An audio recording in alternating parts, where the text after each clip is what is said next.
out rock at first, and then when you are a bit drunk, Yeah. Top of the tide right now, yeah. They're not using that though. They were using guns though.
Between the water and getting going in about 13 minutes time.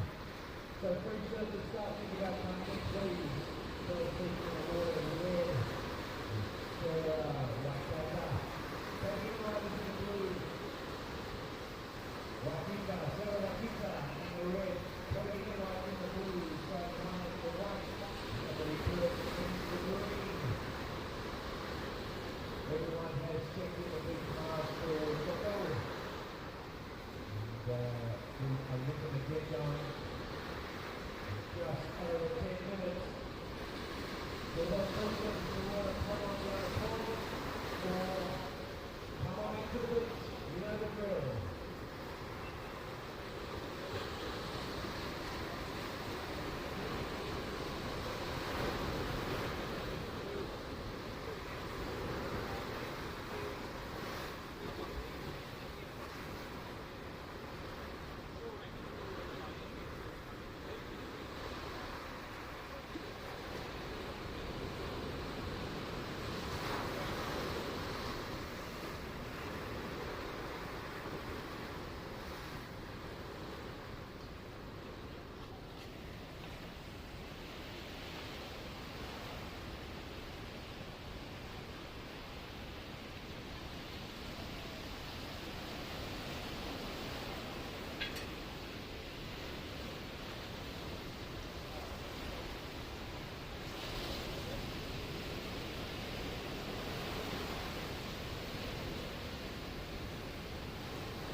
these three circles, clean the line up.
Oh, tim di atas muka mama nih. Di broadcast.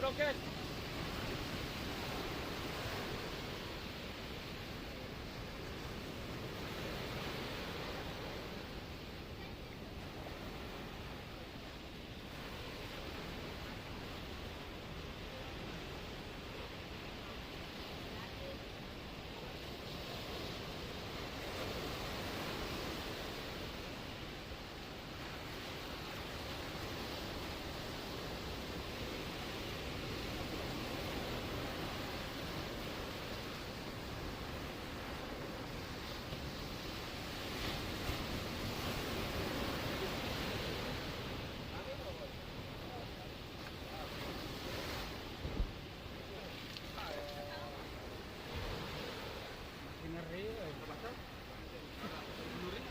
hah?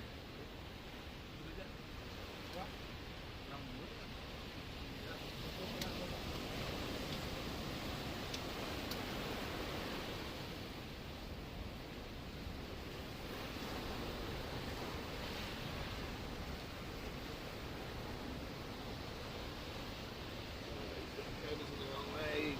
Toto.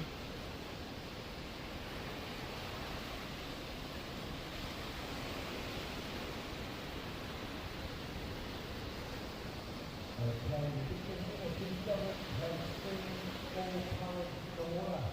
Ready to go for heat number 1 of day 5. We're going to go at 7:30. You know what I'm saying next?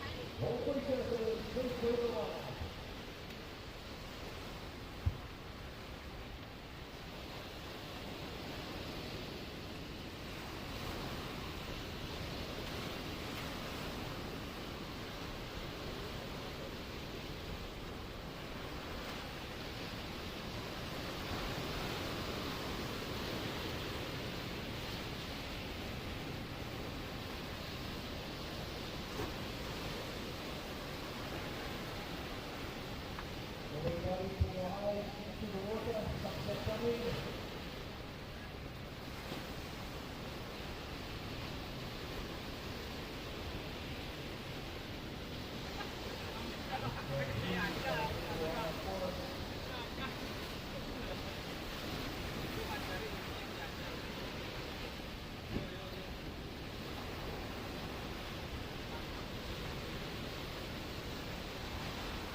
Enggak, tadi ada drop sana.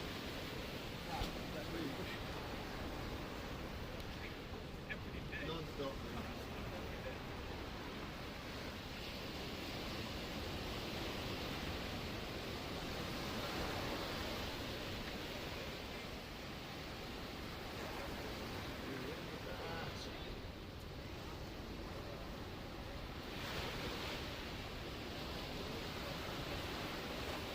That's a hole. Who set this up?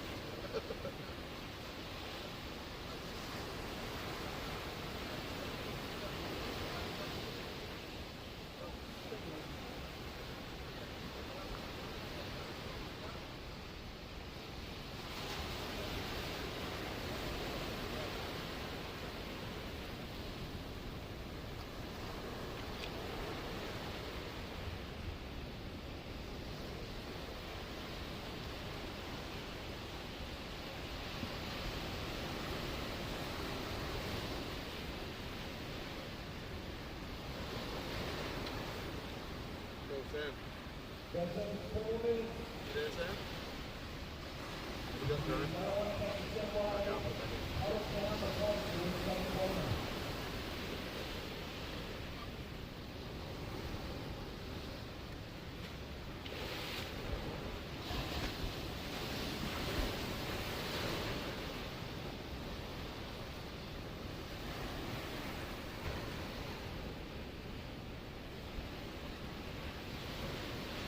Kotor ya.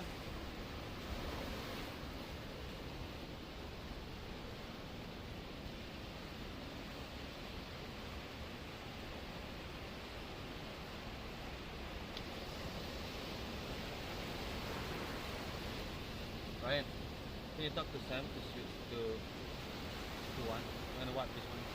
You're gonna unplug the... I think in here. Huh?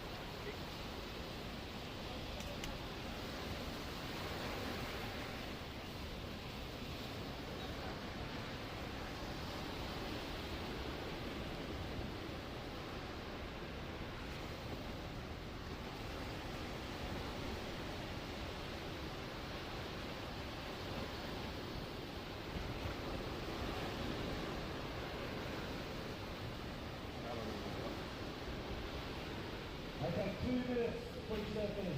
You've got 2 minutes and you've got the little medium side way. That's awesome work.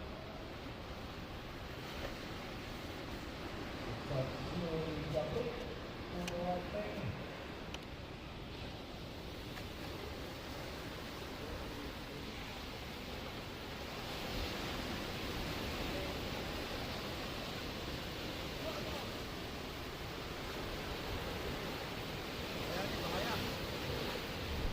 The Emily side.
Yo, good morning everybody. Welcome back here to the Krui Pro 5000 men's and women's, and also Pro Junior men's and women's attached to it. There's an overview of what we're looking at this morning.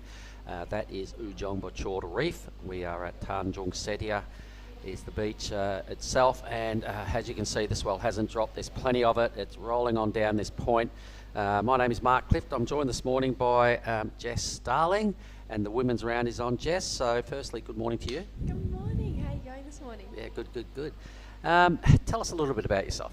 Yeah, for sure. So, my name's Jessie, as you said, and I'm a competitor on the QS. Unfortunately, I got knocked out of this event yesterday, and this is actually my first time competing internationally, so it was a bit of fun. And my sister and I co-own a female surf magazine called Mama, so I'm all about surf journalism, and commentating is so fun for me.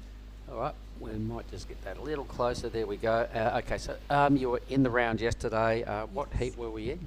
I was in heat 6 yesterday. Okay, so here you are over here. All right, righto. So tell me what happened. It was probably the slowest heat of the morning. Actually, my coach said it was the slowest heat of the morning, and for the first 10 minutes, no one got a wave, and then we all got a wave at the same time, really similar scores, and then all got back out, and everyone got another round of waves at like 3 minutes to go. Ooh. And it was just the battle of the backups, and unfortunately, I didn't capitalize on my wave as much as I should have. So, but that's just the sport of surfing. Learn from it, move on, and take it to Nias. Well, here's our beach here at the moment for all the people that are watching online. We're just passing the judging tower. You can see the boys up there frantically just trying to get their groove on. First heat of the morning. There's our priority board, as you can see, 1, 2, 3, 4. The tide's pretty maxed out. Look at it slapping right up against the break wall. Competitors area is just to the right of the big blue judging tower. You can see a few crew milling around right there. This is heat 1, the round of 32 of the women's. So Jess, do you want to just have a little look at our heat? Do you want to tell us who we got in this heat? Yeah, so this morning in the red we have Sarah Wakita. In the blue we have Kobe Enright from Australia, Simon Nawa in the white, and Amelie Burke in the green. So 2 Japanese surfers and 2 Australian surfers, all extremely talented. So it's going to be a great heat this morning. All right, so I imagine you know something about the Australians. So tell me a little bit about, say, Kobe first up. I do. So Kobe's been in the competition realm for quite some time. She is a very experienced competitor. She has competed in the World Junior titles, the Challenger Series last year. She just fell short, I think maybe 10 spots short of qualifying, so she's right in the mix. Unfortunately didn't make the Challenger Series this year, but we know she'll be back there soon enough.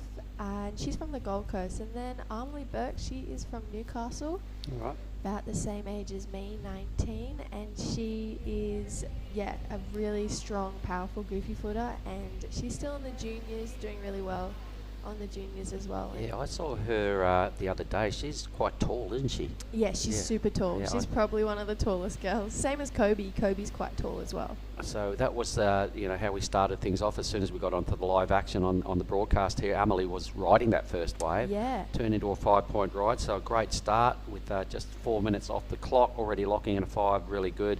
Have you been watching the free surfing this morning? I actually was out there this morning. You? Yeah, so Jess. I got a couple this morning, but then the sets have still got a bunch of power in them, and my friend Charlie and I, we got washed all the way down to past Lani's, so we did the long paddle back in, but it was super fun. I actually saw Sai. So Sai lives in Australia, but represents Japan. So last year she actually flew back to Japan to try and qualify for the Challenger Series via Japan. Mm-hmm. And she is a very talented surfer, and when it was big and maxing out on these lefts, there was one day I went out there and I was quite nervous, but she was up the inside charging on some of the biggest waves. I remember she got through that first heat the other day when we ran one of the women's heats. She was in it. She won that heat. She said, no, it was all right. It was pretty, testing, and there were some big sets, but she wasn't too phased. Yeah, she's not scared. So here we are in the round of 32. The format today for everybody online that's listening in, we have 8 of these heats, the round of 32 of the women's. We then switch to the men's Pro Junior for the first 4 heats of that opening round, which is kind of like a semi-trials round, I guess. The seeded surfers will be coming into play next time we reboot the Pro Junior men, which is probably hopefully tomorrow. We'll then switch back to 8 heats of the women's, I believe. And then finishing off with men's quarterfinals and man-on-man action. So those quarters will be stacked. And the drone footage looks unreal. You can see these big old things just starting up the point and just grinding down, zoning in on the competitors. There's a lot of motion in the ocean this morning, and sometimes it looks a bit grumpy out there, Jess. Yeah, this morning there was a lot of bump on the face, so it can be quite hard, a bit difficult to, turn with all the bump under the face. But I feel like in some instances, maybe the goofy footers have a bit of an advantage out there this morning with the extra bump on the face. They just seem like they can hold their rail that little bit more, but we'll see how the natural footers go out there this morning. I'm sure the wind will back off and we'll get another day of perfect waves. Yeah, it just, I walked down here in the dark with my board this morning. I'm looking at it and I just saw the biggest set come through the wind. All the flags were facing, out of the wind was coming from the northwest. I'm looking at it and I just saw this endless set. It was linking up with where the caddies were yesterday. It looked horrible. I was in the dark and I'm looking around, there's no one else, and I had a coffee and milled around, and then I just went, you know what, I'm going home, I'm going to have a stretch. Yeah. So I pulled the pin on the free surf and bailed out, but I kind of chickened out because I come back, seeing all these young girls out there having a free surf, little Raja who's 12 years old, and I went, probably should have gone out. Yeah, it was pretty fun. It's always worth going out. Yeah, all right, well remind me that. Yeah. Remind me that again, and I'll do it tomorrow. Yeah, but it was definitely challenging this morning, and we watched it. We checked in from our little campsite just up the road, and we saw a couple solid ones too, but unfortunately I dinged my step up yesterday, so I was on my shortboard this morning and didn't handle as well as the step up. Alright, so there's us right here. That's what Jess Starling looks like for the crew online that haven't seen her before. Going to help us out with some duties in here today. We'll see how much we get, Jess, because I believe you're here for half a day. Let's see what happens. Ani's going to be doing a few of the beach announcing duties. Billy Hangen will be helping us out a little bit later on. Giada will be floating in and out as well. Some drone footage there of the girls' heat 1. 25-minute heats all day today. We've got 20 heats scheduled in. So once again, everyone online, we've got a pretty big program. We've got to try and get through this stuff. Today's day 5 of a 7-day waiting period. And then sort of it's a no messing around. I think we're straight out on Friday night, driving to the airport for an 8 a.m. Saturday morning flight. Yep. I believe I'm on the same flight. Oh, okay, so it's a bit of a horror run, but we'll get there and we'll get the job done. For all the crew that are watching, tell us exactly what it took to get to this part of the world where we are right now in South Sumatra. What did you do? Okay, so I live in Cabarita, so I flew from the Gold Coast to Sydney International Airport, and then from Sydney International Airport to Jakarta, then had an overnight in Jakarta, then from Jakarta flew to Bandar Lampung. Yeah, and then from there we had the 6-hour car drive here, but we came in quite late at night, so we didn't get here till around 1 in the morning. It's such a cool drive over that ridge because it's massive, wild Sumatran jungle. So hopefully, and you're not going to get to see it on the way out either. We're going to be leaving at midnight, dole. But it is really cool for those people that are thinking of coming here. It's a great drive over. I remember once we stopped the car, and there's signs on the side of the road. We're going up this gigantic ridge. Stop the car, and there's a sign there that says, "Do not step into the jungle. No one will come and save you."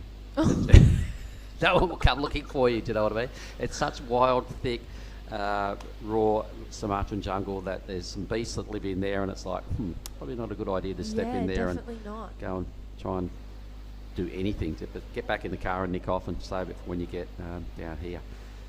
All right, so you can see green there, one of our goofy footers. That'd be Amelie, is that her name? Amelie, yeah. Amelie. She just went up and over on that one, unfortunately. Did she lose her board? Oh no, there it is. I was a little nervous for a second then, but lucky that every surfer gets a caddy in the water in this event. Speaking of that, I did see the caddies get absolutely cleaned up a few times yesterday. I was one of them. Were you? Yeah, I caddied for my older sister True, who is coming up in one of the heats, and we got cleaned up wide. Here we see Kobe Enright. All right, so I have heard of this name a bunch of times. She's been doing the rounds for a while, chasing she QS has. points. She's a really talented surfer, and she has a really strong forehand carve, which she can go to and get big points any day, really. So it's actually really nice to see her on her backhand. Usually we see her on right-hand point breaks like Snapper Rock. All right, okay. And you were saying your ranking's standing up pretty well at this stage. Yeah, for the 2023 series, I did well in the first 2 QSs, so I think I'm sitting around 10th so far, but unfortunately with the knockout yesterday, I think that might change a little bit, but come back swinging at NIAS and keep that ranking the same, hopefully. Well, allegedly the forecast for NIAS, there's some 10-foot stuff on the radar, and it's a mate of mine who lives there, Mark Flint. If you're watching this morning, Mark, rock. Good morning to all the crew up there. That'll probably be warming up and pretty keen to see a start up there in about a week's time. He sent me a forecast. He said, man, it's going to be pumping. Get here. It's all looking good. The last couple of swells that have rolled through there, he said, were classic NIAS, which means hitting the right spot, barreling for 7, 8, 10 seconds. And he said the swell forecast is looking really good, so wow. be on guard. It was so funny before we were coming here. The swell forecast for here was saying like 4 to 5 foot, maybe a week out before we came, and I was like, oh yeah, that's like fun, playful size. And we've got here, and it's been consistent, solid 8 foot plus the entire time. There's been 10-foot nuggets rolled through. There's been multiple clean-up sets. So here goes Sarah Wakita. So Sarah's been in the game for quite some time as well. She, I believe, spends a lot of time in Hawaii. Okay. So she's pretty comfortable in the bigger stuff. Beautiful style, as we can see on this wave. Great looking wave. Yeah. Really used some good strength in the rail work she's doing. It's a bigger wave. She's got probably 4 or 5 decent manoeuvres out of this one. So I didn't see all of Amelie's opening 5-point ride, which is what the judges will be sort of comparing this wave against, I suppose. But for me, I liked it. She really sort of, there was no wobbling. She was quite convincing in all the moves. So I think she's off to a ripping start and will probably go at least to first or second. And we saw that last wave of Kobe Enright come through at a 5.5. So only 2 to 3 turns on that last wave for Kobe, but the judges liked it, that strong committed surfing. So she's looking good. If she can back that up, she'll be sitting pretty to make this heat. Yeah, well, the action replay, here we go. So as we were confirming, some strong rail work, took a bit of a high line speed run there just to get back to some semi-clean green face. That was a better move. Yeah, I think the judges will, really enjoy this wave as well, because she did quite a few top-to-bottom moves, used the whole wave face. There was plenty of surfing that went on, and it was done on a bigger wave, so tick, tick, tick. Yeah, she really got that back knee rolled in to be able to push hard off those top sections, and as we were talking about before, there's a lot of bump on the face this morning, so she did really well to manage the bump on that wave. So when we look through the draw here, Jess, who do you see as major threats for the remaining competitors?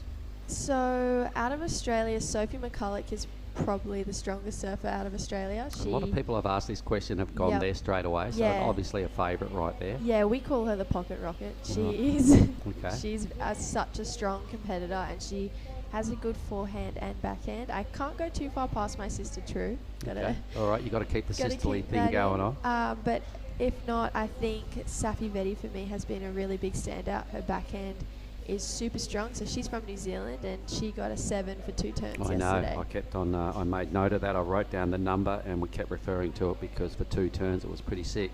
What about someone like who I've seen walking around the contest site? Someone who I've seen a bit of over the years. Someone like Philippa Anderson. She's been going around for a long time. Yeah. So Philippa is, I think, in her 13th year of competing. Yeah. I believe. So I actually saw her out there this morning. She's just ticks all the boxes in a heat. Like, she just knows how to surf a great heat. She's a really great competitor, so she's definitely a threat for all the girls in the event. I also think that Ziggy Aloha, she's from Bali. She charges. What a name, Ziggy Aloha. She's been charging, and she did really well in the QS in Bali last year, and in the free surf she's been surfing really strong as well. So yeah, it'll be a great day of competing. I'm interested to see what women make it through. And yeah, me too. So Sarah Wakita just put together a 6.5. So as we're confirming that judges were going to like it, there was a lot of good surfing, a long wave, a big wave. A 6.50 becomes the benchmark for today's action in the women's side of the draw. So a good number. Still plenty of room to go above, plenty of room to go under, but we've already had a 6.5, a 5.5 and a 5 early on in this heat. 15 minutes off the clock, so the requirements, as you can see on the side of our screen, Amelie to move up into the lead, just has got to improve on a 1.51 will do it. A couple of low numbers required for Kobe and Maniwa. Sai hasn't really got started in this heat. Like we were talking about before, it comes and goes with the sets. There are big lulls after the sets, so hopefully Sai can find herself a good medium-sized one just to tag a couple times. And they're kind of in short supply, I think, today. Watching the free surfing, there seems to be some big banging sets, some tiny little 2-footers that hug the reef, and not much else in between. So you've kind of got to... I imagine everybody's watching this first heat just to see how many waves are getting caught, listening to the numbers dropping out of the judging tower and trying to use this heat to get their tactics together.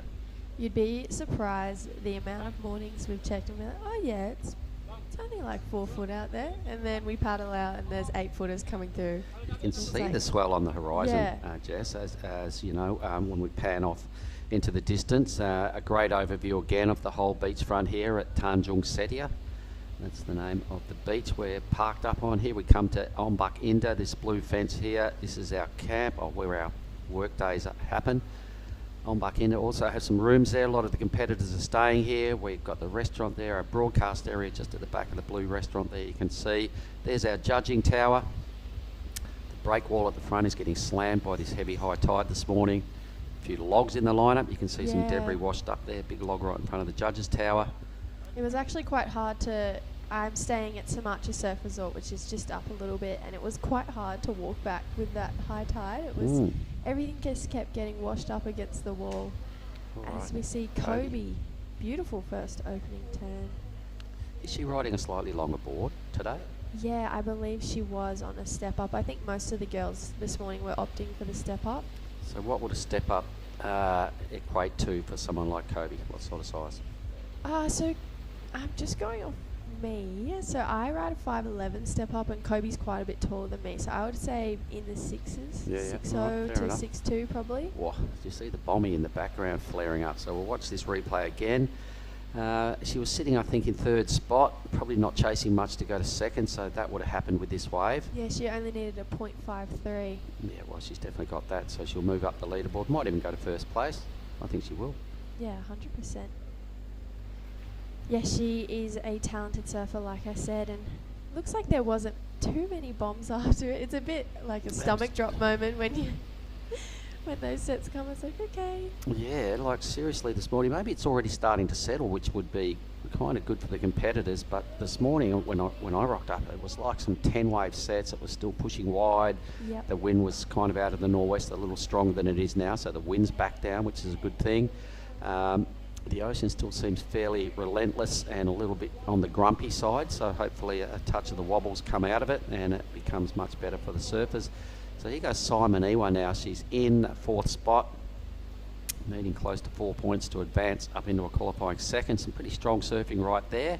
Yeah, that was a beautiful second turn. And this was the surfer we were talking about that advanced out of that one heat we surfed on the big day that got called off after that one heat because stuff just maxed out. It got a little dangerous. But she's really stringing it together. She looks rock solid on her feet. Yeah, she's pretty grounded surfer, and she's not scared. As I said earlier, she will hit any section, as we saw her take on that pretty throaty section. I think she might have rode out of that one Yeah, too. she So did. that'll be a good score. That'll put her straight back in the heat. So it's tightening up. That'll put her right into the mix because you can see the other best numbers from the other 3. There's 6s and 5s and blah, blah, blah. She'll fall into that range and she'll lock into, match those girls with her best number. So it's going to come down to who's got the better backup score. The clock is ticking away, though. That's going to become a little bit of an issue here at the back end. But it's a well-matched heat right now. I think all these girls are starting to really find their groove, and they've all got at least one good number that they can be happy with. Yeah, we saw Kobe lock in that 4.2, but I think as well it's important to take into consideration the paddle out.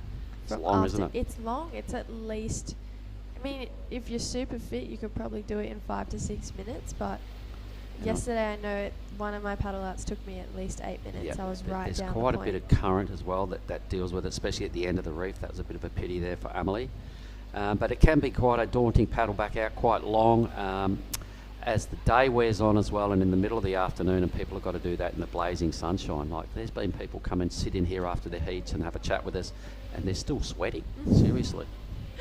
Yeah, one of the boys who was competing, Oscar Berry, I remember watching his heat, not yesterday, the day before, the really solid day, and he made his heat, he opened up with a 7.5, I believe, but then like got so washed in, got out, and just as he got out, got washed all the way back in again. God. And he came in and he was exhausted. Like, he was like, that was crazy. Yeah. So the elements take care of a lot of people here. The blazing sun. A lot of people have come straight out of wetsuits and cold water. They're thrown into 29-degree water, which is great, but it does take its toll. It's pretty hard work. It's a long paddle. Blazing sun in the middle of the arvo as well, sort of taxing and sapping your energy. So a lot of people have come in and said, man, that was hard work. And they ride 3 waves. Yeah, as we see Sarah Kia taking off on this one. Bit of a carving first turn. Oh, there we go. That's a better angle of the wave.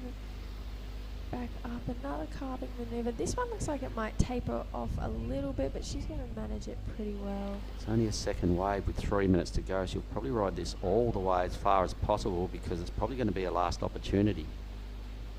That was a bit unfortunate for Sarah. It just kind of had that tapering shoulder. It didn't really hit the reef properly, as we see Kobe. So this is Kobe's 3rd wave, so she's stayed the most busy out of all the girls in this heat. Yep, just trying to burn off a 4.2 to increase the lead. That may or may not have happened, but I think Sarah Wakita will go into first place. It was a pretty well surfed wave. It was only her 2nd ride, so it's right into well, it's her 2nd best wave. Needing only a 3.2, she'll definitely go to first position here. So Kobe does need to do something to answer back and fend off Amelie. You can see Amelie right there in the green, and Maniwa will be somewhere out there looking for a backup number as well, which only needs to be a high 3. But this is a good looking wave just to kick things off here for Kobe. Yeah, this is hopefully what she's trying to replace the 4.2 on. So 2 nice turns so far. It is one of the bigger waves. As you can see, her board just chattering down. It does show there's a little bit of wind on the face this morning. A nice looking section. And then I think she does a little bit of tactics off the end of this wave. She pulls off just in front of red. Sarah. All right. Try and get back out. This is Sarah's 2nd wave, remembering she does have a 6.5, the best number of the heat. So this score here is probably potentially her last chance to add to a 2-wave total. She's done some pretty good work on a solid wave again. And just keeping it real, nothing too fancy, just keeping them, your basic turns done really well, really strong. Hasn't made any errors, so it's all tick as far as your coaching manual goes, and she'll be, I reckon, straight into first place. Yes, so Sarah Wakita locked in at 3.5, and Simon Awa got a 6.73 for that last wave of her, so she only needs a 2.97, and it looks like she's just getting back out into the lineup. So if 2 waves come and Sai and Amelie get another option, we could see a bit of a change in the situation. Well, the 6.73 wave of the heat, good work. Just chasing about 3 points at this stage to boost up into 2nd place. Kobe Enright will be feeling a little nervous as she hears the beach announcer belt out the requirements. A good looking inside wave now for the surfer in white, this looks like. So this is that Sai again? That is white, isn't it? Yeah. Only looking for a 2.97, so not a big score. Not a great wave, but some stuff has happened. Kobe will be nervous either way, wherever she is. Surfer in blue who's in 2nd. Maniwa needing only a small number. A good tactic just to jump on a wave. Better to sit, ride a wave than sit there and just have the clock wind down. She had to do something. She did something. It wasn't great, but yeah. So she actually needed a bigger score now. So she needed a 3.27 because Kobe increased on her situation with that last wave coming in at a 4.77. And it looks like we've got some clean-up sets. And Amelie might not get another chance to get away. 25 seconds, yeah. She can doubtful. Get onto this one. Has to go this wave. Yeah. If she's, I think she might be a bit further up the point in the lineup though. It's going to have lots of fluffy green stuff on it from the wave before, so it would be a hard wave to ride. She needing a 5.01 in 4th. Does have priority. The clock's just about to wind out though, so the Australian Amelie Burke is going to be on the sidelines. She's going to have to settle for a 4th. Simon Ewa with the best wave of the heat. I think we're still chasing a number there that's not locked in yet, the 3.27. So I'm not sure, and I'm not positive exactly where size sits. You may still move up, but that heat is over and out. So I'm going to shake your hand, Jess, and say thanks for that this morning. We'll get you back after this next heat, but we'll throw to a quick break and bring in Billy Hanging.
Righto, we're back. Heat 2, the round of 32 of the women's QS 5000. Been joined by Billy Hanging this morning. Did some beach announcing there this morning, Billy. How hard was it to clear the lineup this morning? It was pretty easy. Everyone was keen to come in with those big bombing sets. They just had to wait and not get cleaned up on the way in. But yep, everyone playing ball, and we are underway for day 5. Heat 2 of the round of 32 of the women. I think I overheard you before saying it may be settling down. I think that will be the case. A bit of a few of big sets like this still coming through, but not in sets of 5 or 6, like in sets of 1 or 2 now. Well, as you know, I walked up here in the dark this morning, and I was really keen on having a surf, but all the flags were facing the wrong way. Some big old whitewash things were rolling through, so I started going through my list of excuses. I think I might have left the bathroom light on. I've got to go back and turn that off. Maybe I forgot to lock the door. Then I realised you were still in the room. And I thought, well, I don't have my sunscreen, but the sun's not out yet. And I went, oh, bugger it, I'll just go home and have a stretch. It was pretty big and ugly. There was no one around, man. The tide was pretty high. There's another good excuse. And I went, nah, bugger it, I'll go and have a stretch and just settle in for a day. We've got a long day again, mate. 20 heats on our format. Bring it on. So after this round, we will cross to the Pro Junior men's first appearance. I believe that is their very first round, which is kind of like a semi-trials kind of round, I guess. But the seated surf is coming a little bit later on in the next round, so we will be seeing a few of these crew kick off a little bit later on. After that, we'll then have back to the women's, and then we finish today with the men's quarterfinals and man-on-man stuff. It's going to be a good day. Yep, 20 heats. Meanwhile, this heat, who we got in it there, Billy? All right, we have Holly Williams for the red, Rena Matsuoka for the white, I'm pretty sure.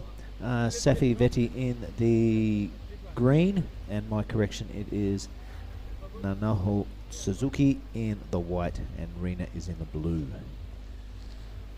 So some whirly waves have been ridden, which is good stuff for the girls in Heat 2.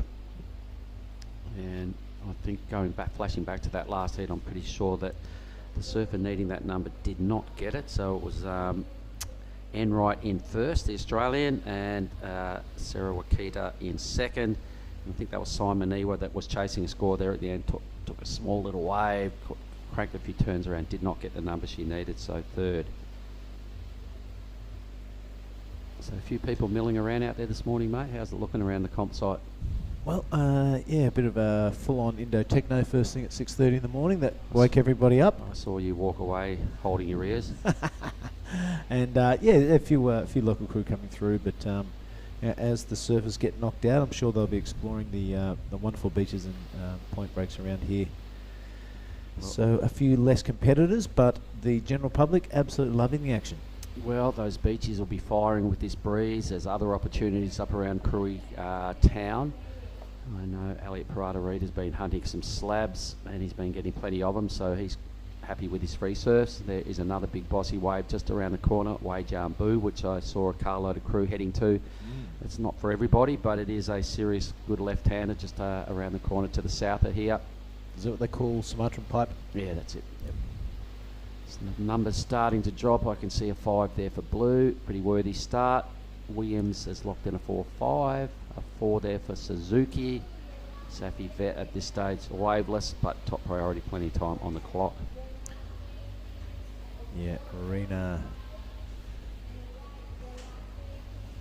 Matsuoka coming up with that 5-0-0.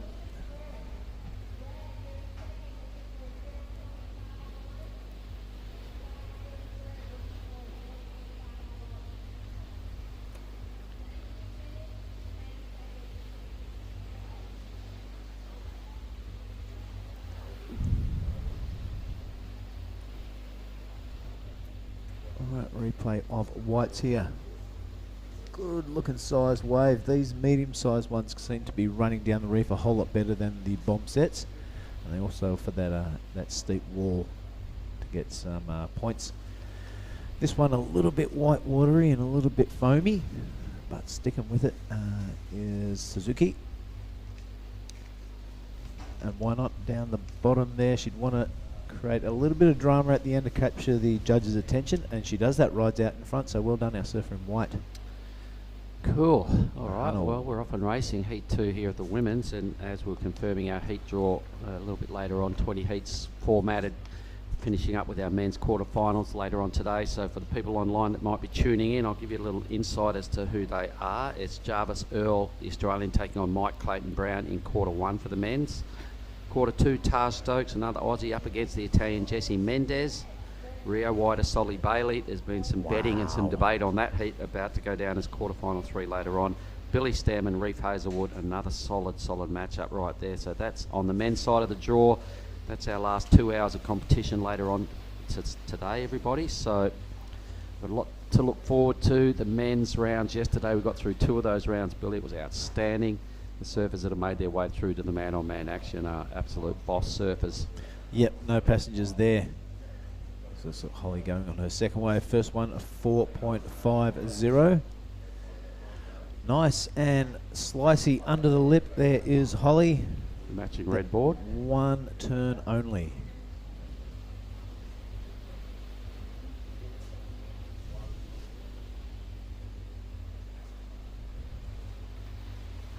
So we'll have a look at our Pro Junior boys and get a little preview as to who we see this morning as well. I'm sure dads online and the parents involved will no doubt know exactly what's going on. But we've got Axel Rose, we've got Jamie Thompson, who's staying down with us at Lavina. He's been lording it up down there, ruling the pool table, doesn't mind a bit of time around the bar as well. Yep, he's feeling better. He was a little under the weather last night, but I saw him this morning and back full of beans, no problem. Bodie Williams, we've got Oscar Berry also there, who was also featuring in the men's round earlier. Marlon Harrison, Saxon Reba, who also fronted up in the men's draw. So a couple of these crew doubling up. There goes Leo Castle, who did a really good job in the men's round. He's 17, he's also in the juniors. Wow. Oscar Salt, Zane Ussink, a couple of these crew all getting a crack at it this afternoon. So there's a lot going on. Actually, they'll get a go this morning right after these women's rounds. And there's a whole bunch of seated surfers in the round of 32 yet to get their hair wet. Look at that. Jarvis Earl is also in the Pro Juniors. He's also in the quarterfinals of the men's. The guy's an absolute demon. Wow. That is a dead set name to watch out for. Anyway, found a new favourite. That kid's got a big future. Yep. All right, back to the action is Holly Williams, who skipped out to an early lead, a 4.50 and a 2.93. She'll be looking to absolutely delete that 2.93 as soon as she can. And Arena is that solitary 5.00. And Nahoa. And Oha. Yep, sorry about that. Nahoa with a 4. Safi yet to open her account. Wow. 10 minutes off the clock. did some of the best surfing yesterday, mate. I remember a backhand wave she put together, 2 hits. I think it was a 7.33 off the top of my head. So we know she can do it. She's just got to cash in that priority, as we see Blue now dropping into a pretty decent wave. It's only a second right. Japanese surfer here. Hoping this thing cleans up a little bit. She's got some chop and bump to deal with early on in the wave. It starts to grow a little now, Billy, so this is looking better. Yeah, starting to steepen up on the inside. There's really her first turn near the lip, but goes over the handlebars on that one. Well, that's a second wave. Good news is there's over 14.5 minutes remaining. Yep, didn't need a big score to go to first, and not a lot happened before she fell, so just sort of cruising here, just feeling it out, still trying to get her groove on. The wave didn't offer a lot early. It did start to look really good as she finished up this manoeuvre now. That's probably her better turn of the wave. Hits this inside track, starts to get clean, and she took this opportunity but didn't quite nail it. So not a big number. It may be enough for the lead, but either way she'll be sitting in shaky territory with a below second score. Safi Vet though needs to get a move on, down to 14 minutes. Stuff can get away from you pretty quick smart if you don't get off to a good start. We've seen a lot of that happening. So Yeah. the Japanese surfer does in fact move up into the lead, 3.5. Okay. Look at these lines coming through at the back. Hutty, girls. Yeah, Safi will be tapping her toes underwater in anticipation for this set wave out the back. Looks like it's one of them things that's going to push pretty wide, Billy. Look at it to the right of our screen, starting to ramp up. Nanoho Suzuki, second priority, and she is looking to back up that 4 as well. So it's going to be a bit of action in this set, I'm predicting. Look at the sweep on the inside with that big old high tide, mate. There's a lot of water moving around here this morning. The sets are sort of hitting 3 or 4 different takeoff corners today. It hasn't really settled down and behaved itself too much at this point, so it's a tricky line-up to read. The wind is sort of coming up the face a little bit still out of the north, which will be favouring the beaches down there. I imagine there's a lot of people that got knocked out yesterday down there having a barrel fest.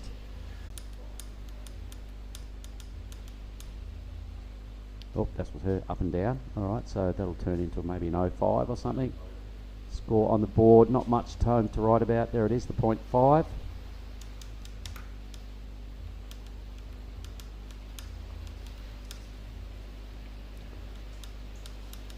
Now, I've been asking the female surfers, everyone that's come in here and sat down and had an interview with me, mate, who to watch out for in the draw. Everybody's first pick has been Sophie McCulloch. Oh, really? Everybody's first pick. Really? Can't wait to see all that. Right. And that Jess said the same thing, and it reminded me, I went, well, everybody seems to be saying that. So it's got to be a good reason. All the other competitors are fearing this Sophie McCulloch. She's up in heat number 5. Yep. I know there was a heap of praise coming Philippa Anderson's way. Who else? Elise Cooper, Kalani Johnson, Paige Harrop. There goes another name out of the championship tour a bunch of years ago. Won at Margaret's. That's right. Yep, she won at Margaret's the year we were over at Southside. But she has won a CT event. Or when it was, she probably wasn't a CT then. It might have still been a high prime. Anyway, she's good. We know her stuff. She's a goofy footer out of New Zealand. We are going to see all these surfers come up in the draw a little later on. Willow Hardy's still in there as well, mate, out of Marty's. Yep, she's up next, I'm Won pretty a couple sure. of heats. Yep, she is. Freya Proom, I know her quite well. I shared accommodation with her over at Cloud 9 during one event. So all the seeded surfers get their first appearance here today in the women's draw. 10 minutes, Safi Vet, 0.5. 6.93 to advance. A little bit of work to do. Here she goes. Yep, this is Safi on a backhand. Oh, it's really overcooking thing. Maybe she's getting a little bit desperate, trying to extract a score out of any wave that comes her way. Still 9.5 minutes remaining. You know, we've seen people get a couple of waves in that time. No worries. We don't have those big sets to paddle around in this heat thus far. So maybe she can get out there and get a couple of waves. Blue. So let's have a look at our heat leader, trying to burn off a 3.50. Pretty sure this is Rena. Yep, that is. The wave just starting to taper off a little. This inside track may do something if it hugs the reef. Pretty hard to tell when you can only see, can't see off the side of our screen. Here she goes now, starting to wind up. Pretty good wave choice at the end of the day, really. Quite a long one. A couple of sections, there's another one. Gives it a little tag. I think that improves on her lead, but only just. Plenty of surfing done on that wave anyway. She'll be quite happy at least. She is surfing and holding the lead. White now, Suzuki. Yeah, that is Suzuki. That's a good looking turn straight off the bat. Grabs hold of a rail for that bottom turn. That's an even better turn. Second one. Hits the lip on the third. She rides us out. It's going to be a big score. She can't quite do it. But got to love her intent there. Well, she got quite adventurous because she was doing a really good job. So Yeah. she was starting to build her confidence, and she really took it to the next level, and that was what drew the error. And red there as well, trying to spice things up, but down for the count. But I did like White. I reckon she's on the way to the best score of the heat because she did some really strong surfing, even though she fell. Doesn't matter. I think it's better than the 5 we saw out of Blue at the start. We'll probably have another look in the replay of Suzuki. She already had a 4. She didn't need much for second. Potentially goes to first with that last wave. Yep. I reckon it was pretty good. Yeah, we haven't seen turns like that in this heat so far. I didn't quite see the first heat. I was a little bit busy out the front. But how's it stack up against this one? I think our best number was a 6-7 or something in that last heat. So it's probably right there. It was really strong surfing. As we alluded to, she was getting her confidence up after those first real good hits and really took on a third section that didn't quite go the way she wanted to, but the surfing she did before she fell, I really liked it. So Suzuki will factor in and go straight into a first or second spot. Good looking fun waves rifling through. Tricky lineup, mate. They're kind of moving around a lot. They're keeping the girls guessing. As we noticed this morning as well, there was kind of a lot of big sets, not much medium stuff, but it is starting to behave itself a little more as we go on. But it's still tough. It's not an easy lineup to read. Yeah, we see that by Holly almost getting to her feet and changing her mind halfway down the face. The judge is still having a good think about Suzuki's wave. So the surfer in Blue did improve her lead with the 4.6. There's our lineup, our overview, taken from the back of our restaurant area here, looking at our work site at Ombak Inda. The wave itself is called Ujong Bachor, everybody online. The beach front is called Tanjung Sedia. That's about where the caddies hang down, where that wide wave just broke down there to the right of screen. So tough job picking a caddy today and getting somebody to say yes to the chore. And that thing broke right off the reef. You can see it's out there in deep burgery water. It didn't hit the ideal spot, but nice overview anyway. That score of Suzuki. 6.67 did hit the spot though. It is Suzuki straight into the lead. Wow. That's the sort of surfing that the judges want. They want to send a message. So 2 turns, a 6.67. She landed that last one. One would venture would have gone up a point or a point and a half. Oh, more 8 5s, 9s even. Like it was a pretty bossy section. It was going to be her best turn on that wave. So would have been looking at 8 5s plus even. I'm thinking for that wave had she really got it together there. Either way, she's in the lead. She'll be stoked and out the back with second priority. So Suzuki surfing a good heat. 5 minutes to go. Here it is. Here goes Nanaho. Good looking, kind of a little bit lateral on that first turn. This one's the money though. Really cranks it around. Goes for it, which I love on that third turn, but just almost made it. Just gobbled up by the white water. Yep, that's some good thinking. Some positive surfing. Gaining confidence as she went down the line on that wave. So I'm hoping she gets another one. I'm really interested to see what she can bring next wave. Pretty good heat going on here for all except Safi. Vet down there in the green does have top priority. She's chasing an 8.67 while she needs a whopping score. She's going to have to bring her absolute A grade surfing. We know she's got a pretty heavy backhand attack. She just needs the right clean sort of wave next heat. Looks like Holly here from the drone shot. Yeah, our surfer in red opens up with a really snazzy top turn there and comes into the full part of the wave and it gets the better of her. Snazzy turn. I haven't heard that terminology for a while. Oh, sorry about that. Is that in the judge's handbook of judging criteria? It's in the snazzy. Look for some snazzy turns. It's in the notes that Tim Payne gave me. On you, Tim. All right, so the overview looking pretty good. Red went down for the count. She's chasing a 5-1. Definitely not it. So the result will remain the same at this stage. Priority switches to Suzuki in the white, who we just saw her surf a really good wave. And look what's coming their way. Boom. Yep, Rena and Nanaho will be licking their lips at this. They sit out there with first and second priority. Not an Australian in sight. And it is Suzuki which pulls the trigger. A little bit at that wave, but she's not even going to stick with it. Bunny hop out onto the shoulder. Trying to head wide. There's something coming. Wide.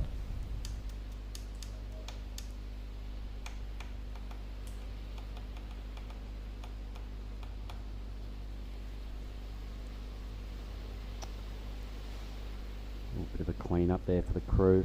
3 minutes to go. I think even that next heat paddling out got a little bit walloped by that wide one. A little bit stuck. That's a really good angle to see how far you get dragged back every time you duck dive. You don't really know it when you're underwater. But Oops, look at her. that aerial view, she's not even going to duck dive on that. And bails the board and trusts in the strength of her leg rope. Yep, there she is, getting washed Pop. backwards as you're confirming, Billy, especially with this high tide. There's a lot of water moving off the reef now. It's kind of a fairly unsettled ocean. Yep, she got mowed down right then and will probably be the last we see of her on a wave for Suzuki. Probably didn't really improve on a total, but when you're in the lead, kind of the pressure's off a little. Rena in second, needing a 5, 6, 8 and a couple of healthy numbers there needed for the other two surfers to get up. So 2 minutes remaining. Let's say job well done to Suzuki. Watching heat 2, the round of 32 here this morning. Up next in heat 3, I think we have, is it Willow coming up next? Yep, Our she friend? is next, and Freya. And who are they up against? It is Ziggy and Nixie Ryan, from what I can see from that small print. All right, let me get my goggles on and confirm all that. Willow, Freya, Nixie, Ziggy. Wow, how's some of those names? That's fantastic. I think it's Jake's daughter, Ziggy. All right. I think that might have been Sean or Fed just swimming around out there getting some shots. 90 seconds. Safi Vet will be ruining this heat after what she's done yesterday. Yeah, really showing some good form in the previous round. It's a funny thing, pro surfing. Just can't find a wave, even though there's only 4 of you out there. 25 minutes to get 2 waves. It's frustrating, but you've got to stick with it, learn from it, and take it into the next competition that you're involved in. Try not to do it again. Just sort of be in the moment, you know, because the ocean is changing non-stop. You can't rest on your laurels. You've just got to work out what's going on right there and then, and get your head around that. Here goes Holly Williams chasing a 5. Got the matching red board with 45 seconds to go. She needs something serious to happen on the back end of this wave to have a chance. The wave does grow. Oops. She does. Yes. Hangs no. on. Probably won't get credit for that last move. Blue gets smashed as well. So I'm not sure Holly convinced the judges that she deserves to go into second place, chasing the 5-1. 20 seconds. Really needed to hit that last turn and make it a little better than the way it ended there for red. Safi Vet though, 10 seconds to go, nowhere to be sighted. This thing will mow down the remaining competitors. That will stand as our result, I'm pretty sure. So we'll pencil Suzuki into first.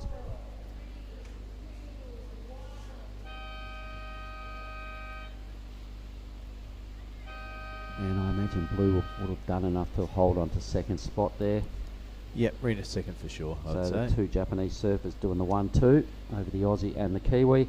That's the end of Heat 2, Billy, so I'll ramp out of here for a spell and we'll be back in a moment with Heat 3.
Welcome back, everybody. We are in the round of 32. This is heat number 3. I'm joined by Jess Starling in the commentary booth. It's great to have you on board today. Yeah, thanks for having me. Anytime. Have a look at this heat. Run us through the names and tell us if you know any of them. Yes, I actually know all of them. So this is an all-Australian heat, so go the Aussies. So Ziggy Aloha Mackenzie actually resides in Bali, Indonesia. Her dad owns a restaurant over there called Drifter. Not sure if you've been there. It's up in Bingin and near Uluwatu. It's a great Yes, restaurant. she's the daughter of Jake. Yeah, yep. And Ziggy, she's a charger. She rips. So I'm excited to see how she goes in this heat. Nixie Ryan was a powerhouse in the Australian QS Regional Series that we've just finished. She won 2 of the 6 events, I believe. And she's got a pretty strong backhand from Lennox Head. Willow Hardy from WA, she charges. She was absolutely ripping yesterday, so it'll be cool to see her go back to back. I'm actually staying with her, so a bit of household support. And Right on. Freya Prum, she has been in the competitive game for quite some time, and she's a really experienced campaigner, so I'm excited to see what she can do in this heat too. Me too. A good overview of all our surfers. And you're staying with Jean as well, I imagine, staying in the same house? Yeah, so we've actually got a big group of girls, and most of them are still in, unfortunately. So it's Sage, Goldsbury, Charlie Hurst, myself, Mia Huppets, Ellie Harrison, and Willow Hardy. So all the girls are still in. Unfortunately, Sage and I got knocked yesterday, but all the other 4 are still in. So they're coming up soon, I believe. So it'll be good to see how the girls go. Yeah, nice one. Yeah, Willow Hardy looks like she has just got onto a real quick up and down with a 0.57, kicking things off though, so no restart, that's good. Yeah, no restart. Yeah, but they can get quite slow out there. Just got to pick the heat and everything. So we say hi to everyone. There we are. Yep. All up, good to see you this morning. I hope you are enjoying it wherever you're joined in with us around the world. I'm not sure what time it is over in America and Europe and stuff like that, but Oh, no idea. I've found myself getting up early in the morning to watch some QS 2000s and stuff like that, so welcome wherever you are around the world. Yeah, everyone back home in Australia too. That's not too much of a time difference. I found the first week when I was here that I was getting up really early because I was still on Australian time. Oh, you're on Eastern State time? Yeah, yeah. Yep. Pretty lucky in West Australia. We come up to Bali and it's the exact same time. Exact same. Yep, Oh, yep. perfect. So it's quite strange. You come from Western Australia to Bali, it's the same time zone, and then you go to Java and you've got to change time zones. Wow. It's not too far from Western Australia. It's pretty close. 3.5 hours on the plane, so you can either finish work in Perth and drive down to Margaret River, or get on a plane and come to Bali same time. Perfect. Yeah, that's pretty good. You wonder why there are so many West Australians that are hanging out in Indonesia. It's a beautiful part of the world, and this one up at Krui, no exception. Yeah, this is my first time here at Krui, and I'm pretty in love with the place. I actually think I will be making a trip back very shortly after, hopefully before the end of the year. I've really fallen in Really? love with the place and the community, and yeah, I really want to come back, bring my family back. As it looks like red. So this is Ziggy Aloha Mackenzie up and riding on her first wave. Beautiful opening turn. As we see her going up for a second. A little bit of bump maybe. Yeah, it is hard to tell from that high drone angle, the steepness of the wave, but it does offer a good insight into the little body mechanics that you have to employ to do those turns. As This is it- Nixie Ryan on yeah. a backhand. Go for it. Yeah, Nixie, just coming unstuck. Couldn't bring that board around under her to get the momentum out of that turn, but she is a really strong backhand surfer.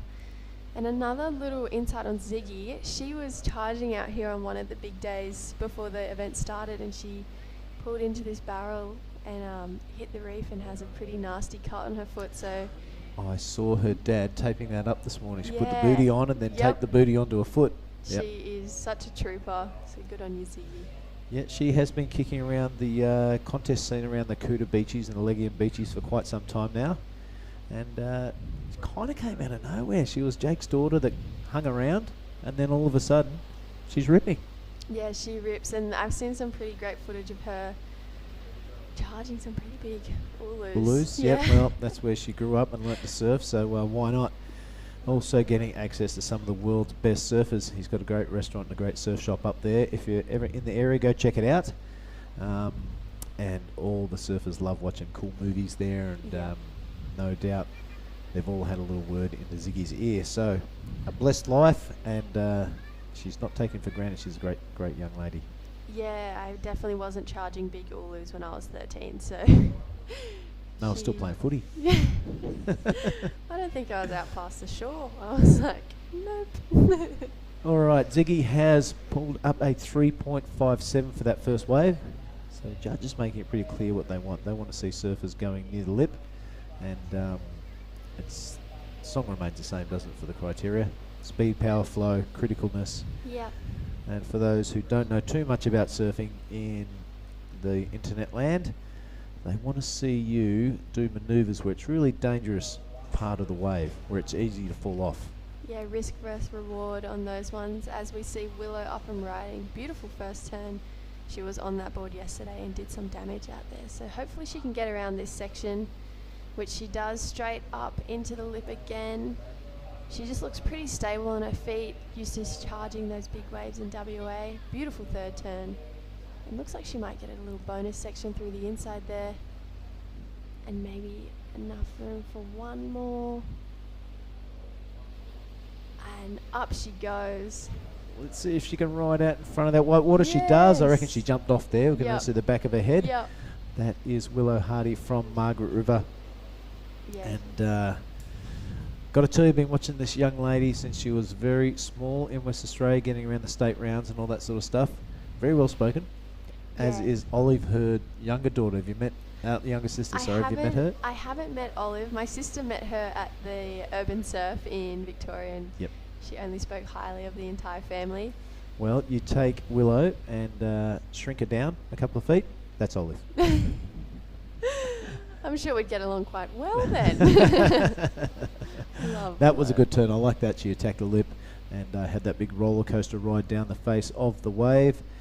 And yeah, like you mentioned, just that bonus section on the inside. I reckon this, if it's a close heat, is very well worth your effort. You see it just right out there and jump off before that section hits her. Yeah, she got pretty rewarded for that type of surfing yesterday, so it'd be good to see if the judges are still liking that today. I'm sure they are. As we see a big clean-up set come through the lineup. Still a lot of size today. Yeah, there is a lot of size. That horizon seems to be a bit more in order than it was yesterday, and the sets don't seem to be coming in sets of 3 or 4, 6 maybe. Just maybe, there goes Ziggy. Just in sets of like 2 or 3 maybe today. Yeah. This morning I went for a free surf before I jumped in here, and I must have just mistimed it horribly. And I just got sets on the head, and there was that first wide reef, and then I was like, oh yeah, I'm in the rip. And then I got more sets on the head and got washed all the way in. There's the Indonesian team. Yep, there's the gang. Tiana. And looks like young Suri there. And there's the national coach, Dylan. And also Aria. Have you met Aria in the white shirt there? Yeah, they're all staying where we're staying, that Beautiful. crew. So they're all so lovely. Been nothing but welcoming, which has been great. Yeah, that's very indicative of Indonesian people.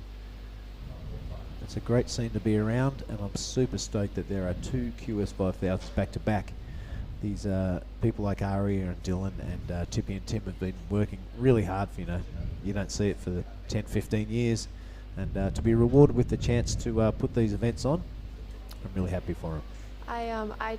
I reckon the opening ceremony that we had here just a few days ago was probably one of the coolest things I've ever been to. How cool, all the dances. Amazing. Just the community getting behind, just the love for surfing. It was just so cool. It looked like a festival out there, didn't it? The traffic jam, the police. Yeah, it was unreal. And then we were all just sitting under this tent watching, the display go down, and then all the dancers came and pulled us up, and we were all dancing, doing this dance. It was so fun. That was awesome, and good on you for taking part in that. You and your sister, blonde hair, blue eyes. You must have been stopped a million times for a selfie. Yep, way to make a girl feel special. I've been getting stopped so much this week. We actually got swamped the other day. It was so funny, but it was, if I'm walking around with my sister or my friends who I'm staying with, we all have blonde hair, blue eyes, so we get stopped for big group photos. Yeah, well, that is part of being a pro surfer, and Jess Starling, you better get used to it. Oh, yeah, I'm loving it so far. Can't wait. It looks like Freya paddling into it. Oh, just missing that. She might lose priority if the... Yeah, yes, she she does. did. Yep. Straight up to Nixie Ryan now. Willow Hardy came up with a 6.50 for that big long left-hander. Up there with one of the highest scores we've seen today. And she'll be looking to get rid of that 0.57. I think it's interesting to note as well that when it can be really slow out there. It's 12 minutes have gone by in this heat, and really only Willow has a score. So it's going to be a pretty tough back end of the heat for all the girls who don't really have a score on the board yet, because there isn't too many waves coming through. There's not. So it'll be interesting to see who can capitalise on their next wave. And Freya, lucky to get that second priority, so she's still high up in the priority line. But no takers on this one either. Now, are you still living in the Narrabeen area? So I recently moved to Cabarita about a year ago, Yep. but Narrabeen will always be my home. Right. Definitely still a Narrabeen girl. And coaches in your life? Yes, so I've been working with Matty Cattle this trip. Oh, a bunch wow. of us pulled him over. We all pitched in and got him over here, and he is a standout human, and he does a lot for all the surfers. But Awesome surfer. yeah, he is. Yeah, if you haven't seen his surf movie Sultans of Speed with Hot Buttered, it's a great surf movie. But other than Maddie, I usually just work with my dad, Daniel Starling. He's probably watching, so hi, Dad. Yeah, right on. And a bit of Stace Galbraith too, but he's just got a new role, being the Quicksilver team manager. Well, he's a bit of a rock star, isn't he? Oh, Stace he just does everything. Good coach. He was coaching Malia Manuel for a while there. Yeah, I really enjoyed working with Stace, and hopefully we can still do a few things in between his work and every other thing he does as well. Yeah, well, big tip to the hat to Stace. He's a good-looking lad with a big personality, Yep. and let's hope he has big things in his future. Yeah, he definitely does. He was pretty funny at G-Land doing the Jungle TV, I can tell you. I loved the Jungle TV. I watched every single episode. He was. He didn't have the microphone out of his hand for the whole 14 days, how long we were there for. Oh, were you over in G-Land? Yep, Mark and I were there. Amazing. Working for Tim and Tippy. It was an amazing experience, I've got to say. Really cool. Good to see everyone staying in the same area, and everyone on tour is pretty cool. Yeah. There's not anyone you'd see coming down the road and go, oh, I want to avoid that person. No, I think most surfers are pretty cool, but I want to pick your brain, I think for myself and probably a lot of people watching as well. How does this wave compare to G-Land?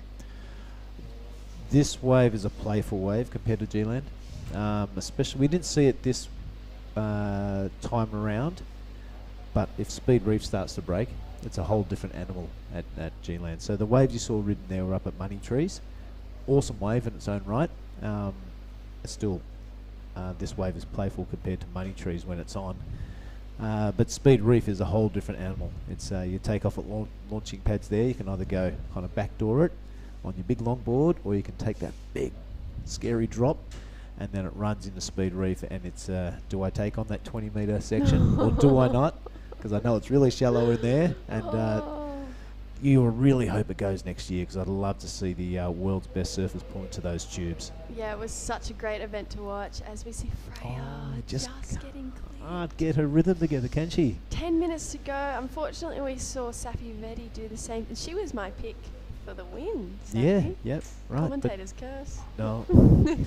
But it seems to be one person of each heat gets caught in that out of rhythm. Unfortunately, that was myself in my heat yesterday. I just was slow and out of rhythm. And so what do you do with that? You've had a shocking heat, and there's kind of nothing you can do about it. You get caught out of rhythm, and it's the part of the ocean, it's part of the pro surfing. Do you kick the can all the way home, or do you sit down there and write down what you're doing and try not to do that again? And what does Matt tell you to do? Yeah, so I have a debrief with Maddie, and it was a really close heat, but I probably didn't capitalize enough on my last wave, and so we spoke about that, and just commitment and throwing yourself over on the shallow sections too. And I went back and called my dad, and yeah, you just...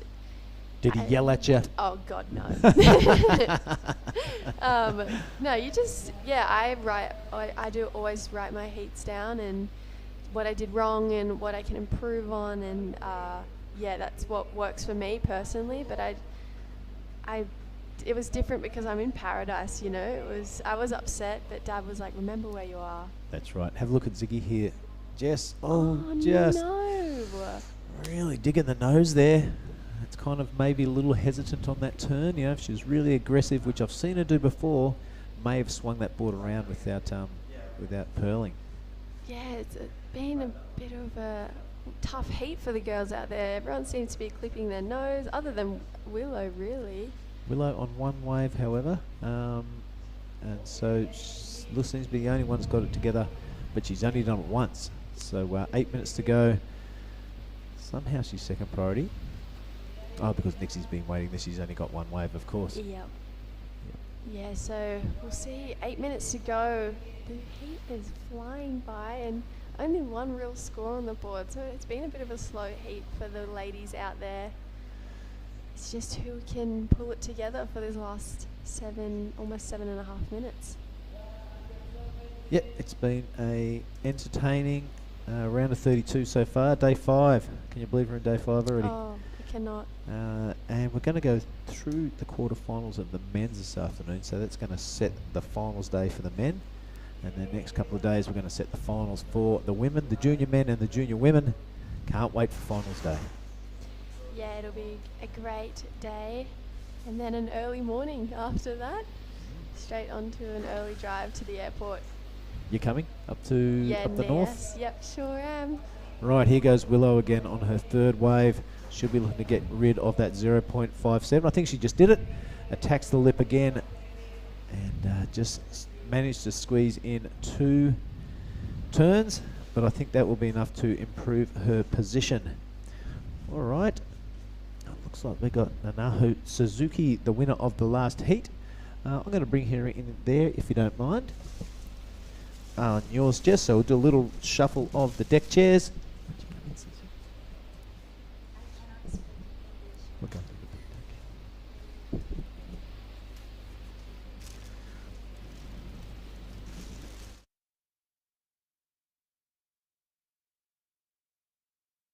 All right, I am joined by the winner of the last heat. This is Nanaho Suzuki. Is that pronunciation correct? Yeah. It is? You. That's good. Okay. Okay. You had a pretty good heat. You came up with a 6.67, the big long left-hander. Very well ridden. Thank you. And a 4. So you beat Rena and the 2 Australians. So 2 Japanese surfers, 1-2, and the 2 Australian surfers are gone. Very strong team, the Japanese. Yes? Thank you. How many girls are here? How many Japanese girls are in Krui? I don't know, but 20 Oh, wow. A lot. or more. Yeah. I think. Okay. Have you been to Indonesia before? Yes. How many times? Maybe 4 times. Maybe 4 times. And your favorite wave in Indonesia? Yeah, I like. You like? Yeah, I like this place. Uluwatu or Krui? I like Krui. Yeah, me too. Yeah, less people. Yeah. Now tell me, these 2 waves were very hard to get. You only caught 3 waves. The conditions out there, is the wind strong? Are the waves strong? Or tell me about the conditions in the surf. I can say Japanese? Yeah, please. そうですね、ちょっと風が昨日よりも入っていて面がボコボコしていたのでちょっとボトムでレールが噛まない感じがちょっと嫌だなと思ったんですけど、まあ、うまく昨日ライブ見てたコーチからアドバイスをもらって改善できたのでちょっとずついいスコアが出せるようになってきたかなと思います。 All right on. I'll get the Google Translate out later and find out what you said. But yeah, we'll let you go. Is there anyone you'd like to say hello to back in Japan? Down that camera right there. はい。ライブで応援してくれてる皆さんありがとうございます。すごい波が良くてめちゃくちゃ楽しいんで、できるだけ多くのラウンドができるように頑張っていきたいと思います。 Right on. I do like the international field here. It's what we're all about at the QS 3000, especially the Asian region. I'm going to thank you for your time. Thank Wish you you. luck in the rest of the heat, Thank the rest of you the so much. contest, Hi. and yeah, have a good day. Thank you. Terima Okay, that is Nanaho Suzuki, winner of heat number 2. And she is going to swap back with Jessie Starling. And we will recap this heat number 3 of the round of 32. Looks like Willow Hardy has picked up a 4.50. So that's out to quite a handy lead now. Ziggy Aloha Mackenzie will be looking for a 7.43 to take that first position. Ziggy's had a pretty good heat. She just needs to torch that 1.57 and she'll be in a strong grip on second place. Freya Prume and Anina with the work to do in the last 3 and a handful of seconds left. I saw Nixie get a nice one turn on a set wave. Here Oh, we there go, it is. replay of it. But she just comes on. Time is running out for Freya and Nixie. Yeah, Freya with only 2.6s. Unfortunately, just couldn't get going so far in this heat. She still only needs a 4.47, so still in the mix. Just depends on how far down the line she is. Getting Yeah. back out can be quite difficult. That's right. Not as difficult as yesterday. No. Yeah. Yeah. Or this morning when you paddled out. No.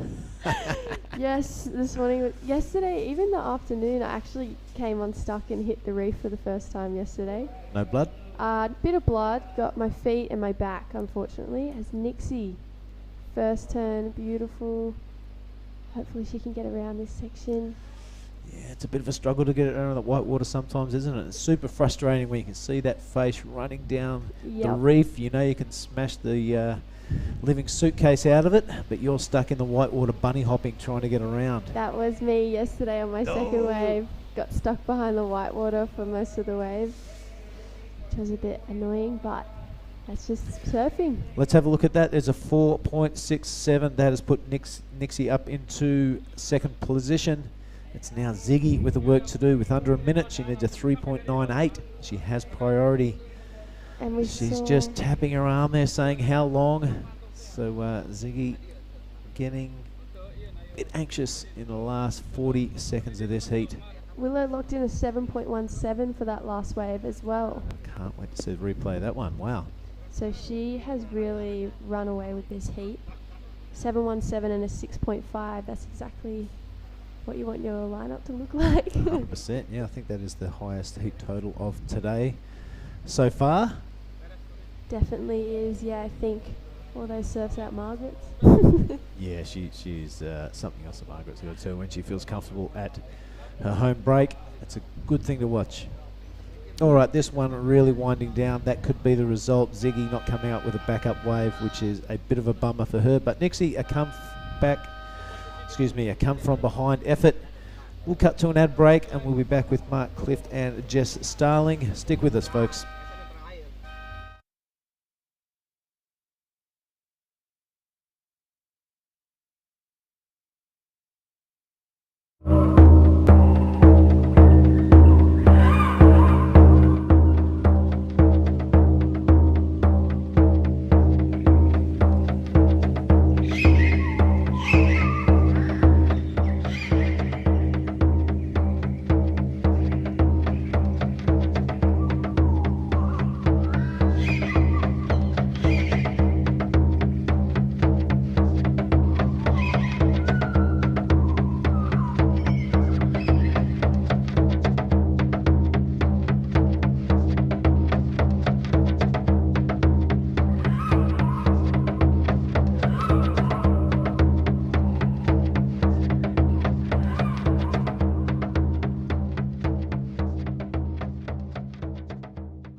Hello everyone and welcome back to the Krui Pro at the QS 5000.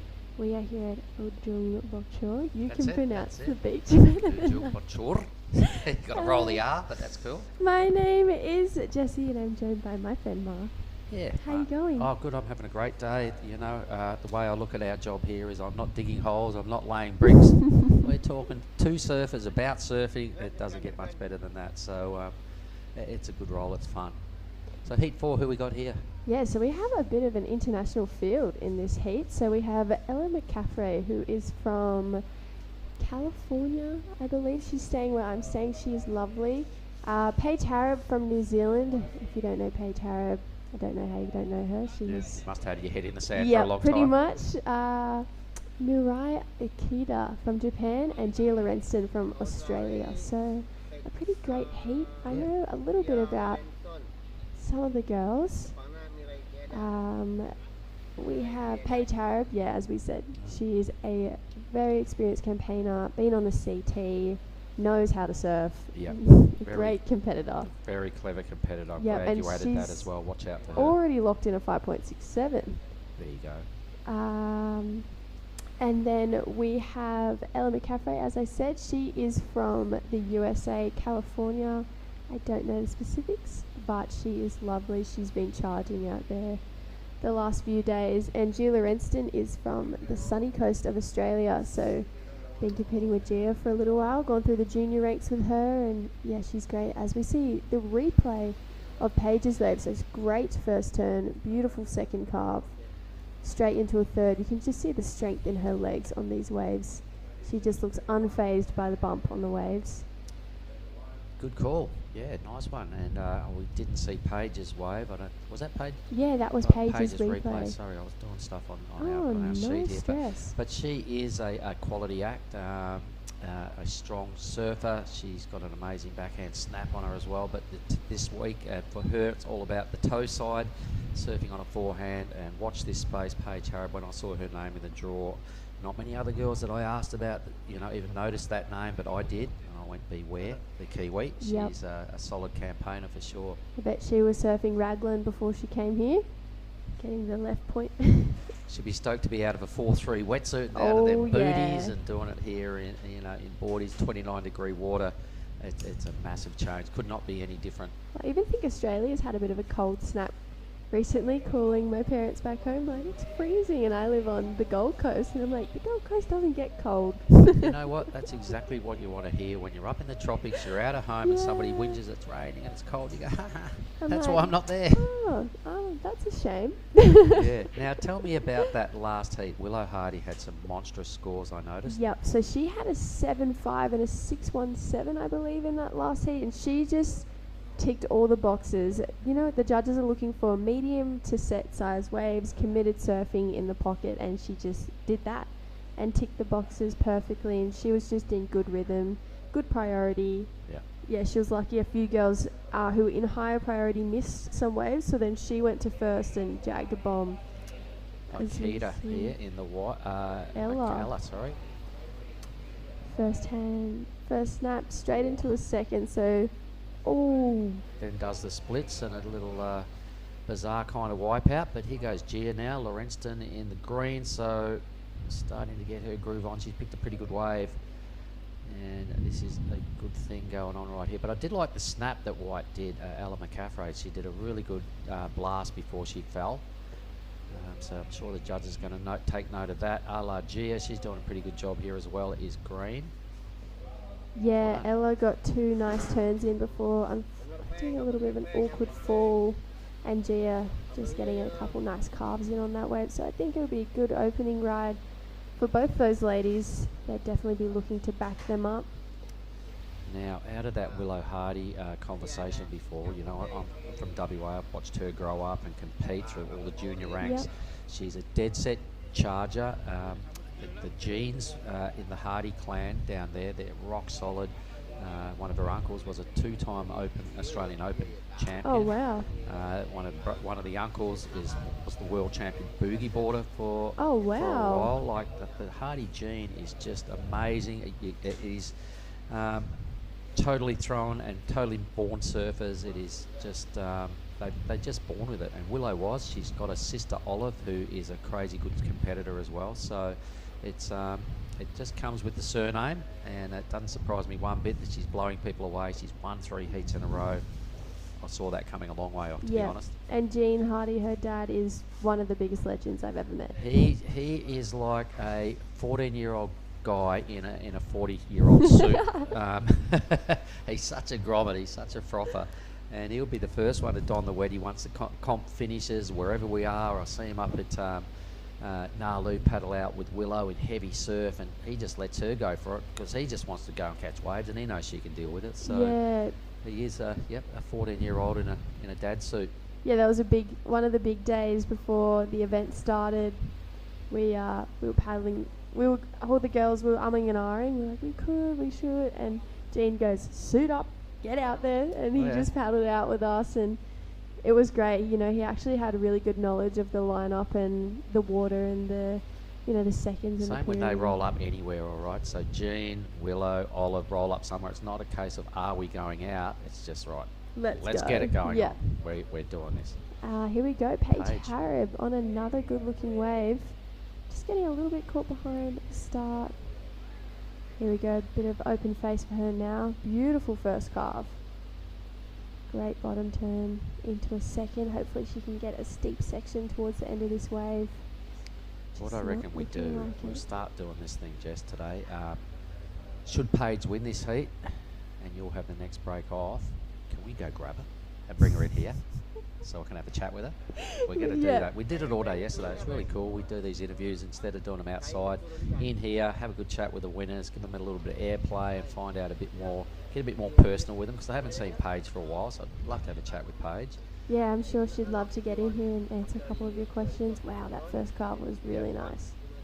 She will be, somebody that has already gone under the radar. One of our girls, the potential threats. You watch this space, Paige Harib, mark my words, will go a long way through the draw here. Calling it. My pick got knocked out. Who was that? Safi Vetti. Yeah.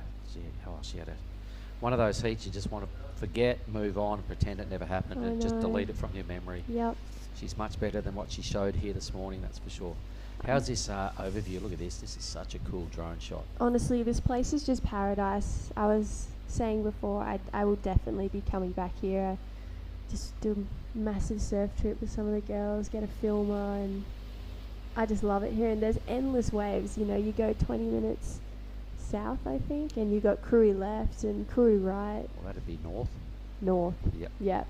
So you can see in the distance the big old mountain range there, and there's a whole lot of beaches, halfway along that strip. And you've got Krui town up around the corner, and that's got quite a few good waves. I believe there's even an island just out off to the left of screen, Banana Island it's called. Oh. Yeah, just quietly. Just between you and me. Don't tell anyone. That does some tricks as well. So this little zone, and then there's a killer left just around to the south. You heard of Wajambu? No. Wow, my goodness, it is referred to as Sumatran pipe Oh, for a reason. yes. So the real name is Wajambu. It's for total experience maniacs only. If you go out there and you're any short of that kind of description, you will get dusted and you'll come in bleeding. It is a heavy left-hander. You know what, that's why I'm excited to be a natural footer going to NIAS, because every time I try to pull in on my back end, I just go up and over. And even being from Narrabeen, I just can't quite figure it out. That's okay. And there's Sophie McCulloch. She is the Australian pocket rocket, and Alistair Reginato. They've been caddying for each other all week.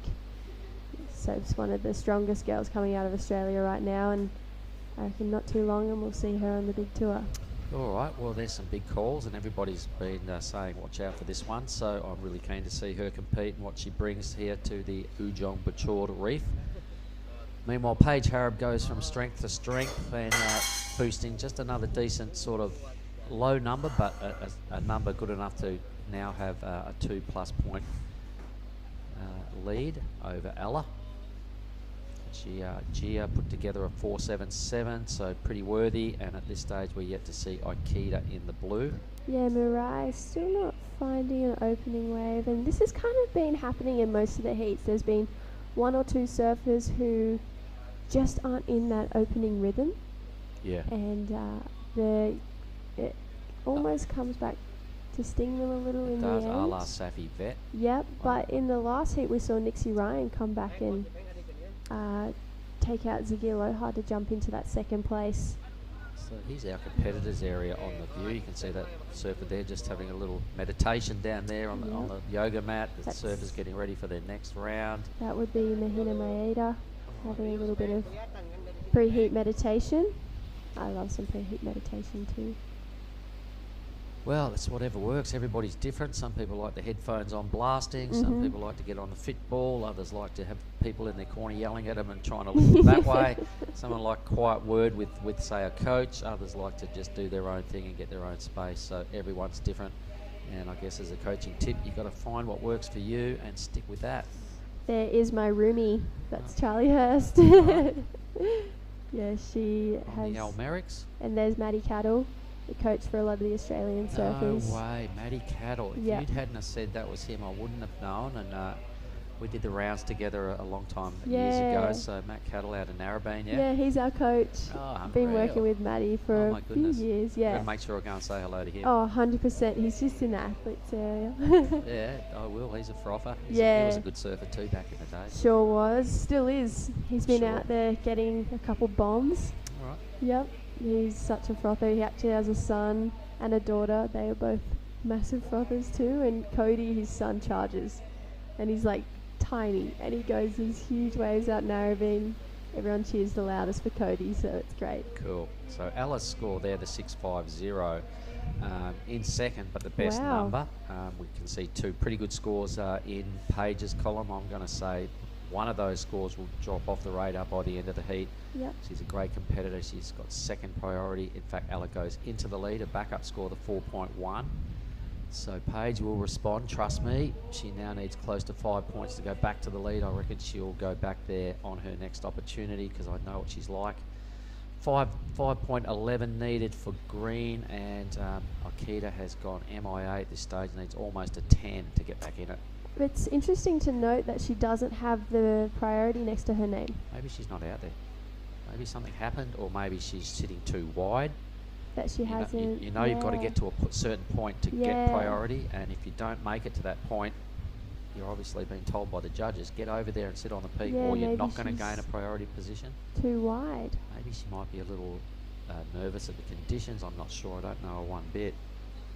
But there is a reason she's not on the priority board. She's either not out there or she is sitting too wide. So that would be Mirai Akita. So you see Ella on a great wave. It was a beautiful opening turn, straight into a second on a steep section. So that will be a great score for Ella. She is absolutely charging out there. She is not scared, Ella. See the replay. I think you'll like the first turn of hers. All right, well, regardless of whether it's Ella or Paige, I want you to grab the winner for me. Yeah, okay. Yeah, I'll have a chat with Ella and find out a bit more about her. I believe Oni's been doing a little bit of coaching with her. Yeah, they went and spent a bit of time in Bali, and even Lakey Peak, I think. Right, that's my hang. I don't think I saw her there, but I did meet her the other day, and I did see Oni doing some stuff at Chengdu, so he gets around. Yeah, and Ella's coming to NIAS as well. I was speaking to her, and she's obviously from the North American region, and I was like, so I was just interested to see why she was decided to do these events, seeing as the points don't count towards Ella's region. Well, a little like it, Jessie meant. Oh, so and what was her response? She said that they've only had one event, so the Jax Pro for the North American region this year, and the next event isn't until October. So she just wanted to get a couple heats in, and she thought, why not go to Paradise and surf a couple heats? And honestly, I can't blame her. Yeah. And then you got people on the men's side of the draw that are doing likewise, like a Jesse Mendez. Yeah. All right. It was really interesting to see his name in the draw. Leo Castle, who's in the men's and almost made it to the quarters yesterday. Got really close. This Brazilian fella is 17. He's also in the Pro Juniors. Yep. Travelled over here by himself, got from Brazil to here by himself, 17. From Brazil to here? 17 years of age, and we took note of him when he sort of started having chats and winning heats. We're like, hang on, this kid's there's a lot to like. The 7.6 for Ella is another blockbuster score, so she now has a whopping lead.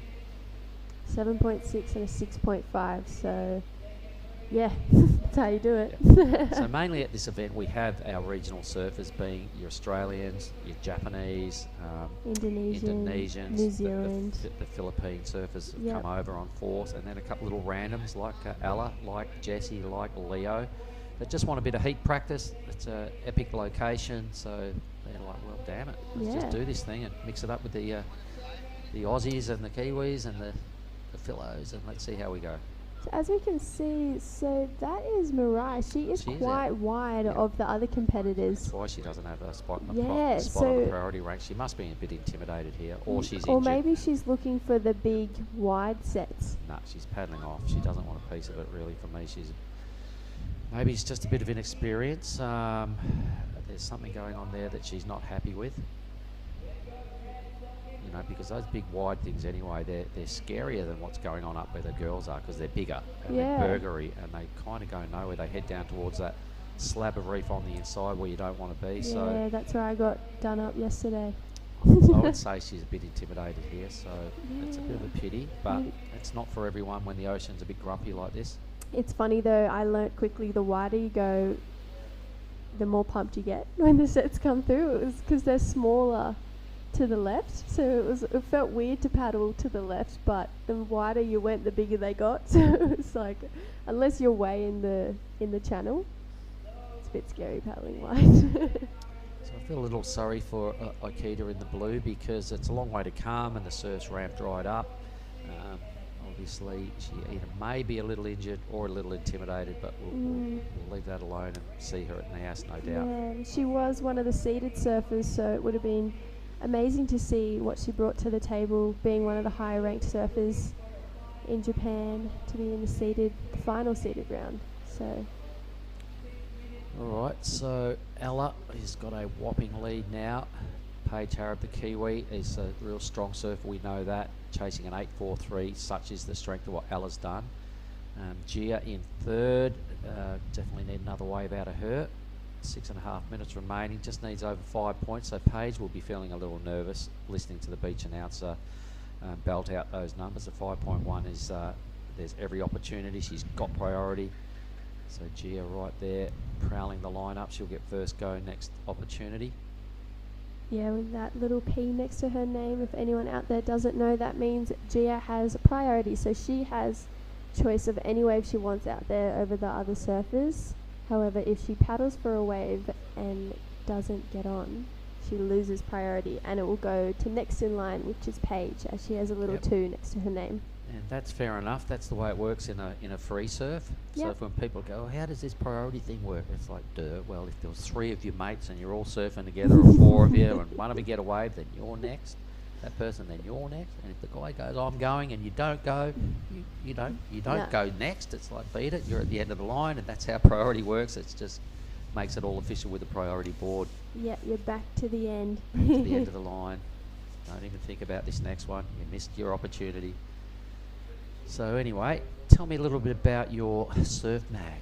Yeah, so my sister and I started Murmur Mag about 2 years ago, and pretty much we just found that in the female surfing world, it just wasn't getting any coverage. There were a few other magazines that spoke about only the top end surfers, but my sister and I were just like, there are so many phenomenal surfers, female surfers especially around the world, who are, you know, changing the sport for the better, and we truly think, you know, a light should be shined on them. So yeah, we've been going for about 2 years now, and it's just like rapidly growing, and we have a great following. And How often does it come out? so it's an online magazine, okay. so we just Right. release articles as we go. I've got one coming out with Shannon Hayes, who is the commentator for the WSL. Oh yeah, Shannon. One with Patcha Light soon, Tully White, a longboarder. So we've done work with a lot of females, and we have a couple fun segments like Grommer of the Month, where we choose one from around the world and plug them. As we see Paige up and riding, so she's looking to improve a 4.2. Beautiful opening carve. Yep. Great second, just a bit of down the line surfing right now. Boom, straight up into the lip. Judges will love that committed surfing, and just pulls through the back of that one. Yeah, a really good comeback wave there for Paige, because she probably would have heard that green doesn't need much, a 5.11, so she's done every bit of improving her score. I reckon that she'll get her best number out of that ride, so green now will need something substantial. She's doing a pretty good job though, so look at this wave, what a ripper.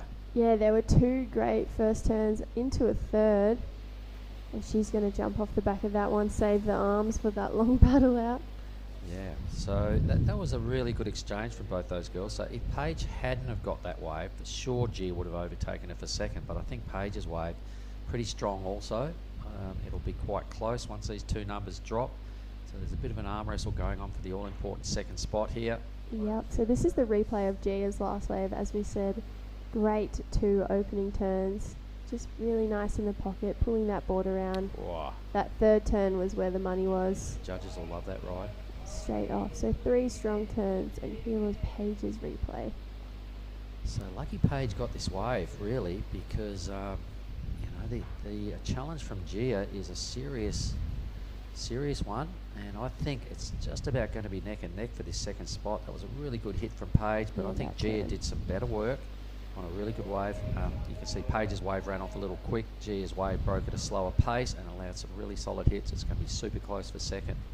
Yeah, so Paige had locked in a 6.17 for that last wave of hers, which left Gia looking for a 7.07, which is a pretty big score. Well, there was some pretty big hits on a really clean, strong wave. The two sections Gia got were really steep.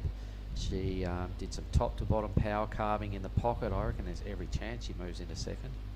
Yeah, I agree. The judges want to see that they've been throwing heat on scores that people that have been doing that all event. They won't change their focus now. So I reckon Gia is every chance. Yeah, 100%. I think it'll be pretty close between Paige and Gia, no matter who gets through. Both surfers have been really going for it in this heat.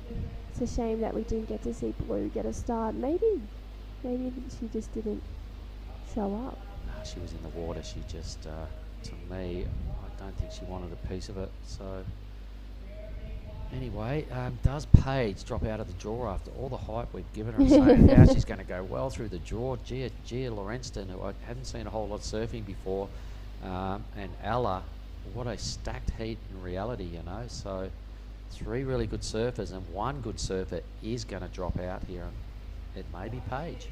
Yeah, Gia is a powerhouse and a bit of a dark horse as well.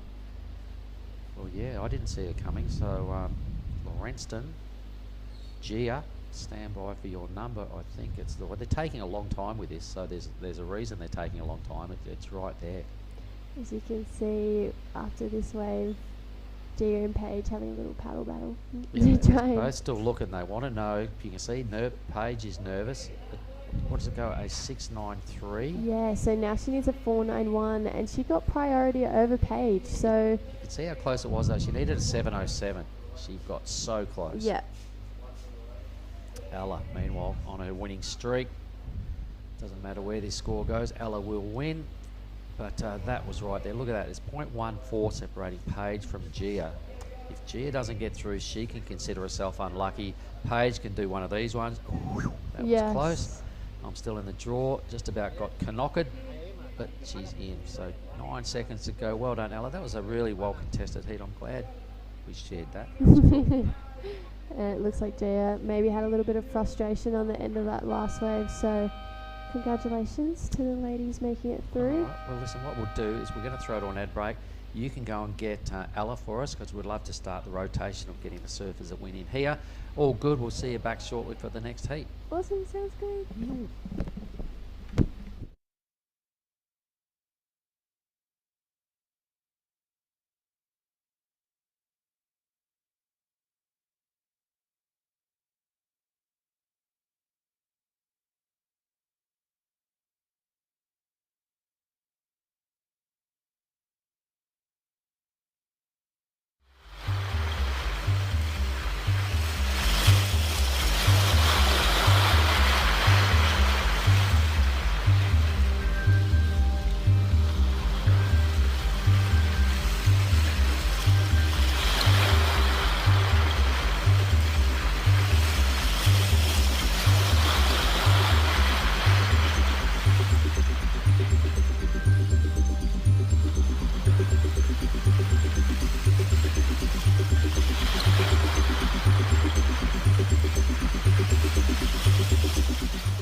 Right, we are back, and this is Heat 5, the round of 32 of the women. It looked like White was ripping straight in and fell straight off, so not much going on there for Mahina.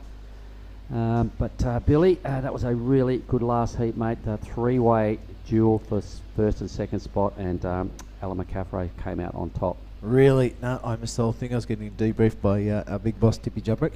So I'm going to have to catch that on the replay. It was pretty cool. So meanwhile, this heat in the green, Charlie Hurst from Australia. We have Mahina Maeda in the white from Japan, out of Lavina, our homestay. Yep. Sophie McCulloch in the red, the Aussie, and Anon Matsuoka in blue from Japan. Yep, Charlie Hurst, bringing up the green.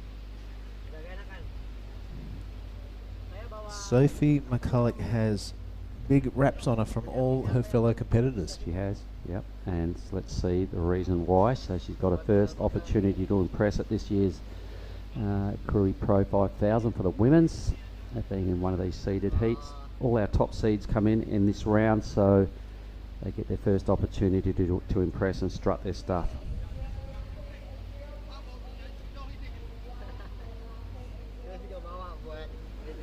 Right, so no real shots fired in anger. Just a couple of small ones there from our surfer in green and white.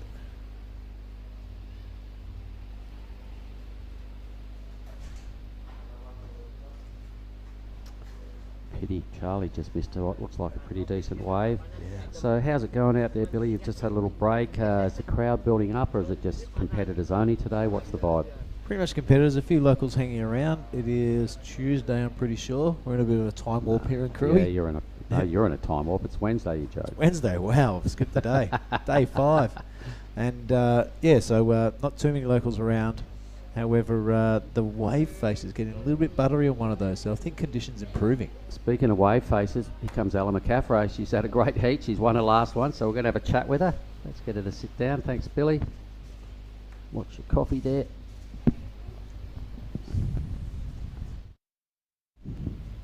We'll just get this nice and close, Ella. There we go.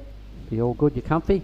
Yep. My name's Mark. How are you, Ella? Ella, nice to meet you. Tell me a little bit about yourself, where you're from, how old you are, and stuff like that. I'm 19. I'm from Encinitas, California.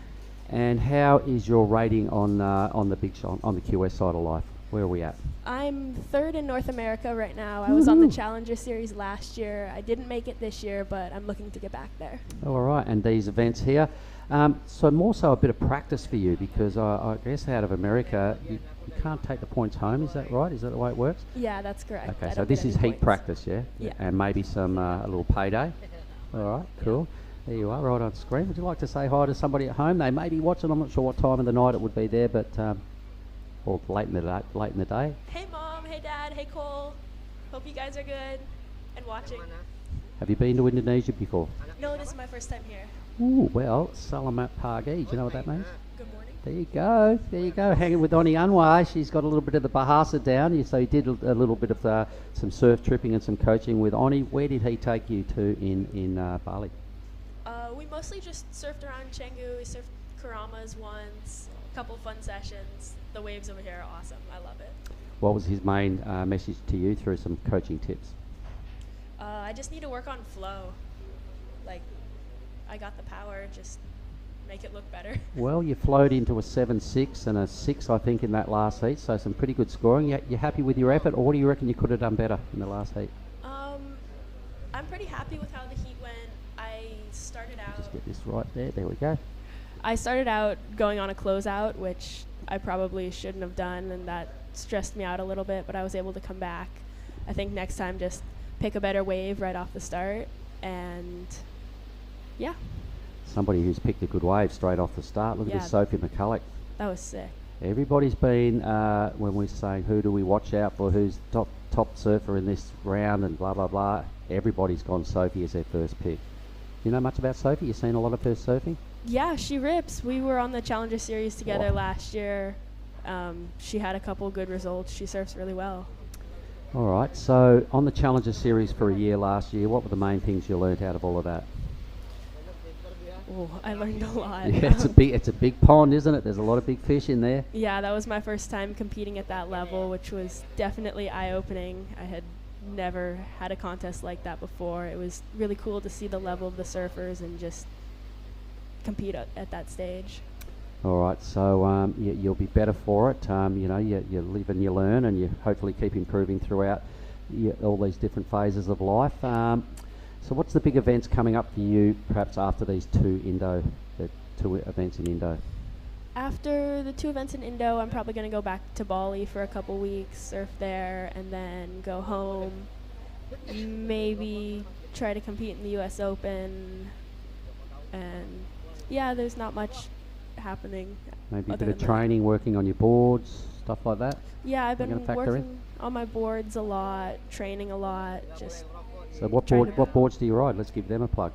I ride JS's. I was on a Monster 2020 out there. All right, and who are your other sponsors? I surf for Body Gloves, Amazon, On a Mission, Futures, and Surf Ride. Woohoo! You've got some support. That's cool. Great sponsors. Thank you guys so much. And who are you rolling with here at this event? I'm here by myself. Okay. All right. Yeah. But I've made a bunch of friends. The Aussie girls are super cool. The Indonesians are amazing. Like, everyone is so cool. Well, we're all surfers at the end of the day. Win, lose or draw, you're the best of friends on the beach, and kind of the worst of enemies, or the best of enemies in the water.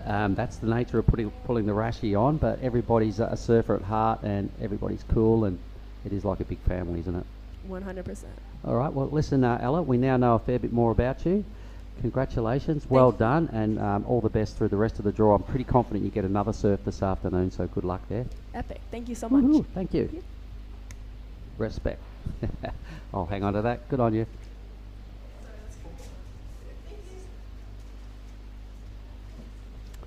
Well, look at that score, 8-3-3. Sophie McCulloch, the judges, just ate right into that and bought every piece of it, and why not? That's the biggest score of the day, so I'm going to write that down, Billy. That is an absolute highlight.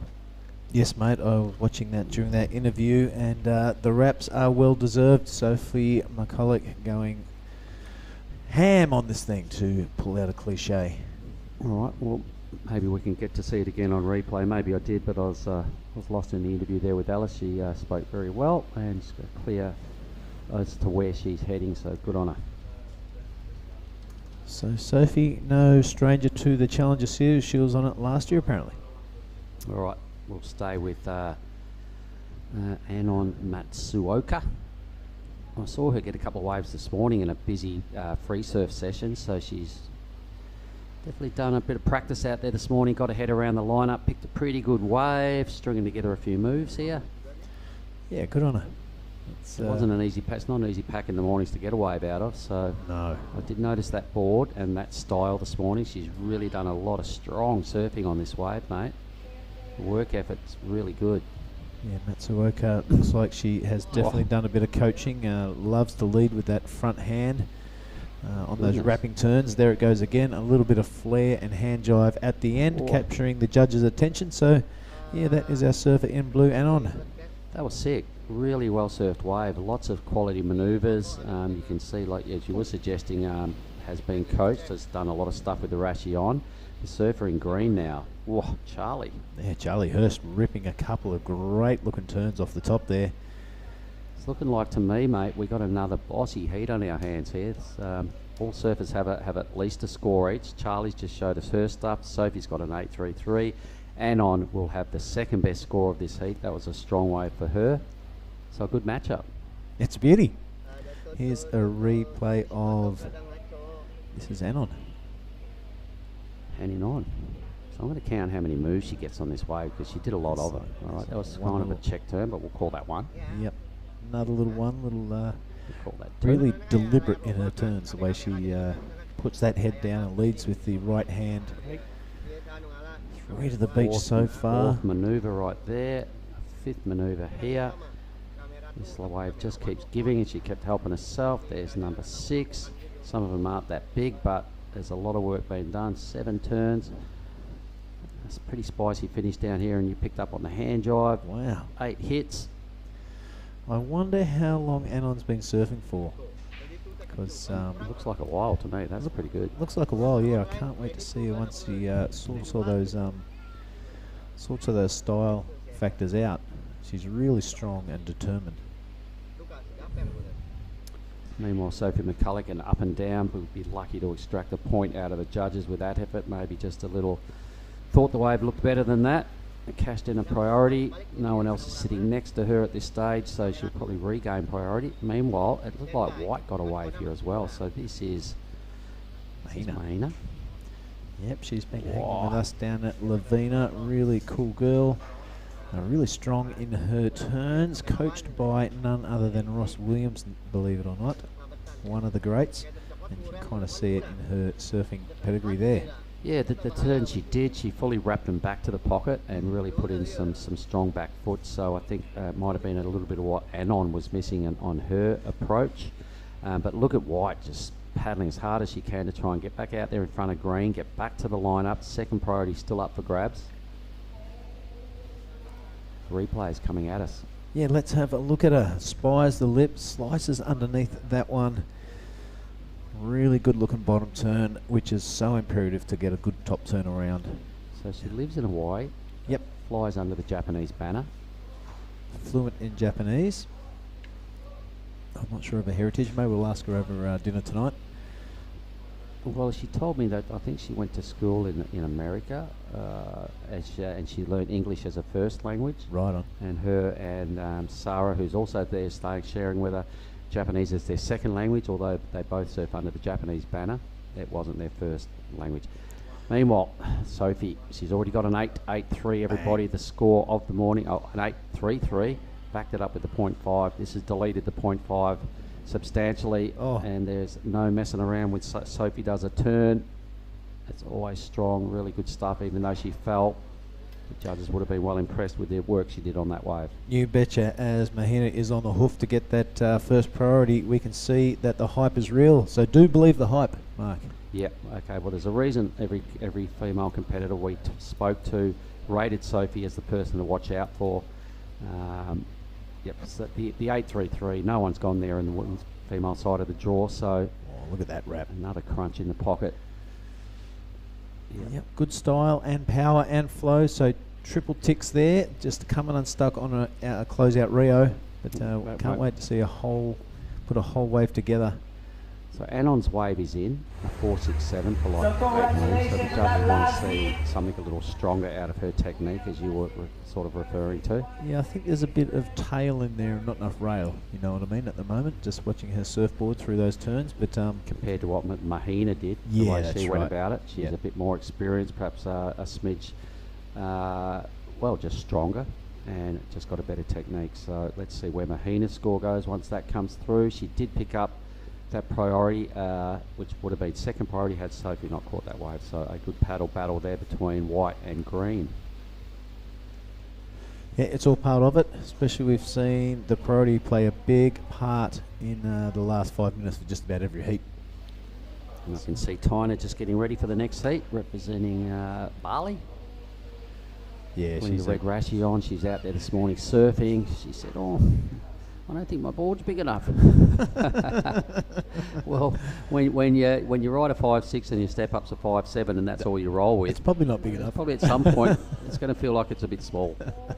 10-foot knee house on the radar as well. I might be able to rent out a couple of my bigger boards I've left up there. Yeah, my shortboarder might be able to rent that out as a big gun. So you can see Maeda, she got a 4.83 for like 3 turns. Yep. Anon got a 4.67 for 8 turns. Yeah, I think that's the difference. I think that's very good judging. Yeah, and we've said it before that the judges don't count turns. They want to see the turns that count before they throw big numbers, and Mahina did half the surfing for a slightly better number. Pro surfing, mate, they're quite stingy, the judges, for an obvious reason. They're surf watching and trying to separate very good surfers from excellent surfers. So here we go. This is Anon. Let's see what she can do this time. It's a better looking wave for a start, Billy. Yeah, that is a better turn from our surfer in blue. Good looking cutty, spies the white water on the rebound, and I reckon she'll be happy with that. Those 2 turns as opposed to that big 8-turn wave. I reckon she'll be feeling confident. You can see it in her body language there. Yep. On the kick, chest up. She probably, heard the number she got, 4.67. She probably broke that down in her brain and went, I've got to do more, because she did a lot of surfing for a low score, so she went, okay, that's not the angle, I've got to go a bit harder. So a nice response. Charlie Hurst just a 2.1. She's got a work cut out for her now once Anon drops in this second score as well. Playing catch up. She does have second priority. McCulloch's second score yet to drop. Great overview of the reef we call Ujong Bachor. Yeah, mate, it's an incredible part of the world. That beautiful left-hand reef system laying out in front of us. In the background there, you can see the beaches, and all you have to do is get in a BMO or get on a motorbike and go exploring. There's plenty of coastline there to check out. As we'll look at Sophie McCulloch, a rig up and down first turn. Looking for this third bit of a check. This wave filling up full of water. She has spied something that we haven't seen and really cracks it off the top there. Wow, this level of surfing really gone through the roof in this heat as she proves me wrong and goes flat on her face. I mean, it was a good wave and it just starting to ramp up a little bit in size down the line there. She kind of eyes lit up on that second last turn and then just drew the error, perhaps just over frothed a smidge, but the judges will still love it. She's definitely doing A-grade surfing. Dealing with quite a lot of whitewash on this wave to produce the manoeuvres she got going on. And just as the wave started to get really good, she helped herself to this turn, which I really like, and it just started growing, and she got a little bit carried away and kind of wasted maybe another opportunity down the line. Anyway, this is Mahina. Yeah, really solid rail work with Mahina as her last wave, but polished performance. Can get that rebound, she does. Going to stick with this one on the inside. It starts to wall up, shows to start a bit of form. Mahina, you can tell she is a quality surfer, and all right, that'll be a pretty good backup wave. All right, we'll stick with Charlie now because she's screaming down the line. She needs to get some scoring manoeuvres going on here to bother the talliers and the boys that make the numbers up upstairs. Okay, a second reasonable turn. She was sitting in fourth. The heat started getting away from her, so she needed to answer back. That'll be probably her better score, but probably still going to have to get out there and do something else to challenge for an all-important second position. So Anon does go into second position with a minor score, but Mahina with a number to come, I think, will regain that position. I was quite funny. I interviewed this girl yesterday, Mahina, and she served a pretty good heat. She won the heat. She came in. I said, "Oh, how do you reckon she went?" She goes, "Oh my God, all my turns were fat burgers." And shame. How did I win? I said, "Hang on. You got like a 6 and a 4 or something," and she did pretty good. But her own critiquing of her own surfing, she expects more. She's having a better heat here today, but she claimed all the turns were fat. She wasn't impressed with them, and she thought, "Oh my God, did I win?" There's pretty impressive turns there, and sometimes your harshest coach is yourself, and that's how you're going to get better. Watch Charlie here. Some of these turns almost go off the back of the wave. So watch this. She gets a bit of speed, eyes up this lip line here, trying to find somewhere to turn, spies it, can't really wash up that speed, and almost off the back of the wave, and cuts down onto it again. She'll repeat the episode here. I kind of like it. That's really hard to do. Well, it was just a bumpy wave, and she'd gone a long way. She went, okay, I've got to do something. I think the way the judges will see that is not a lot of rail being buried into the manoeuvres. It was more just a hang-on approach, and it was 2 tough sections there for young Charlie. She did a good job to stay on the wave. It wasn't really convincing, create your own drive sort of surfing, so I'm not sure she's going to extract a big number out of that, unfortunately for Charlie. But she's staying within striking distance of Mahina in second, who's just put together I think the 5.73's just dropped. So Mahina comfortable in second. The other 2 girls very evenly matched on their 2-wave totals. Has Charlie scores yet to come through for that last wave, so she may overtake Anon for third. I don't think she goes to second. Either way, the women's round has been quite exciting, mate. I've enjoyed these first 5 heats. And some really good, strong performances of some of these seeded surfers staking their claim for to be noticed. And I can see that there's some real good stuff to like about what's happened this morning. Sophie McCulloch, none better than the 8.33 on the scoreboard. A dead set highlight. Willow Hardy, she surfed an amazing heat as well. In the very first heat of the day, we did get Kobe Enright taking that one out. a Japanese surfer, Nanaho Suzuki, winning heat 2. Willow, some big numbers in heat 3. Ella McCaffrey, we just spoke with her, she did a great job, and Sophie McCulloch has set the bar pretty high now with the 8.33. Has Charlie's score come through yet, mate? Yep. Yeah, it is in, and it didn't impress the judges too much. What was it? 3.57. Yeah. And that's the way they'll view that sort of surfing, you know. As a female surfers that might be watching the broadcast, mate, they go, God, she did a pretty good job. She went really fast and she did this and that, but the rail work wasn't quite there because the wave was a little bumpy and chattery down the end of the line. No, I think you put it perfectly when you said just kind of a hanging on thing, bit of a roller coaster ride through that fast section. It was quite lippy, but yeah, kind of hanging on as opposed to, you know, controlling your turns. Speed, flow and power. They're looking for that. They're also looking for control. Compared to what Mahina's doing. Yep. You know, the turn she's doing compared to what Charlie's doing, just more strength, more rail, ticking more boxes of the criteria. So Charlie, if you're a coach or your dad or someone's filming her heat, could probably just rewind that and just point out some little moments that need to be worked on. But she may still get through. Should she get a 6.46? 3 minutes. Sophie McCulloch blazing through this round. She's on the inside with priority, surfing a smart heat. And I think the 5.6 was a score she probably fell on as well.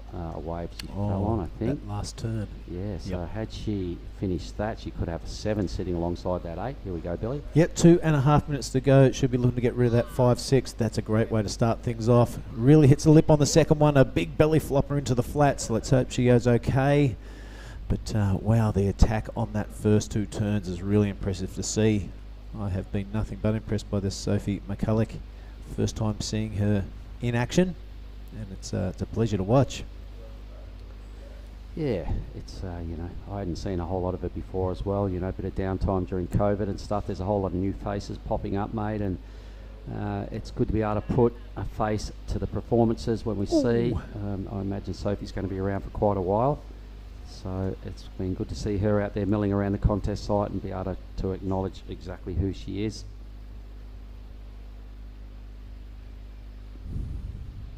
Back into heat 5 here, everybody. After this round of the women's, we cross over to the Pro Juniors for 4 heats, Pro Junior men's.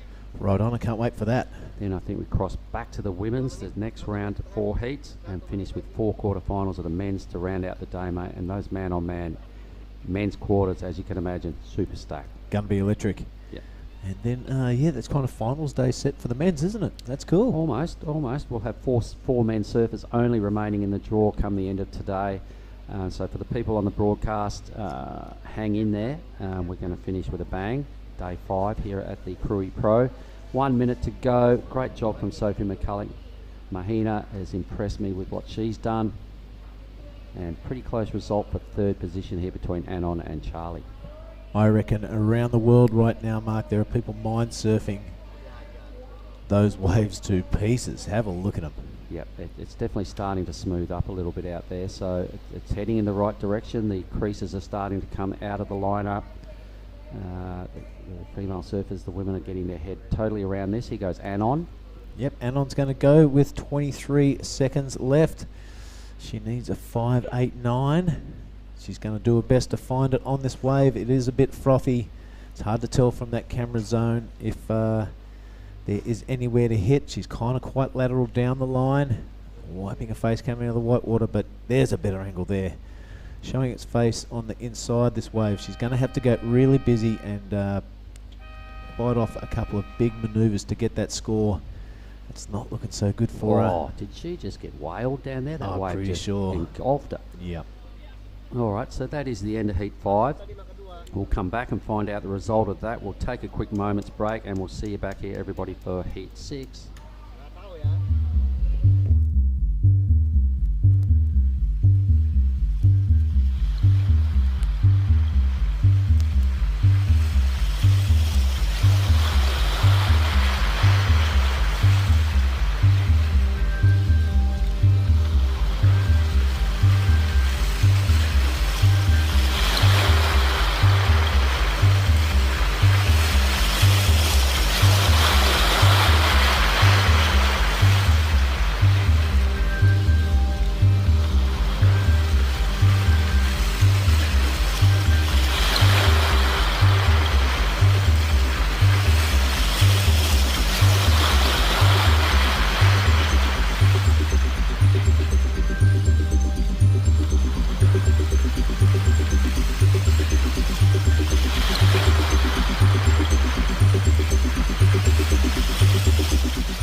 are live and we are back for heat number 6 of the round of 32 women.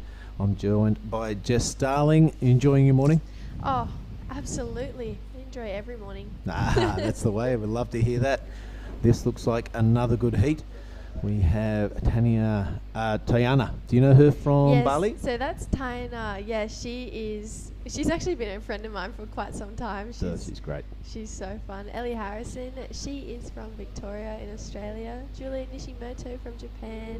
And Sumomo Sato That's right. from Japan as well. So another stacked heat. Yep, we have an Indonesian, an Australian, and a couple of Japanese surfers. And it looks like Tayana off to a flyer. She is small in stature but large in character. One of my favourite people to catch up with every time I go to Bali. I haven't seen her for a couple of years, and she greeted me with a big hug and a smile down there at Krui left when I saw her. So it makes me feel good inside every time I see her. Yeah, she is a standout human, that's for sure. So we have Julie Nishimoto looking at this one. So Not liking it? yeah, up and out on that one. I think in the last heat, a couple of the girls were a bit picky on their waves as well. Was quick out there to watch that heat. My roomie was in that last one. to Oh, who was support that? her. Charlie Hurst. Oh, yes, Yeah. yes, yep. How was she? I didn't see she come in, of course, but Yeah, I didn't get to see her come in. I saw her before her heat and she was quite excited. Unfortunately, just couldn't get going in that last one, which is a shame. She's such a strong surfer. But that's just the way it goes. and where does she hail from, Charlie? So, yeah, so Charlie is from Port Kembla, which is just south of Sydney, a couple Yep. hours south. And this is Ellie Harrison. Beautiful opening turn. Straight into a second one, handling that little bit of bump excellently. And again, carving back this one, shouldering off a little bit, but she is working with it as much as she can. Yeah, good surfing from Amelie. We can see the girls and surfers that are quite aggressive from rail to rail.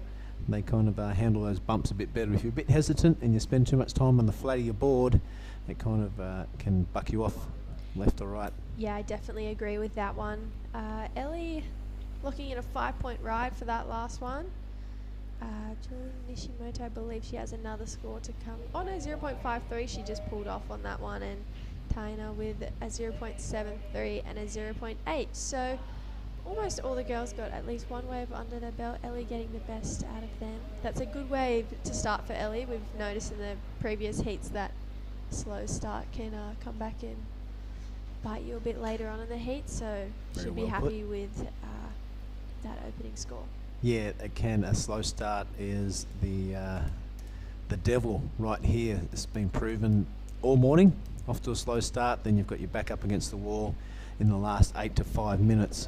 It's not somewhere you want to be when it is elimination time. Of course, 2 girls going through, 2 girls going home. We don't like to see that.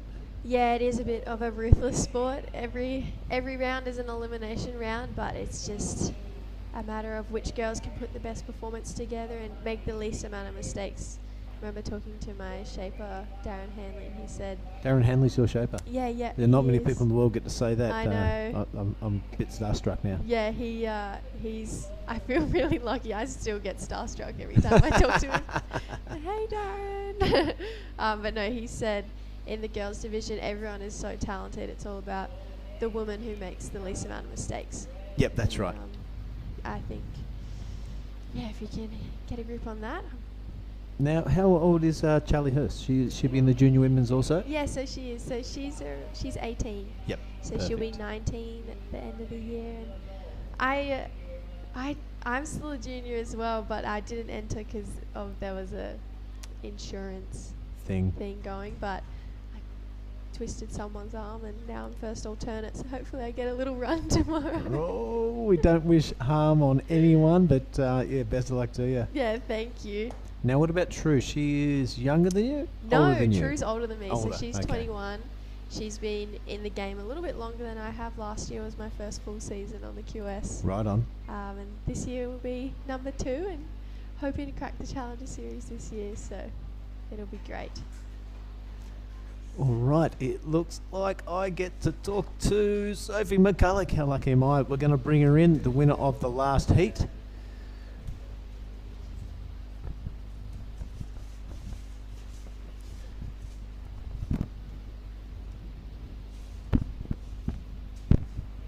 G'day, Sophie. Hello. How are you? I'll put that right up near your mouth like that. That's perfect. My name's Billy. Nice to meet you. Lovely to meet you. Now, there has been big raps on you, not from anyone getting around the commentary booth, but all your fellow competitors. We've been asking them, who's the girl to watch out for? And your name keeps popping up. Oh, really? Right on. I haven't seen you in the flesh before, surfing like that. I was very impressed. Tell me a bit about yourself. Where you're from, how old you are, blah, blah, blah. I'm from Alexandria Headland on the Sunshine Coast. Right on. Member of North Shore Board Riders back home. I'm 23 years old, so getting on now. And yeah, just grown up on the sunny coast my whole life, so these conditions aren't really in my I don't think they really play to my strengths. I'm used to surfing 1 foot onshore conditions, but nonetheless I'm frothing to be here and I'm really excited for this experience. Well, one of the best big wave surfers in the world comes from the Sunshine Coast. This is true. I actually saw him the other week. Yeah, right on. Who are we talking about? Mark Visser? Yeah, right on. And Jamie Mitchell comes from Sunshine Coast as well. I'm pretty sure. I'm not too sure, but it's a strange thing that the Hobgoods and the Slaters, who are also massive big wave surfers, come from Florida. And there's really small waves there, and a lot of big wave surfers come from Sunshine Coast. So don't count yourself as a small wave surfer only. That last heat suggested that you know how to handle the overhead stuff as well. You were on the Challenger Series last year, is that right? Yes. Yep. And how was that experience for you? It was amazing. Yeah, I kind of came home after 3 months and I didn't really make many heats, but it was still like the best trip of my life. So if that doesn't say much about how good it was, then I don't know what does. If I didn't really make a heat and still had the best time of my life. So yeah, it was really good to be a part of a band of Aussies travelling together and really get the camaraderie going, and definitely paid off. Wasn't soul destroying? It's fueled the hunger a bit more to get back on that Challenger Series? Yeah, it was both. Definitely a little bit soul destroying, but yeah, a lot of growth comes from that space. So yeah, I'm excited to take it on again this year. There's been a lot of talk about the Challenger Series and the cut-off and all that sort of thing. Are you a believer, or are you a bit sceptical about that whole cut and the Challenger Series? I really don't know where it sits, so I'm going to be Switzerland with this one. Right on. Yeah, I don't know. I think it's pretty brutal for the rookies, but again, it's I think it's going to get more viewers to the sport, so that's what we need. And yeah, I'm kind of just sitting on the fence with that one. Right, and that's very diplomatic of you. I think it's a good thing. You know, Parko got knocked off tour on his first year or first couple of years on tour. Andy got knocked off tour. And those guys had to spend an entire 12 months to re-qualify for the year after. Yeah. With this cut-off, you can go straight to the Challenger Series and be back in the mix in December in Hawaii. Yeah. So that's one big benefit for it. You might have sold me then. Yeah, so, you know, getting not having a successful campaign the first couple of years is not necessarily a nail in your coffin. A lot of world champions, that's happened to. You just got to find it inside you to get back up there and give it a go. And you'll be right. Yeah, exactly. Yeah, I guess the cream's always going to rise to the top, isn't it? You bet. And this is your first time in Krui? Yes. And what do you think? I love it. Yeah, Yeah. You've been exploring the areas? I have, yeah. I've been getting on the moped and not driving. I like to be the passenger. That's very sensible. But yeah, it's a beautiful area. I had a surf last night, and I was walking back up the beach after the sunset, and I was kind of just in disbelief of where I was. It's pretty amazing, and yeah, I'm very grateful that surfing takes me to places like this. It really does, and that's the whole idea of this QS 5000 stuff. We bring people in, bring them up, and hopefully they can go on to bigger and better things. If not, we get to hang out here and surf perfect waves and hang out with cool people. Yeah, it's not a bad consolation, is Not it? so bad. Now, do you want to look down that camera and say hello to anyone tuning in back in Australia? Oh, yeah, I'd love to. I'd like to say hi to Mum and Dad and my coaches from the Ocean Performance Centre, and also Jay Thompson, my other coach from the Goldie. Shout out to my brothers for watching. Maybe not my little brother, he doesn't always watch, but definitely my older brother. He's normally asleep, but you know, Australia's 3 hours ahead, so maybe he should be up and watching. Yeah. And yeah, my sister, she lives in Europe, she might be awake and watching too. So yeah, I'd like to, say I love you and miss you to my sister. Well spoken and well surfed. Give me one of those. Good luck in the rest of the draw, and it's been a pleasure meeting you. Thank That is you. Sophie McCulloch, ladies and gentlemen. Bring it on.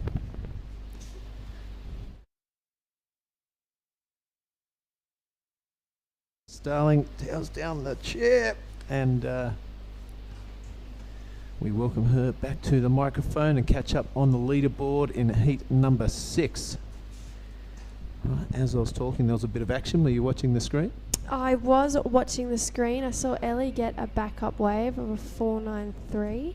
Yep. And I didn't see any of the other girls get their waves. Tyna's back down to 3rd. She was in 2nd. Samuma went up into 2nd. And Julie's still trying to find an opening wave. Really, white, red and green still trying to find an opening wave. So we'll see how that goes for the girls. It does. We saw Philippa Anderson rationing up there. It's always a pleasure to watch her surf. Really solid performer. From Newey, right? Yeah, from Newey. She has been in the game for quite some time, and she's actually just a really great legend. She's just always passing on insight for all of us younger girls who are just getting into it. And yeah, she's a great one to have in your corner, and all of us Australian girls are really lucky to have her, and especially Freya Prum as well. They pass down the knowledge to us younger girls. And it's easy to listen to someone passing a bit of knowledge and dipping their toe into the coaching world when they absolutely rip. Yeah. I'm believing everything she says because, wow, she can do it. And, like, she's found great success, in the industry we all want to find success in. So to be able to listen to her, and, she's almost qualified a few times, and, yeah, she definitely knows what she's doing. Yeah. I had the pleasure of going to Cloud9 with her a few years ago. Nice. Yep. I was judging there and she was competing. And first time seeing her in a big contest like that, and I couldn't help but be impressed. Definitely a level above a lot of surfers around the world. That is the next heat, but let's catch up on this one. It looks like Ellie Harrison with that 5 and 4.93, a couple of mid-range scores, has put her into first place, and it is Sumomo in 2nd. Really just that 3.03. So really 11 minutes to go, Jess, and if someone gets a decent wave, yeah, they got that 2nd position. It's kind of been the same in every heat as the ones I've watched so far. It's the people who can, capitalise on that first exchange. They've really been in good rhythm and solidifying their scores. But then we see at the back end, the girls who, I don't know, maybe were a little bit more out of rhythm or just couldn't capitalise on their waves, they've been battling for 2nd place towards the end. But Ellie with a 5 and 4.93, so 2 good scores. It's still anyone's game. See Tyna taking off on a good looking wave from the drone shot. First turn straight back in to a 2nd carving manoeuvre. Can't tell if she's in a wetsuit or not. I think she is in a wetsuit. I saw her this morning, and you can't help but smile when you see her surf or be around her. Oh, she's just a ray of sunshine. Unfortunately coming unstuck on that last one, but I would be hot in a wetsuit out there. Yeah, well, she does live in Bali. Yes. I'm pretty sure born and bred, but definitely bred. I see you squeeze out a first turn there. She's only little, and these waves are quite big, so she's doing great. Hard to think of having a contest in Indonesia without this young lady getting around it.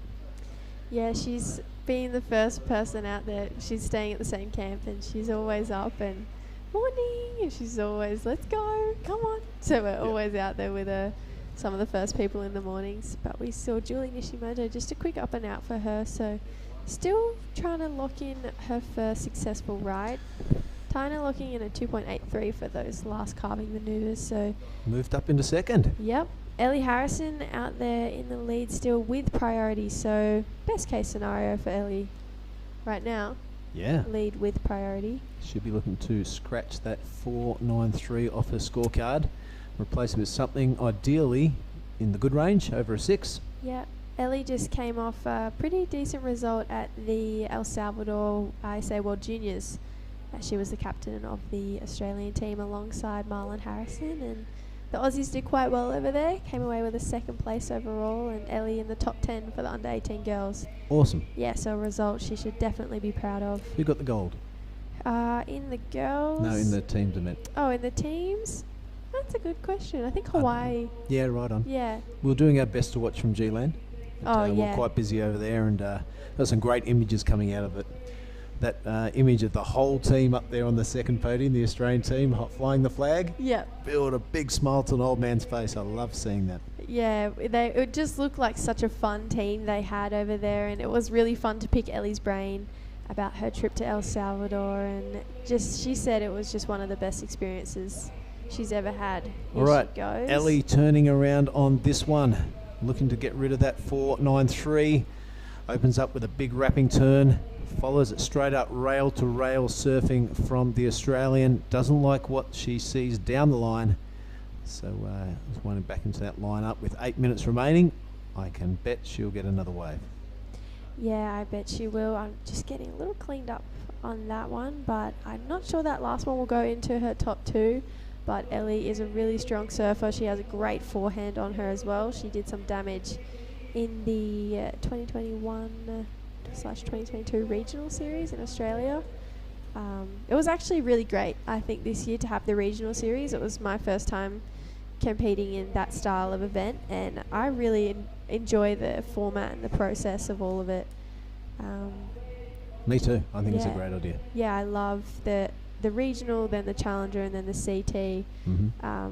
Obviously, things changed so quickly this year. We all thought we were going to have like 8 months off, and now we're in paradise. So back to back too. Yeah. We've got no time to Yeah. go for a few days of free surfing here in Krui. We're straight off to Nias, set up the circus up there, and get it swinging. Yeah, so, and then there's talk of more events towards the end of the year, and then a whole nother Australian regional series next year. So It's definitely livened things up in the surfing world, hasn't it? Yeah, 100%. After a couple of years off. I mean, I love competing. For me, more time in the Rashi, the better. Mm-hmm. And it's really my passion and my love. And I think as being a junior as well, I've been lucky to do both event series this year, and I've really fallen in love with it. So I'm a massive fan of the regional, and it's cool that we get to come to Asia and get points over here. I'm not sure if it'll happen again or if we'll merge, but well, Will was happens. saying,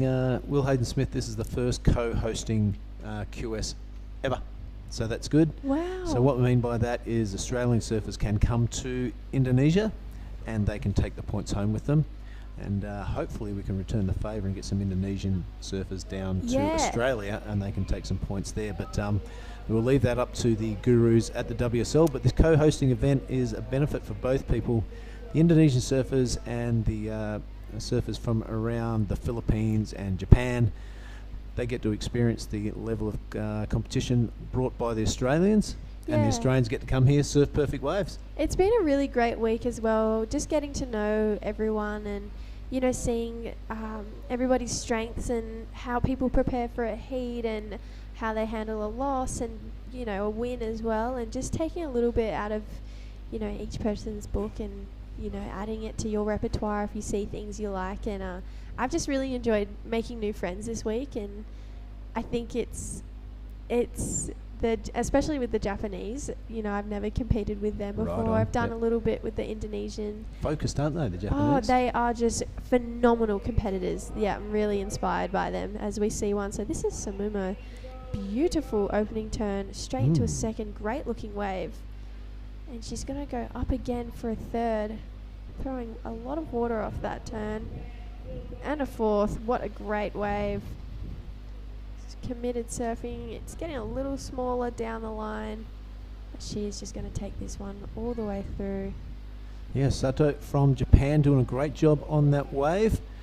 We'll see if that can snatch the second position off our Indonesian surfer. She only needed a 0.6. I think she did it when she stood up. Yeah, she definitely got that, and I think she would have improved quite significantly on a situation as she teed off on this thing multiple times. Right on. One, and then a beautiful second. I like this third turn the most. Lots of water throwing off that one. Back into a fourth.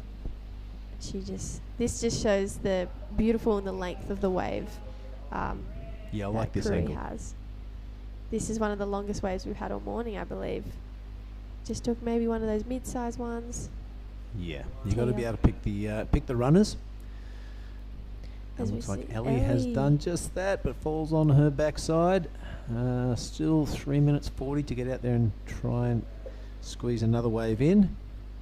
Yeah, as I said at the start of the heat, it's definitely the competitors who can capitalise on their first exchange, and Ellie got two scores straight away, and even though all these girls are phenomenal surfers, you know, she's sitting quite pretty in first place, with second place in Taina only needing a 7.1 to get to the lead. So unless something drastic happens, everyone really needs 2 waves to try and jump Ellie.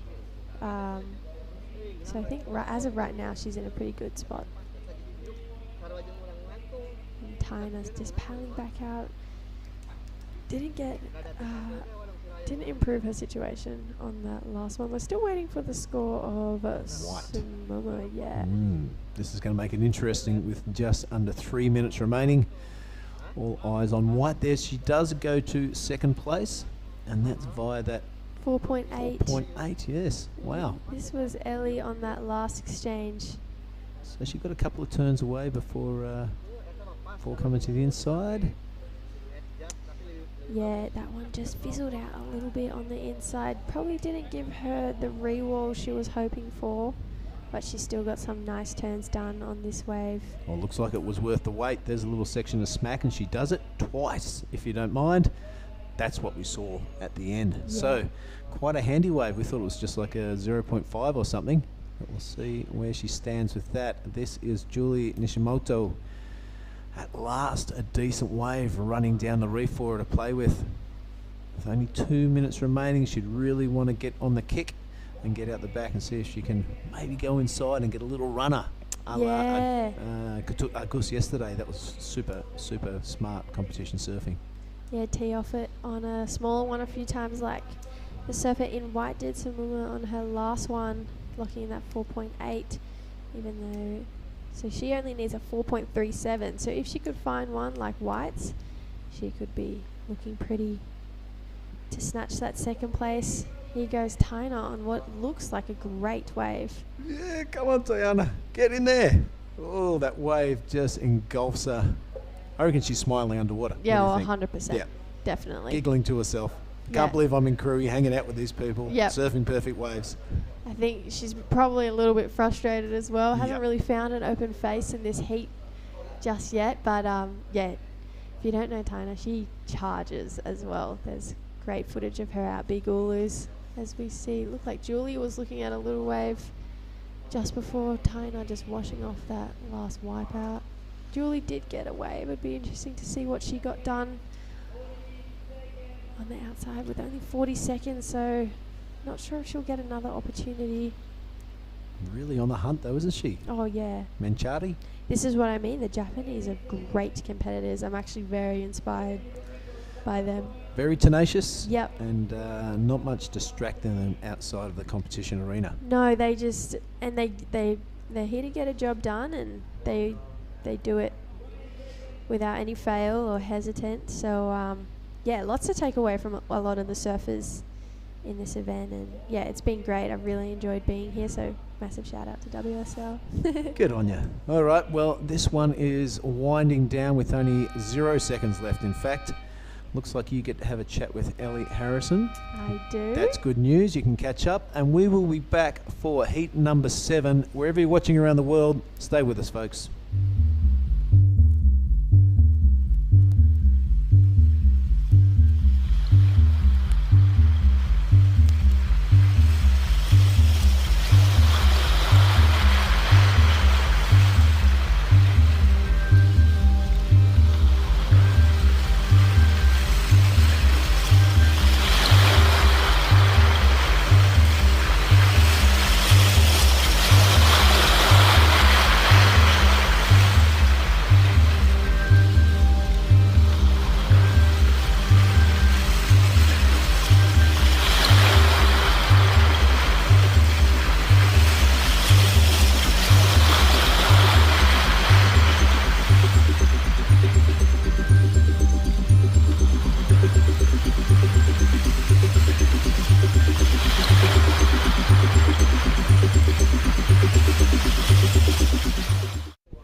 welcome back to the Krui Pro QS 5000.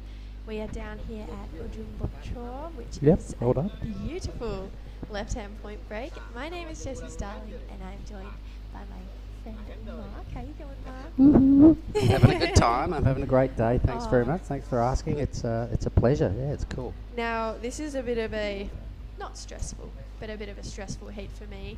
I've got my big sis, True Starling, in the lineup. Yep. We also have experienced campaigner Philippa Anderson from Australia, from Newcastle down there. Minami Nonaka from Japan, as I said, my big sis True, go True. And Angela Ball from down in Victoria. So Ange, if you haven't heard of her before, Ange isn't scared. And we, all of us girls, Ange charges harder than all of the Australian girls.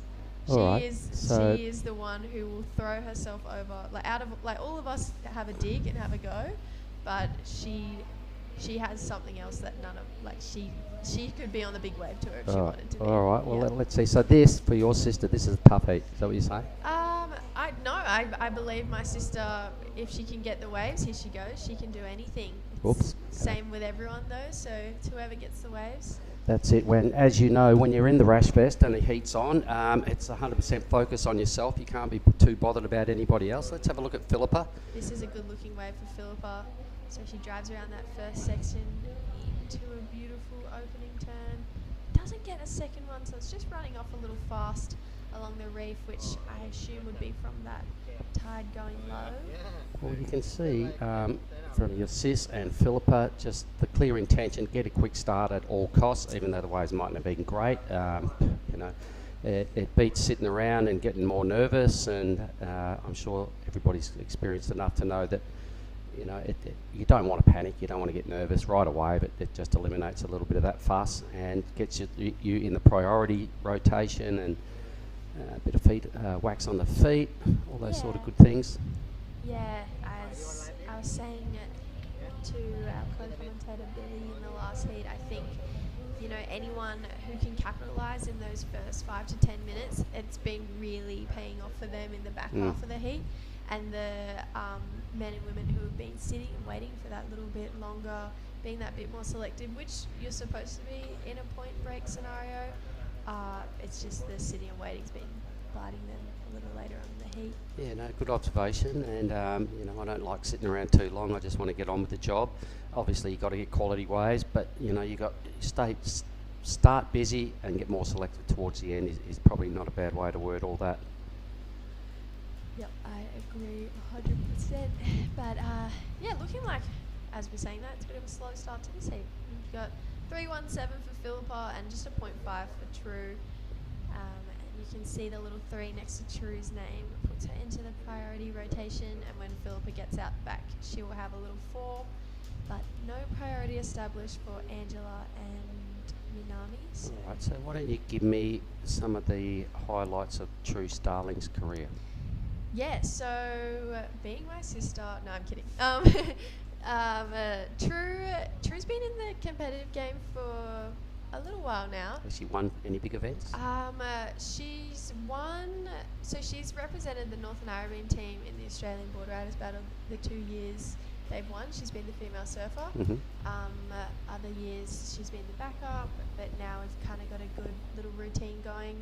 If True's the surfer and I'll be the backup. True, she's been to World Junior titles before. She did pretty well. I think maybe got quarters in the World Junior. All right, that's a good result. ISA, yeah. And then she's done well in a 5,000 at Cabarita last year. Unfortunately, had a bit of a unstable run in the Australian Regional Series at the start of this year. Surely it doesn't get any harder anywhere in the world than the early rounds that go on in Australia with the amount of quality surfers and the depth of the field and all that. You know, there's harder 1,000s and low rank QS events as you can do in the world. It's still hard at QS 1000s Yeah. because everyone just wants to surf heats and get stuff done. So, but we have the winner of the last heat, Ellie Harrison, coming in to join me for a few questions. Yeah. Doesn't matter. It's a wooden seat. Hello. Welcome, Ellie. Congratulations on the win in your last heat. Thank you. Are you stoked? Yeah, pretty stoked. Now run us through how are the conditions out there. It looked a little slow, a little bumpy on the face of the waves. Yeah, it's kind of hard to predict what's going to happen in your heat. Those sets, there's big lulls between them, so you're not sure, take up your step up or your shortboard, whether you're going to get the small ones or the big ones, but it was fun. I got the job done, so yeah. So what board did you opt for, the step up or the shortboard? The shortboard, a round tail shortboard. Yeah, so, and you've just come off a pretty good result at the ISA World Juniors over in El Salvador. Talk us through how that experience was for you. Yeah, it was super fun over there. Definitely a different type of comp, but it was good to get some heats done over there and good practice for here. Yeah, and coming off an international playing field over there, straight into another one here, how do you find it differs from just competing in a normal Australian regional series? I try not to worry about who's in my heat. I normally don't look, but I just try to trust my surfing and yeah. Yeah, 100%. That's the only way to do it. And is there anyone that you want to say hi to back home? My family, mum, dad, hello. Brothers, so they're probably not watching, but hello. And give us a little bit of fun insight. What's your go-to hype-up song before a heat? I actually was having a bit of a shocker this morning, so I forgot my phone and my headphones, so I was kind of listening just to the commentating. Is there a song you usually go to before a heat? No, not really. I'm not really a music person. I don't know. Yeah, just... Well, that is so fun. Well, good luck in the next round. I believe you surf again today. Yep. What's the plan before the next heat? Go get some food, have a chill, watch some heats, and yeah. Awesome, amazing. Well, thanks for coming in and chatting Thank to you. us. Well done, and we'll speak to you hopefully a little bit again later. Thank you. All right, so that was Ellie Harrison, the winner of the last heat. She put on a great performance. If you haven't heard of Ellie, go and check her out on Instagram or WSL. She is one surfer to look out for coming through the ranks in Australia. So still a slow heat. Yeah, just those two waves. Here we go, this is a little better. Philippa again. On a bigger looking set. Bit of whitewash on the face for Philippa on this one. Looked like maybe she got it from way up the point as she passed her competitors. Second turn, just a carving manoeuvre. Hasn't really stood up for her yet. Here we go. Great looking section on that one. Coming around the bottom again. It gets a little difficult to see. And she's just up and out on that one. So that was a great way for Philippa. I didn't mind it because it's a low scoring heat, you know. She would have heard her first number of 3:17. We've had almost 10 minutes off the clock, so she thought, well, I just better do better than that and at least get my required second number. Pressure's kind of gone off a little bit now for Philippa because this will turn into her better score and consolidate the lead. She'll now go out the back and go, all right, 15 minutes to burn off my 3:17. That was a good hit. The judges will love that because it was top to bottom surfing on a bigger wave. So a very worthy option there from Philippa Anderson. Couldn't agree more. That one powerful turn she got off, the judges are going to absolutely love that. So we'll wait and see. Looks like there might be a few little lines approaching. Angela just got a 0.2. She's not back out in that priority rotation yet. So priority with blues, second priority with the true. So. All right, Blue now dropping into this using her priority. So it's the first time we've seen Nonaka. And got a few stickers on a board, so she's got some sponsors and some support, and she's a good surfer by the look of things. That was a bad way to kick off your campaign. Needs to hit at this end section, just times it a little bit too late, won't get any bonus manoeuvre down at the end of the line, so a one hit wave. But look at Philippa's numbers turning into a 5:17, I'm pretty sure that is, if my maths serve me right. Yeah, I reckon you'll be right with that. So 5:17, I honestly think probably just from that one hit. Yeah, most of it, for sure. Where all the points came from. As we see Elise Cooper and her caddy Piper Harrison. This is right behind the judges' scaffold at the lead into the competitors area. What I noticed out there, I just did the rounds and I was fluffing around and having a look around. there's a lot of cops. There's a lot of police in Yes. uniform, and they're all dressed up, and they love a uniform, and they love a photo. So I went around and I took a photo of a couple of selfies of me and some cops, because you just never know. If stuff goes pear-shaped one night, I go, I know this guy. Yeah, I know this guy. So I'm back in I'm sort of covering my butt by going out and saying hi to the cops. And they love it down here. A little insight on Elise Cooper coming up in the next heat. Mhm. She actually won this event in 2018. All right. So she knows how to get the job done out here. I've seen her come to WA and surf some QS events over there, which is where I remembered her she face when I has. saw her the other day. Yep, she has been competing for, a while, and she's got a few QS wins under her belt, and she Looks was like very... Kalani Johnson up ahead as well. Kailani, that's Rhea Campbell in the green. So, pretty stacked heat for the last one, I believe. Well, they all are, because all the seeded surfers coming into play in this round, our Pro Junior men's are on following this next heat. So they'll be pretty anxious to get out there and put up their first appearance in the Rashfest here at Ujong Bachord, and then rolling into the next round of the women's following that, and finishing with our men's man-on-man quarterfinals this afternoon. Yeah, It'd I'm be great. excited for that. As soon as that round of the men started yesterday, I think it was the round of 32, and we had Jesse Mendez, Jarvis Earl in that very first heat. Stuff just went through the roof. They both had a ballistic start to that heat. 4 waves in a row. Jarvis, Jesse, the other two, there was 2 Japanese surfers in it as well, and they all just shredded their first wave. It was a mental way to kick off the men's, and I'm expecting more of that this afternoon. The us Australians have a little joke going because there's the takeoff spot, and then there's when Jarvis is out there, he sits a little bit. I don't want to give too much away, but he sits a little bit deeper. In this exact same spot, he has his lineup. We call it Jarvis Ledge.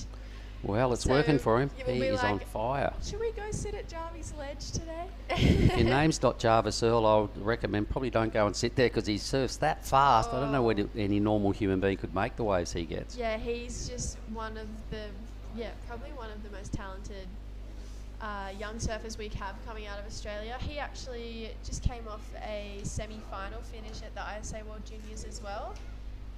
So he's also probably the smiliest human I've ever met. He was that cool. I really enjoyed having a chat with him yesterday, because I hadn't known much about him.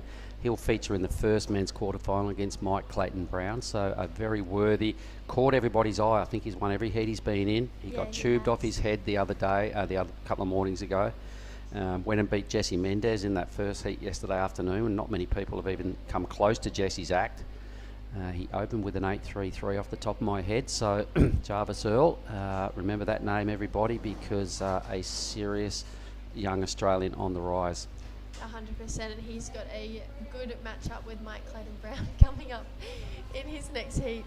So that'll be a great matchup. It was a bit unfortunate to see 2 Aussies coming up against each other, but we're nonetheless, all of us kind of been sticking together. We all have a little zone next to the comp site. All of us Australians have kind of taken over. So we've all been supporting each other and caddying for each other. So it's been great.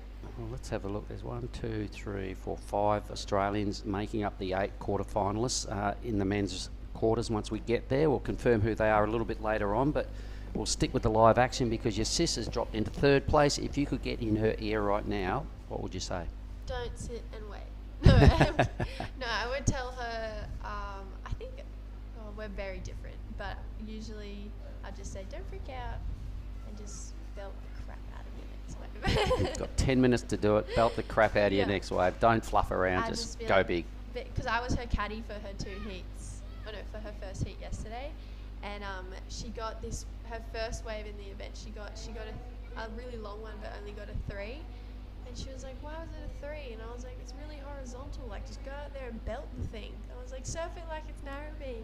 And then she dropped like a 6.5 on her next one. I was like, see? That's a good thing to say, surf it like it's narrowbeam. Because when you see waves, or sometimes, the people I've coached, I'm like, try and equate it to something that you know. If it's a new wave and you've never surfed here, what is it like? It's sort of got to be like some other wave you've ever surfed. Kind of look at it that way. So that was a good comment. Surf it like it's narrowbeam. Well done. I like that. We've surfed, big lefts our whole life. Coming from narrowbeam, you kind of have to have a dig out there. Look at Nonaka go here, just quietly. Yeah, This she's... is going to make life a little harder for your sis. That was a pretty well surfed wave. Yeah, that was a great wave for Minami, sorry, yeah. Minami Nonaka. And here goes Philippa, wave number 3. So she doesn't even need waves. She's out there finding them at will. Wasn't a great one, but keeping her rhythm moving. 9 minutes to go. Is this your sis? It is. Here's Go Big for it. Sis going up. Oh, just a little under the lip, but still a nice hook for True. And she goes again. Got my knees tapping. And she's going to opt out of that one. So I'd like to see if she got anything off the top. I only saw those last 2 turns. But she's kicking. She's getting back out there. Only needed a 2.44, but Well, that would Minami just locked in another wave. for so sure. Minami's wave will be better than her first. It'll probably be around the 4-ish range. So imagine your sister was probably chasing about a 6 out of that. Yeah, I think she'll probably need another wave. But there's 8 minutes on the clock, so she hasn't left her run too late, as we see. Ange. Bit of boogie boarding from Ange. Just up and out on that Hasn't one. had a chance to show us a big wave skills yet, has she? So She was out there on days that the boys weren't out there. All right. Like the boys were like, I'm not going out. Andrew was like, are you kidding? So yeah, she's not scared. all right, so this is some replays. Not a whole lot going on here for Philippa Anderson, so she'll just have to kick off. She's got still a substantial lead. The 517 still stacking up as the best wave of the heat, but I don't mind this little wave of blue here because she did crack the lip there. Yeah, the judges will love that turn. She got a whole lot more joy down the line here as well. So she was sitting in second. She looks like she's a pretty young pup, and she's doing some kind of strongish surfing. I don't mind it. Yeah, as we touched on in the previous heat, the Japanese surfers have just got their heat technique just down pat. They know how to tick the boxes and get it done. As we see Philippa, another This was replay that, of her. yeah, this was that right throwaway wave. So we've seen that. We've seen the replay of Blues. Their number in a 4.67. So your sister's actually chasing a 7 out of that score. Yeah, so she'll definitely need another wave. Yeah, she will need another wave. And good priority. So True only getting a 3.5 for that last one, looking for a 4.11. So we mustn't have missed anything. Those 2 turns that we saw pulled under the lip. If she doesn't get through this heat, you could probably go up to her and go, you had a pretty good wave. You had 2 good sections. You didn't crack it. Yeah, you can. Yeah, that's it. You're not wrong. And she'll probably know that, but sometimes, you know, you need to hear it and go, Yes, yeah, I know. But you usually do. Look at Yeah. it as North Narrabeen. If it was Northy, Yesterday- you would have belted it. Yeah, yesterday she got 2 6s for 1 turn. So Yeah. All right. and that she was just cracking the lip. So hopefully she can find that little bit of momentum again today and get one to... Still got 6 minutes. Yes. 4.11 she needs now, so a much more doable thing than the 7. So staying in striking range of Nonaka in the blue. Philippa Anderson got nothing much going on that last wave. She'll know 6 minutes to go. She's back to top priority, so surfing a pretty smart heat here. Angela Ball will be a little miffed as to what's gone wrong with her heat. Although a 7.40, you're suggesting she's a really good surfer and a bit of a charger. So a 7.4, I imagine, is not beyond her. No, she's... Yeah, as I said, she's not scared. She actually surfed the Bells 50 Years Storm a few years ago. And it was probably solid, probably 20 foot. Wow. She was out there just taking off on these huge waves. So what do people ride at Bells when it's 20 foot? Honestly, I couldn't tell you. You won't Have catch to be me close at to Bells it. at 20 Probably foot. have to be close to a 10-foot board, I imagine, or thereabouts. She has massive boards. I think she has like a pink 9.0. All right. I don't. Yeah, I definitely don't either. I would like to give it a go one day, but I want one of those vests on. And maybe a ski and a rope and Yeah. get towed in. Yeah. And Right. tissues for when I'm crying. All right. So 5 minutes now remaining. The 5.17 still stacking up as the best wave of the heat. Angela Ball has not had things go all her own way. She doesn't even have priority at this stage. There must be someone about to lock in second priority because we're all sitting out the back. Maybe the priority judge might have just nodded off here. Or maybe they're not close enough to the peak. Yeah, I think if we're going off last waves, my guess would be Angela would probably have second priority, seeing as she just had that belly board wave and she jumped off it pretty early on. So unless she got really towed up, and then True and Minami It'll be interesting to The see. thing is, we can't see Philippa. She's up the point. Here we go. So this is Philippa, but getting all bossy, using the priority wisely here. Maybe the others are just sitting so far off the peak they haven't earned second, third or fourth priorities yet, but we'll watch Philippa here because her 317 is gone. This is in addition to her 2-wave total and confirming a win here for Philippa Anderson. Looks like she's not lost nothing over the years, even though you were saying 13 years she's been doing the QS or thereabouts, so you probably consider her a bit of a veteran on the women's side of the draw. Yeah, no, we definitely do. She's knowledgeable, and yeah, her and Freya Prum, they still going, they're still frothers, and just, you know, showing that all that, you know, age doesn't matter, and Experience, as long as you rip experience counts. You can't Yeah. you can't buy experience, and Philippa would have more of that than anybody. I attended an event probably 3 or 4 years ago in the Philippines, Cloud 9, where Philippa won that. It was a women's only event. She took it out. I ended up boarding for the event with Freya.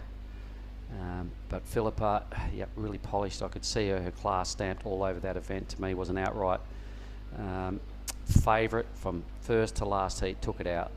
This is going to be a big score for It this will be. wave. Yeah. It'd be the wave of the heat. It could be the wave of the day so far, I reckon. Wow. Okay. So the 833 of Sophie's, you reckon that challenges that? No, the 833 of Sophie's was pretty bossy. Okay, I think Philippa did some really good surfing, but Sophie just a bit more brutal on the opportunities she got. So Yeah. I reckon for sure the wave of this heat could turn into the second highest, a 683.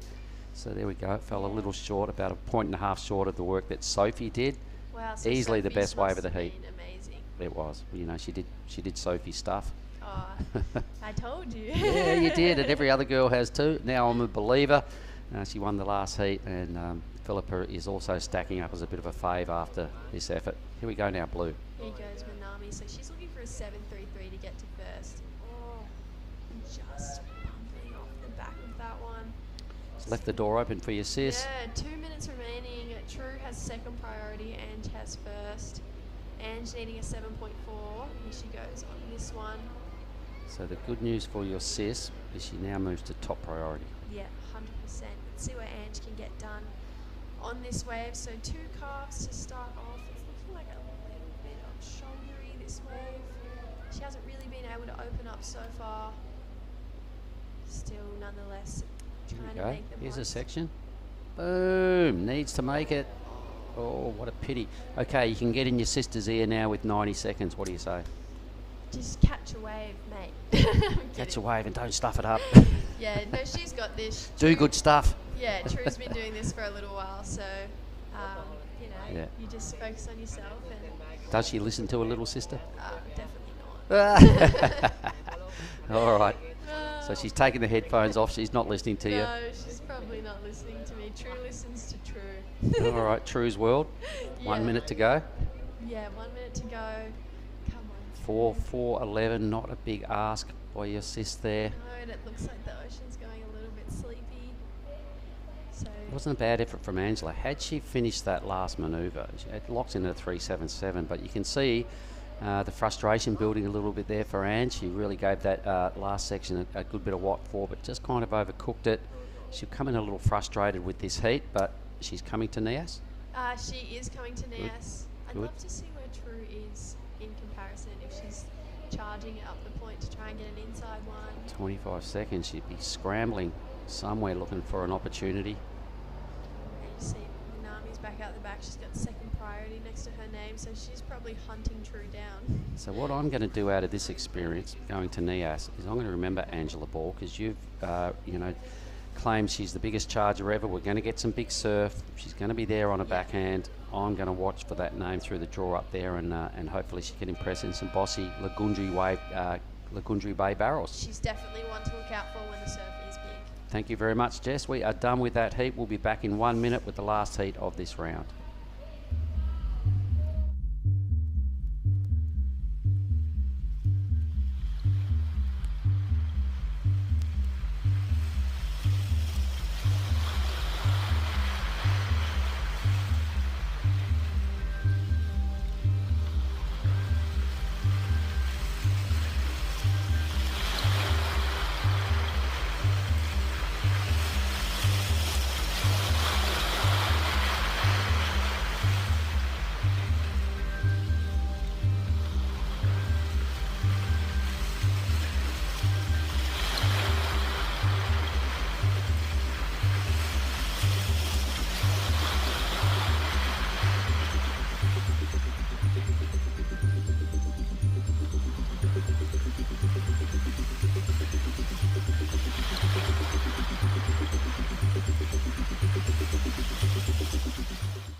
Righto, g'day team. Welcome back to the broadcast. We are here live at the Krui Pro 5000, the women's side of the draw.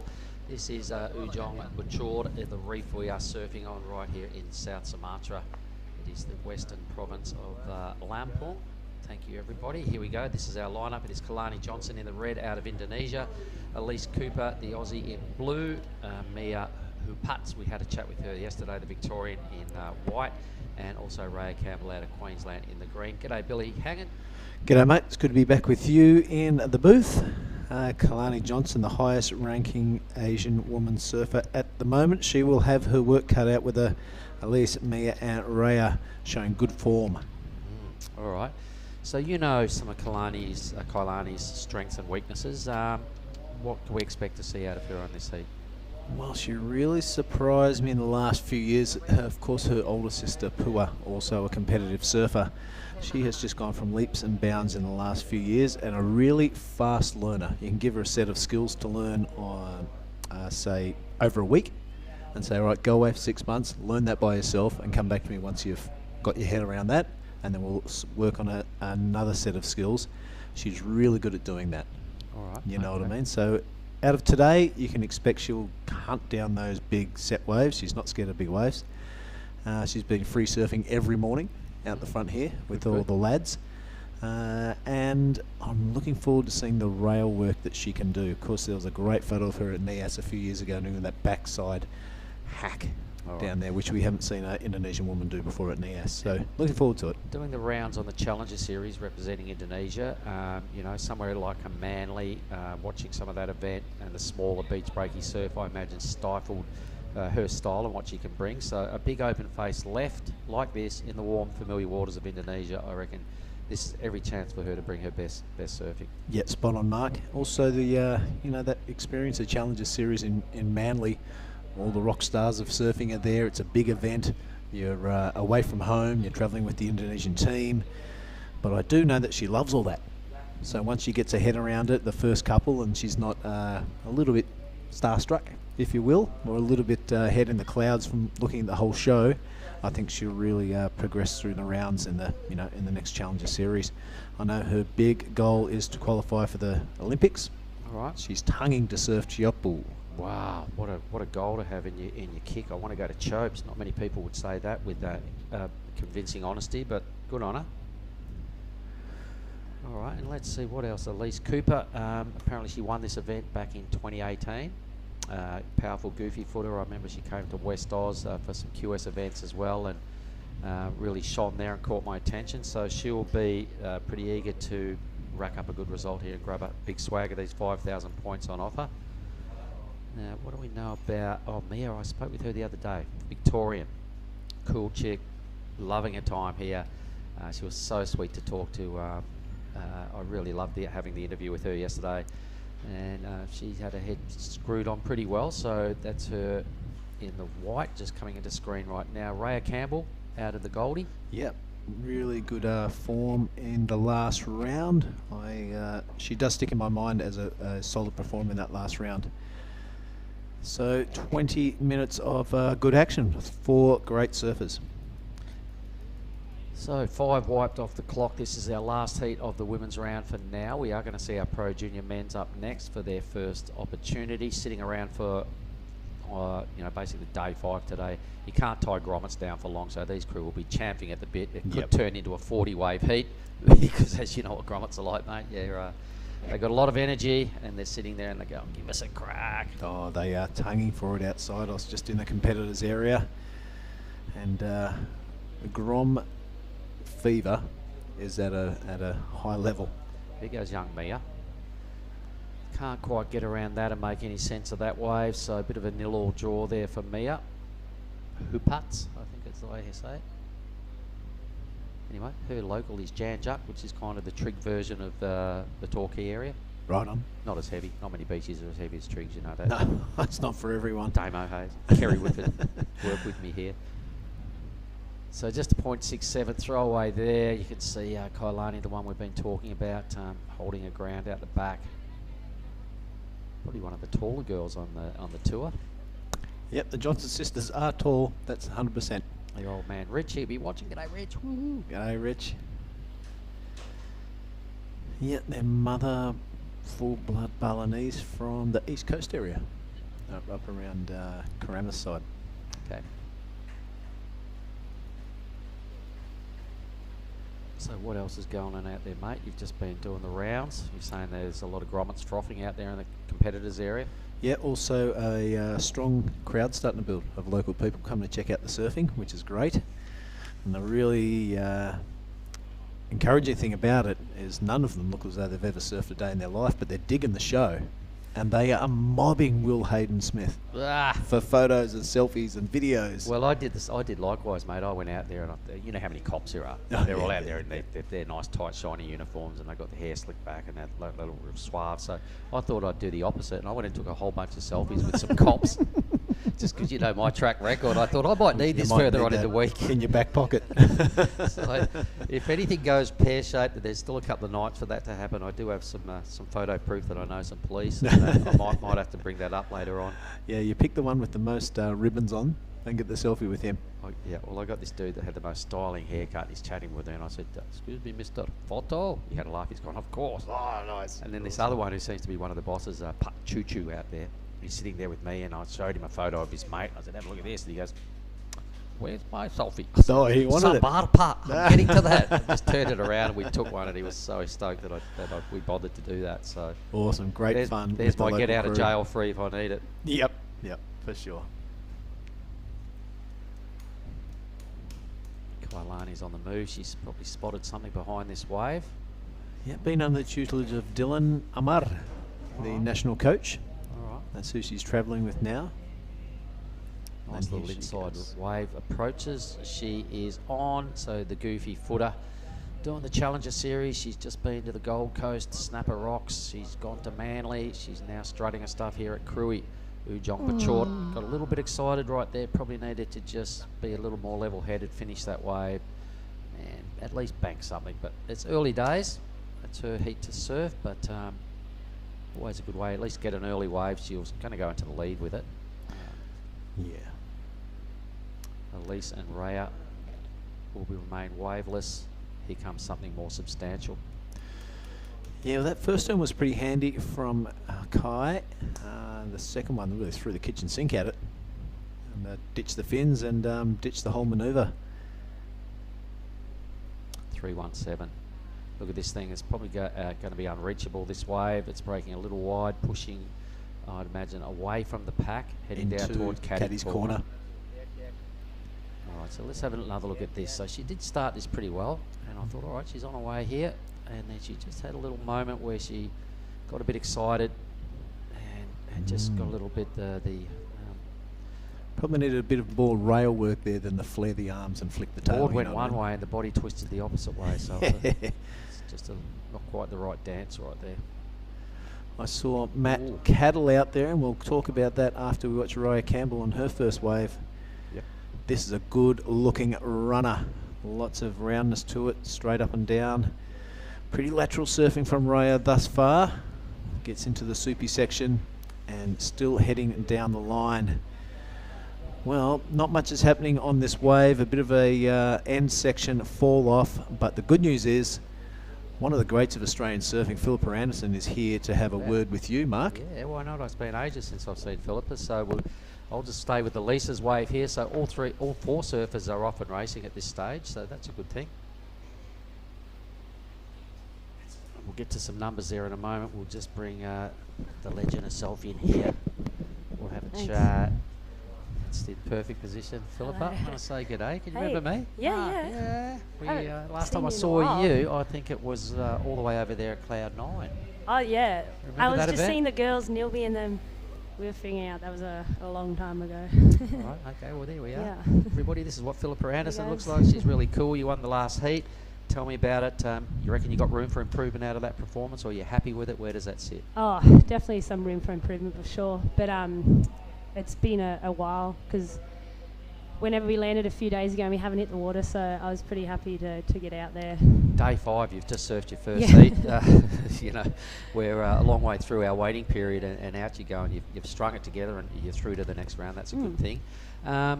Young Jess Starling was telling me this is around about your 13th odd year doing the WQS. Would that sound about right to you? Yep, doing it for a long time. Wow. And what have you learned over all those years? 10 notebooks full and still filling them up. The main ones? Yeah, I think a lot of head noise. I think. Trim it down, keep it simple. Yeah, I mean, I've been doing it for a while. When I first got on, we had the likes of Rebecca Woods and Paige Harab on the QS when I first started when I was quite young. And then, I guess as the years have gone on, I've come close to qualifying, but obviously haven't hit it. But every year there's always improvements, always something new, and rock up the next year and excited to compete. I'm pretty competitive, so and every year there's these new young girls coming through, snapping at your heels, looking up at you, going, righto, Philippa Anderson, I'm coming for you. What do you do to fend them off? Do you just try and play the bossy game, or do you just draw on all your experience and give them a lesson in how to surf a heat? Oh, I think definitely a lot of the young girls I don't actually know the names or know them, but the talent's there. But for me, it's when I go into a heat and someone's like, oh, you've got this young up and comer, I think I look at it like back to that head noise of I've got a lot of experience. I've surfed thousands of heats, so in situations where you need a 7 instead of like freaking out, just go, I've done this so many times, just wait for it and relax. So just go through the motions, do it, hit the right spots. So let's go back to that Cloud 9 win. That was about 3 or 4 years ago. That wave really seemed to suit you. When I saw you there and I watched your first couple of heats, I went, serious campaigner for a win here. And where does that stack up in your list of victories? Oh, up the top. I just think because of the experience was so cool. The locals are so welcoming. The wave being a right hand. Sorry. You're right, that's good. I think I don't know, I've been so blessed to be able to travel all around the world, and I do think it's the people and the experience from it. I've travelled all around and maybe got knocked first heat, but super cliche, but the people you meet and it's just all that experience. So Cloud 9 is just epic, and unfortunately they got hit a couple months ago by December was it? a huge tsunami. So that was really devastating for them. So I really do hope we can go back and a lot of the other girls can come and experience it, because it's well, it awesome. was a lot of the people from the Philippines were here, and I had a chat with John Carby, who's sort of the team manager. He brought 7 chargers with him, including Marimar and Nilby and a few others that we all know. And we got in here and we sent our mojo over to the Philippines. That Super Typhoon Odette really did some serious damage over there, and our friends like James O'Donnell and Marja, his Mrs. Marja, and all that. We really feel for what went on over there, and the whole, the iconic tower, the boardwalk, it's all gone, man. So it's going to look a little different, Philippa, but we're still sending them our mojo, and we're hoping that the Shargao can get back on their feet, province and that can get back on their feet. Cool. And we can get back there. All the crew came here, and it was so good to see them. That's why I got John in here. I said, let's just buff the pillows and give you guys some airtime and say hi to everyone out there online. So that was a great experience, and I really enjoyed your surfing performance over there. We're doing Krui. We're going to Nias. What sort of have you set yourself a goal for these 2 events? Unfortunately, I'm not doing Nias. I got to head to South Africa for the Challenger, so this was a few others do as well. Yes, a one. But I think, obviously to finish in the podium.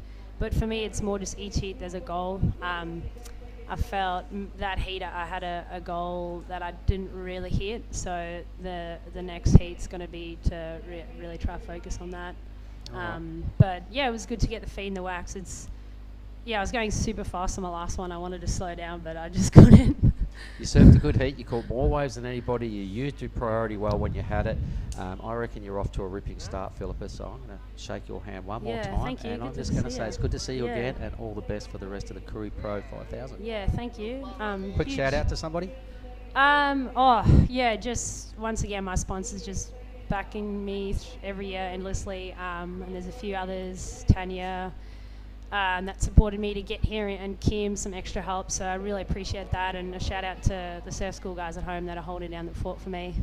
They pushing kids on away as well. I'm catching them, so it's a nice change, and I'm just so happy to be here. And massive thanks to my coach, he's here as well. He was coaching me in Kiada, sorry. Just huge shout out to WSL. It's so cool to have some or a regional for us in some pumping waves. So Well, you're leading by example, Philippa. You are a legend. I'm sure all the girls out there look up to you. So you've left a good legacy on this whole QS program. right. Well done. Good on you. Thanks for having a chat. Thanks, Cheers. guys. Thank you. Very cool, sister. Thanks again. See ya. Yeah. All right. Well, hopefully we'll do this again. We'll bring Billy Hanging back in there. You will surf again this afternoon, Philippa. So go and take 5 and stay hydrated. Stay in the shade. All right, Billy Hanging's back in. Billy, meanwhile, this heat, while we're having chats there, this heat started to go berserk. Mia's getting a groove on. Elise, the defending champ, former champ here, is really starting to kick some goals as well. So, wow, look at that for Mia, a 7.17 from that second wave. She's really skipped out, and a wave after that was a 2.10. Kalani, her best, a 3.17, not really getting going, but Elise Cooper, 5.33. So you're right, during that interview, this heat has come alive. But how cool, Philippa Anderson. well, and she spoke so well, you know, you can just sense the calmness in her thoughts, the way she served. She's, you know, the veteran of this tour, 13 odd years on the QS. She's had some famous victories, and I'm sure everybody out there goes, if I could be half as good as her, then I'd be happy. Yep, last time I caught up with her was also at Cloud9. She absolutely dominated that contest we put on up there, and it's great to see her still going around. All right, surfer in red. This is Kalani Johnson. Sticks it up this time and roller coasters her way down into another turn. Wraps that one around. This is better from the Indonesian champ. Bit of a wobble there on looking for the third. This wave looking like it's shouldering out, so it will be the 3 only. Get on the paddle and get out there and try and get another wave. Probably her first real wave that she'll be happy with. May go to the lead here. Chasing Mia Huppets. Pats. Elise Cooper, I think, still has in second, and Raya in third at this stage. So do we have any other scores to come through? It looks like our monitor is clear. We are set. All right, so that's where we stand with 7 minutes to go. It's going to be important to have priority in these last 7 minutes. Here is the action replay of Kalani. Yep, having a look at this again. She needed only a low 4. So a second reasonable hit out there on a bigger wave. A little bit of a balk before that third move, but she does complete the manoeuvre. Chasing a low 4, I think she will move into the lead, Billy. Yeah, that was a handy wave. There she is, she's first. Boom. Must have been about a 4.5. Let's have a look at that number. Where is it? Is it in? Yep, 5.03. As we look at Raya, here we go. She has used her priority, and why not? That's a good looking wave. A bit of a mid-face cutback to start things off. This thing looks like it's going to run through the inside. Missing those lip sections now. She swashbuckles one off the top.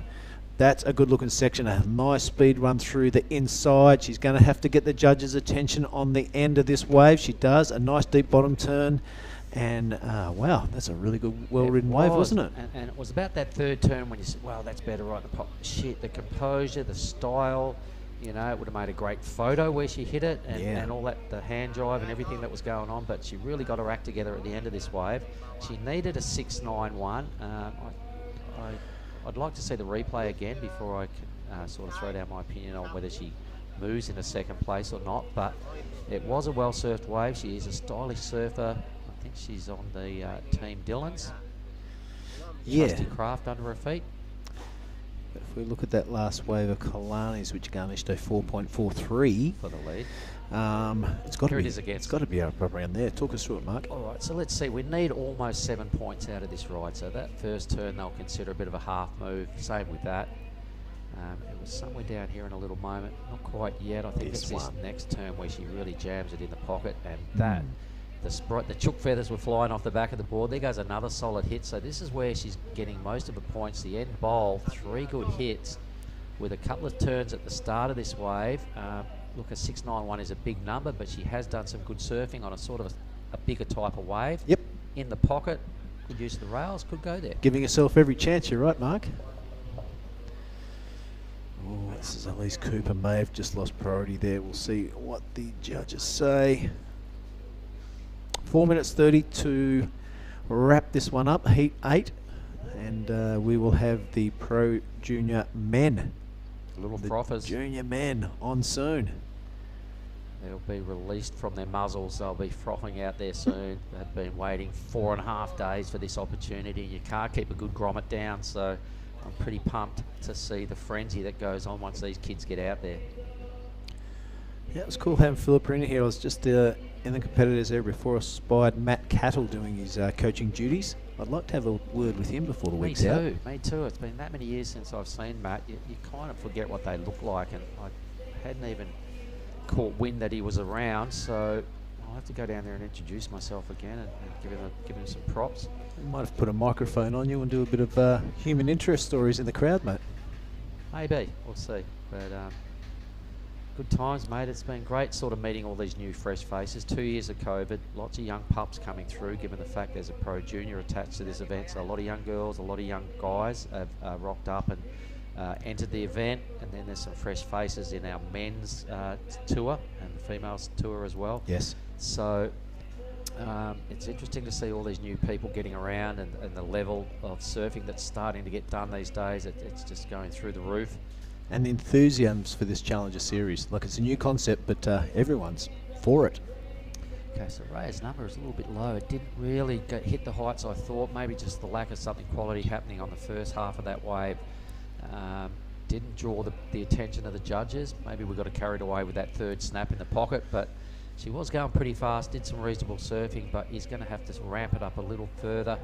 Yeah, maybe a little lateral on those turns. They were snappy in the pocket, and down the line she got more speed out of the turns than when she went in with them. However, the board did stay quite lateral, and they'd love to see it wrapped around, pointed towards the whitewater, if you know what I mean. Elise Cooper struggling here as the former champ. She may have lost priority with this, but there's nobody in eye shot, so she's probably going to maybe lose it, regain it. The P stays in the blue column, so it's a good thing for Elise. 2 minutes to go. She just needs a 4, for God's sake. Yeah, it will be Kalani with the sweats on, because Mia is only 2.29 away from her. And that's a paddle back out, turn around, do a couple of turns, and first place is mine. Oh, look at this wave for blue. Come on down, Elise Cooper. So chasing a 4, ladies and gentlemen. She's won here before. She's a strong surfer. She's got experience to count on. She won't be phased by the clock. And the fact that she needs a 4, she's probably going to have to land this to have any chance. She does. Swinging into a cutback, looking for this low line track now to see what the end section offers. Yes. I reckon even if she does fall, she's done a pretty good job on this wave. I reckon potentially out of 4th into 2nd. 395, not a big number. It's a pretty well surfed wave. Yep, we have been wrong before, but I'll back that one. Back that call. What's wrong with the Reyes wave? But Oh, look at this. Where does it go? Is the number in? Where does she go? Change Second? in the leaderboard all the way to 1st. Hopefully get that up there soon and have a look at it.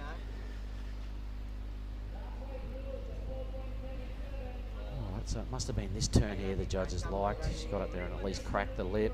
This cut back to hang in there was just a bit of icing on the cake. This turn would have been handy. Alright, so we have a change on the leaderboard. Kalani into 2nd. Mia drops into 3rd. Mia's got the best wave of the heat now. 45 seconds, not within priority rotation. Here she is. Oh, Got to get around this section. Really she's upset. toast. That is toast. Oh, Red will be sitting out there with priority and trying to fend off anyone from that 2nd position. But it is Elise Cooper from 4th to 1st in the last 90 seconds of the heat. I know. Never give up, kids. That's awesome. And I mean, look at the other 2 numbers that both Kalani and Mia living in the 9s, and she's only just got into the 10s, so a very close result here. There's young Mia. She'll probably be a little disappointed dropping out of the draw here. I didn't see what happened on that last wave, but her body language wasn't looking good. 3 seconds to go. Congratulations to the former champ, Elise Cooper and Kalani Johnson. We'll take a break and bring in Giada Lagarde at the back end of the ad.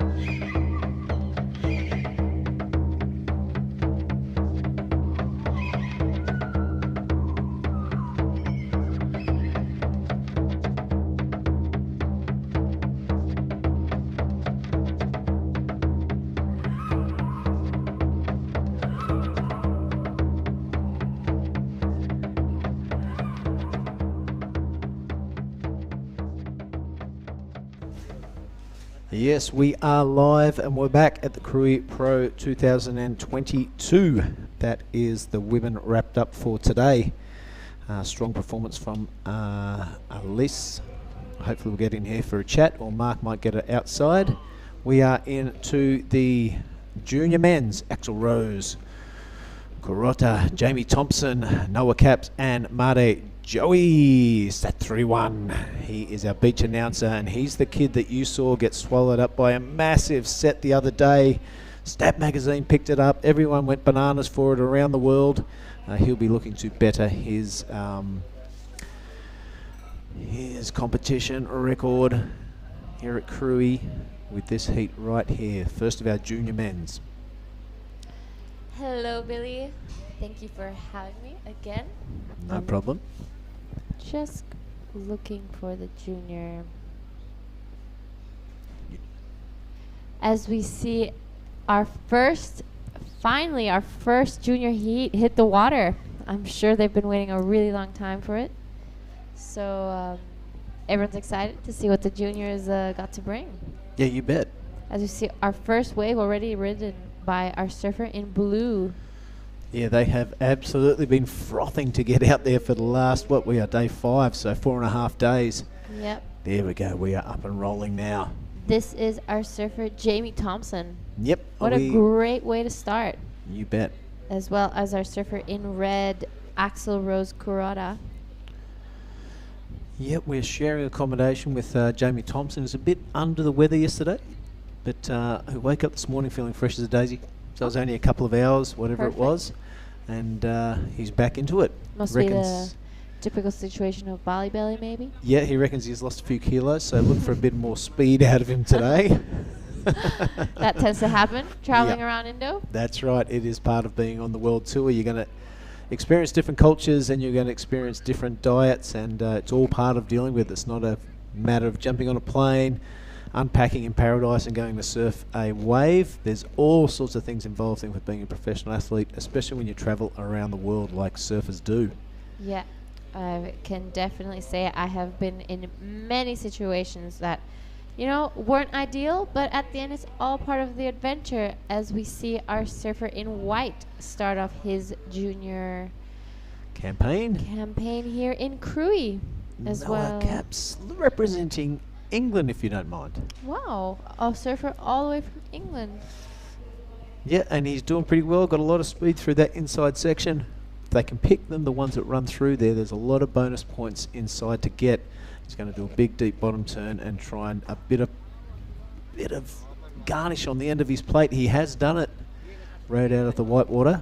As actually I've been seeing many of these waves actually give the bonus section at the end, Yeah, just be patient. Have to be patient where the wave picks up a little more, and that's where they can get those extra points out.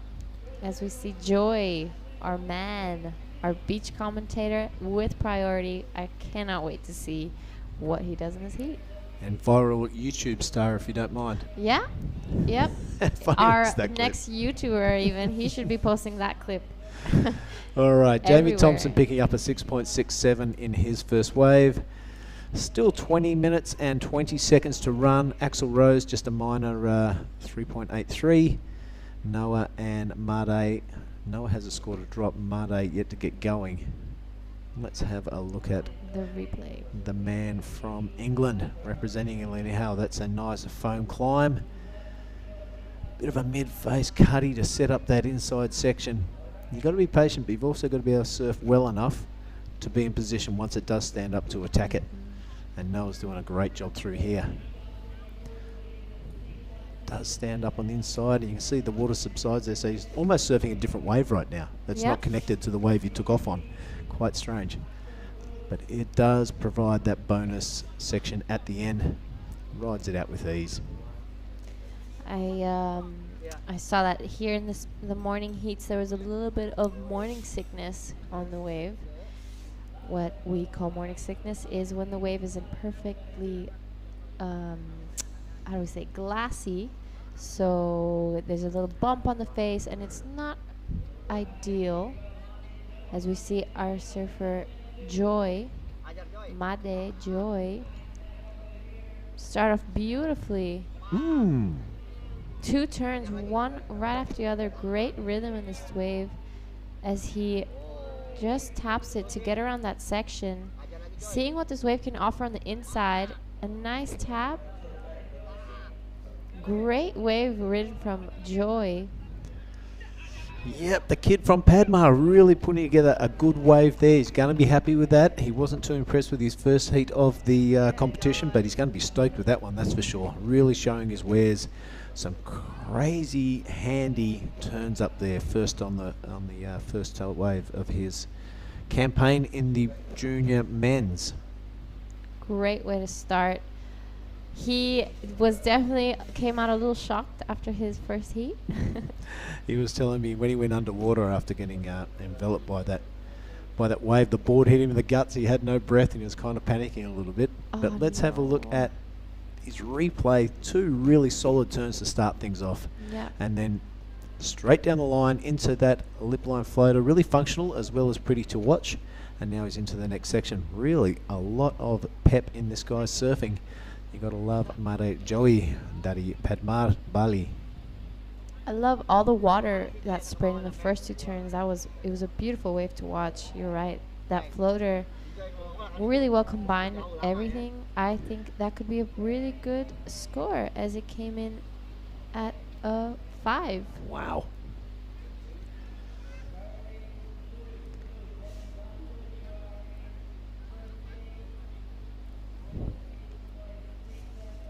But we see, as I was saying earlier, there was a little bit of morning sickness, so I think it's just now starting to clear up a little bit. And the tide's going low, so I'm sure it's going to be pumping all day here today at the Krui Pro. It's going to be pumping all day, and we get into the men's quarterfinals at the end of today. That's going to be super interesting. Jamie Thompson trying to scratch over the top of this one. He does. That refreshed energy he had this morning. Surfer in blue, he already has a 6.67. He'll be looking to back that up or better it. Wow, look at those turns. And if this is what the 667 was, that 5 makes exact sense. Going absolutely crazy on that wave. Jamie Thompson. That will definitely be improving his score. That could even, personally, I think, be better than the 667, maybe. Yeah. Talk us through it, Jada. Here he was just so much power and rhythm in between each of these turns. So smooth. And he did not waste any time in hitting those sections.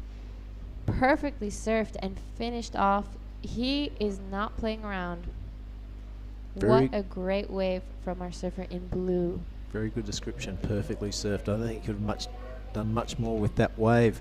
Axel Rose now. Ooh, probably hit a log. Maybe a coconut. Definned himself. I could say that from personal experience. Yesterday afternoon, I went out for a quick afternoon surf, and as I caught a wave, I suddenly found myself in the water because my board stopped out of nowhere, and I saw a log had just blocked my fins. No. Still got all your fins? Somehow I do, and they're all intact. Everything's great, so definitely something to keep a lookout for when you're out there. It just stopped me straight in my tracks. Nice. Nice. I'd like to see what they scored. 7.50 is what they scored, Jamie Thompson, on that last wave. So that 5 awarded to Joey now makes a lot of sense after seeing that 7.50. And, you know, a 0.567, 2.5 points in between those makes a whole lot of sense. Agreed. And the wave was much bigger. Jamie Thompson's wave was much bigger than Joey's. As we see our replay from the surfer. Bork. Oh, his board snapped. Wow. His board snapped straight under his feet. That, you know, you've got some power when you snap a board on a bottom turn. Wow. I don't think I've ever seen anything like that. He may have creased it on the wave before. Could be. Just put the pressure on it and wooden banana, but snapped in half. There'll be some grommets on the beach going, I want the half of that board. For sure. One of my favorite things is to see those grommets surfing the shore breaks with those little those snap boards and everything. There are 3 young girls, I reckon about 10 years old, over the road from our hotel. They surf every afternoon. I'm going to take you down there and introduce them to a professional surfer. I would love to come and see the girls. I don't think they've ever seen a a female professional surfer before, so that'd be great. Oh, it would be great to go see them. Maybe this afternoon we could go visit and say hello. Yeah, we've been giving them high fives every afternoon. It's really cool to see. All right, so that's 750 from Jamie. Still puts him in first. All scores are in, so that's an accurate update. Axel Rose doesn't need much, and Noah doesn't need much either, so that is anyone's second position right now. Axel Rose doesn't need much, but he does need to be able to get out there back on time to catch that wave after he snaps his board. And as it seems like he doesn't have a caddy, so he has to come all the way in and paddle all the way back out. Wow, you've got to have a caddy, don't you? Here goes our Englishman now, Noah Capps. Boom, goes over the handlebars, kind of a little late to the party on that turn. He'll be disappointed in that effort. He won't be too disappointed with 13 minutes to go, and he's still out the back. As we see some great looking waves coming down. Now, do you know, has there ever been an Englishman world champion of surfing? Personally, I don't think so. Martin Potter. Really? Martin Potter represented England when he won his 89 world title. And there you go. Wow, you learn something new every day. He's a South African that surfed for England and now lives in Australia. Hats off to Martin Potter, if you are listening, one of the greats of surfing. And wow, how exciting he was when he came out with that twin fin and started going above the lip. No one has seen anything like it before. They called him Flyboy. He was muscly, he was hairy, he was intimidating, he didn't take any garbage off anyone on tour. And then, of course, he went into that commentary booth, and it was a pleasure to watch him over the last decade or so, I imagine. And here goes his countryman in representing surfing. Anyway, that's a really cool turn. What a great wave. Yep, finds the lip on that second one. He'll be bit disappointed it didn't deliver down the line, that wave, but two solid turns nonetheless. Needs 1.44. I think he's going to get that. Definitely. And speaking of our British surfers, we have a British surfer that is just like me, grew up in Bali, Indonesia, and she just competed in El Salvador. Her name is Georgie May. Do you know Georgie? I don't know Georgie, no. She surfs my home break every day. So. And your home break is? Changu. Oh, the goo. the goo, the Chang Zoo, as everyone calls it, because it is almost like a zoo with all the crazy people and the people that are there. It's the weirdest thing. It's not the best wave in Bali. It's probably not in the top 20 best waves in Bali, but it is packed please. Every day full of photographers. Let's respect our sandbar. Give a little bit of respect to our sandbar. It's top 10, definitely top 10. Well, we'll sit down over a refreshment this afternoon and think about that. But it's like Duran Bar. It's the photo opportunity of Bali, and everyone goes there with their dog, has a cappuccino, and goes out there and rips. So it's a definitely nursery of talent. You'll see a Rio Wade out there quite often, and then you'll see him that afternoon at Uluwatu. For sure. And I can speak for both myself and Keon Martin, who also grew up surfing those beach breaks. I can give Canggu top 5 in waves in Bali. I think it's personally the best. All right, we digress now. Let's have a look at Noah's score there. It came in at a 3.7357, I'm pretty sure. Or was it the 4.87? 4.87. It came in at a 4.87. Leaving Joy needing a 3.44 to go into second position. Jamie starting off this heat great with only 2 waves ridden and both being the highest ones of this heat. So I would love to start a heat like that. I can say that he's feeling pretty confident with 9 minutes 35 seconds left to go. Trivia time again. The only other surfer from England to go on the world tour, Russell Winter. His last name was Winter. What's the chances? All right, Elise Cooper is catching up with Mark Clift. Take it away, Clifty. He is down there on the competition site. All right, g'day everybody. I've got a winner of the last heat here with me, Elise Cooper. Quick question to you, Elise. dying moments of that heat. You're in 4th spot. Were you nervous? Yeah, I was super nervous. I knew I only had one wave, so I knew I didn't want to, come to Krui and only get one wave in my heat. So I was hoping that the wave would come, and I paddled for like 8 and didn't get any of them. So yeah. Okay, let's flash back to 2018. You won this event. Tell us some of your favourite moments out of that event.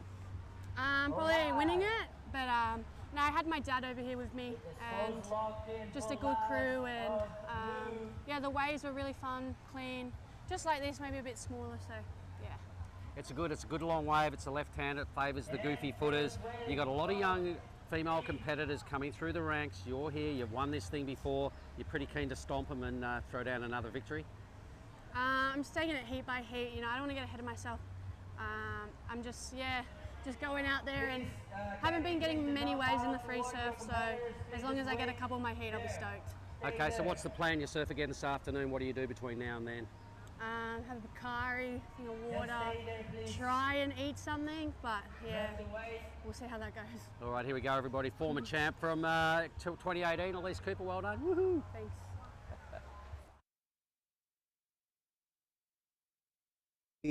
One of the surfing favourites. He's one of the favourite characters around the place, isn't she? Yes, I do have a very soft spot for Elise Cooper. She is one of my favorite surfers on the QS. Such a great person to be around, super fun and always happy. So she's definitely someone to keep an eye out for, as she was a former winner here in 2018. Someone else that's pretty happy right now is Jamie Thompson. He sits out there with priority and the lead.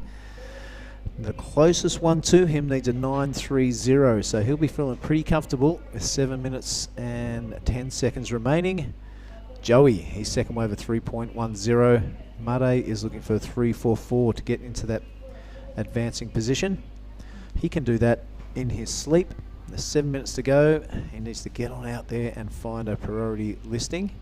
And Axel Rose, he only needs a 4.62. So, as was the case yesterday, Jada, it's going to get exciting in the last 5. Yep, as we see, Axel Rose did make it out at the end with 6 minutes 40 seconds.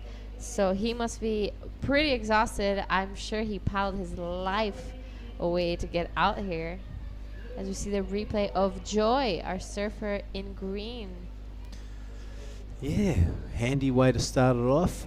Oh, just comes unstuck there. I was wondering, why is it only a 3.10? That's why he blew the second turn. Wow, that was such a strong start too. But that's what you got to do. You got to throw it up into positions where it's not 100% chance you're going to bring it down. And that's how you get those big scores. If you would have made that second turn, look out. I agree. That was looking like a great score in the making. But unfortunately, just got unstuck on his second turn.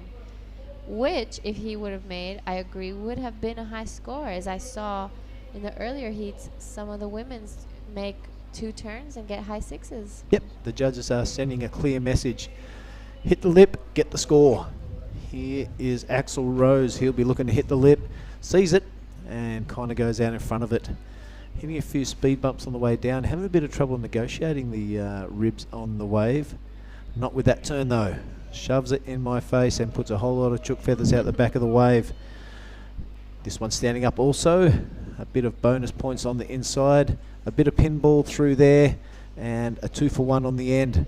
Right on, Axel Rose, he'll be pretty happy with that. Only needs a 4.62.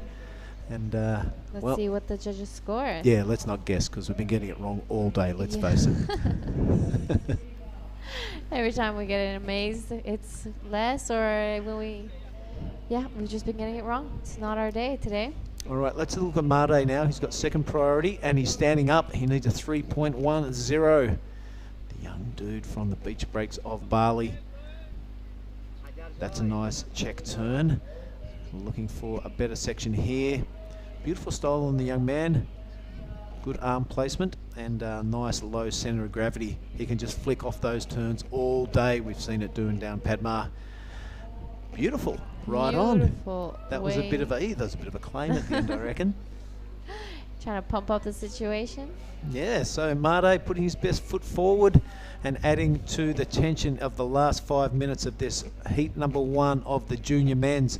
Hasn't disappointed. They've sat around for 4 days waiting for their opportunity to get out there. They've got it And they are throwing down. 4 minutes to go. 4 minutes to go in the first heat of the juniors. As we will not be seeing the junior women's today, we will be continuing after this into the women's. So what a great start of the day. Going to be full of action, variety, both men and women, as we see our surfer Jamie Thomas in the lead, picking another great wave. Wow, what a great style. Jamie Thompson, one after the other. He is not messing around in his wave choice. Oh, wow. How cool is the bottom of the board and the matching Rashi? It's going to make great photos here for the Krui 2022. Continuing on his way down the line. Thought this might have been a bit of victory lap. It could be one of his best waves. Sticks it right up there, most of the board above the lip line. Judges love when they can see that. I reckon that might challenge that 6.67 as we look at Noah Capps. He's not happy with the 3.57. He wants to replace that. He may have done it already with those two strong turns. This wave rattling on down the reef system. Finds that his head below his board. That's what the judges will look for, and that's all it offers on that wave. So touch and go. See how we fare once the judges drop those scores. As predicted. As we're also still waiting for a score to drop for our surfer in green, Made Joy. And we will be seeing a lot of action now in the last few minutes, as this is a replay of Joy's wave. Such a smooth style from our young surfer from Legian. And as he just taps and waits patiently for this wave to stand up for him. If I'm not wrong, he's actually using an epoxy. Right on. Yeah, it's good. Very observant there.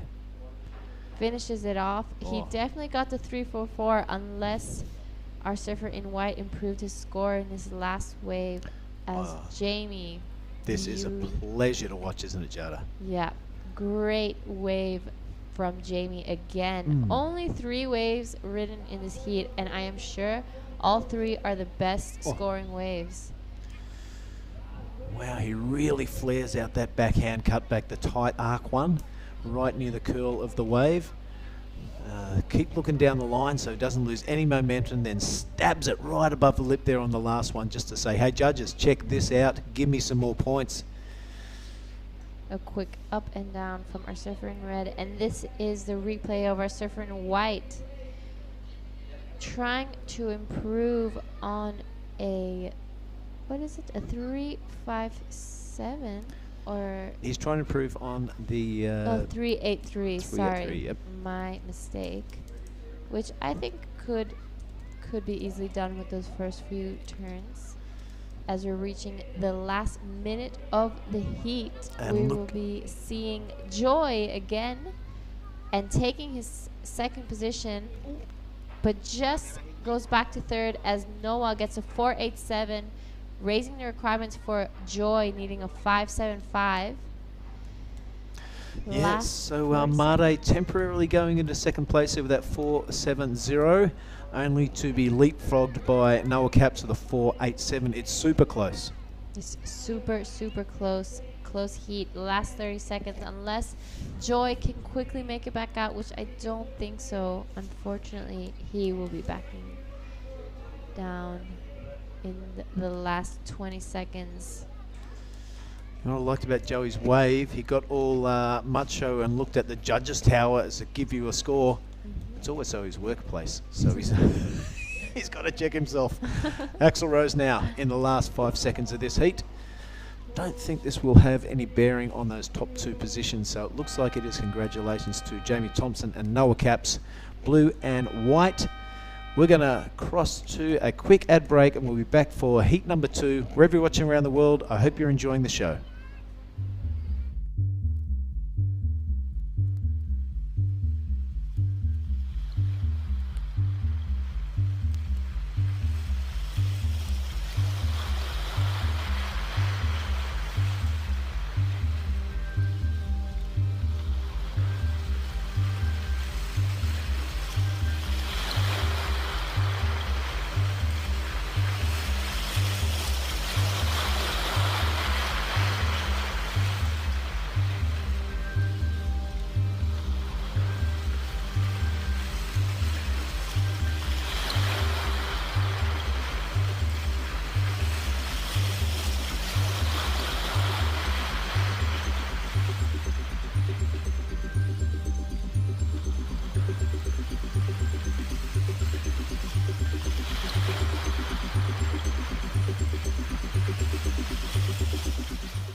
Hello everyone and welcome back down to Ujung Bocho. We're down here, we have the men's Pro Junior out there right now. We're obviously here for the main event, the Krui QS 5000, but it's awesome to have the Pro Juniors out there. My name is Jessie Starling and I'm joined by my friend Giada. How you doing? Hello, Jessie. It is awesome to finally have an all-girls commentary room. No. We've kicked out all the guys. Now it's girl power in here. So it's exciting stuff. In this heat, we have Bodie Williams and Oscar Berry, both from Australia, and Diki Irwando, as well as Rafli Ratama from Indonesia. I'm pretty sure those are local Krui boys. So it'll be nice to see them in the mix with the Pro Juniors. Yeah, Bodie and Oscar both have pretty strong campaigns in the Australian Pro Junior Series. So it'll be interesting to see how they go out here in the Indo field. But it's just been fun. The whole week's been fun. And Jamie and Axel, two boys from Australia in the last heat, they were just frothing to get out there. So wow, Jamie, what a great start to his campaign here in Krui. 3 waves and 3 of the best waves of the heat. That was a great start. So he'll be happy at how he went. He had a bit of a shocker in the QS.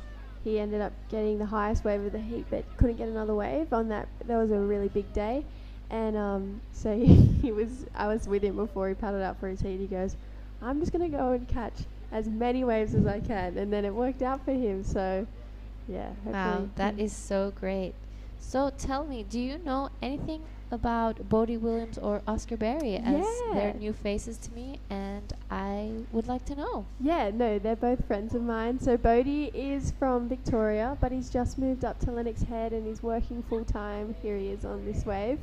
He's a super hardworking guy and he surfs amazing, as you can see. And he's just coming unstuck on that last one. But Bodie, he's just a really great guy, and his surfing has excelled since he's moved up the coast. He was always a great surfer, but he's found a little bit of rhythm up the coast. And then Oscar is from the sunny coast, but I see him around the Goldie a lot, and he had a really good run in the Snapper Challenger Series. He won the Snapper Pro Junior, and he originally was a skater and now he is a surfer, so he has a full bag of tricks up his sleeve. Wow, would you look at that? Oscar Berry, first a skater, then a surfer. It seems like it's going better in his surfing, as we see one of the local boys in green, Rafli Ratama, and he seems like he knows what he's doing out there, get to surf this wave every day. This drone shot is so amazing. I love how you can see in the low tide all the reef as well. Have you seen any of the drone shots from yesterday? I haven't yet, but I saw the reef up close and personal yesterday, so that was fun. A new little tattoo anywhere? I got one on my back and a couple on my feet, but nothing too horrible. Here's the replay of our local surfer in green. Good looking wave, so he obviously knows which ones to pick out there, flying down the line. Just avoiding someone's head there. I think that was Bodie. So did you do any of the lemon ritual after getting a reef cut? So I've been doing lemon and lime my whole life, and then because we have the Indonesian team staying where I'm staying, and I got the lime out. They're like, whoa, whoa, whoa, what are you doing? And I was like, what do you mean, what am I doing? Aren't you supposed to put lime on your reef cuts? And they go, no. And they gave me this cream, and they said, just do this, and it stung for like 2 seconds. No way. But I think I have to put it on again today and tomorrow. But I might do some lime just to Have you ever put the Chinese medicine on? Yes. Oh, we always take it home from Bali, the Chinese medicine. Yeah, it is the most painful thing ever. For those of you who do not know what the Chinese medicine is, every time you get a reef cut, here the reef is alive and it can get very infected very quickly. So the Chinese medicine kills it off straight away. As we saw our Oscar Berry, just a quick up and down on his last one. Yeah, Oscar, phenomenal surfer. I believe he's still going in the men's division. on the QS. Yeah, he was out there on one of the big days, and he got a 7 luckily on his first wave, and then got washed all the way in, and then paddled back out, and as he got back out, he got washed all the way back in again, and he came in exhausted. But it tends to happen out here. That is definitely happened to me too. I'll admit it. I was sitting out there and found myself back on the inside, as we have our surfer Jamie Thomas, the winner of the last heat, joining Jessie in the booth.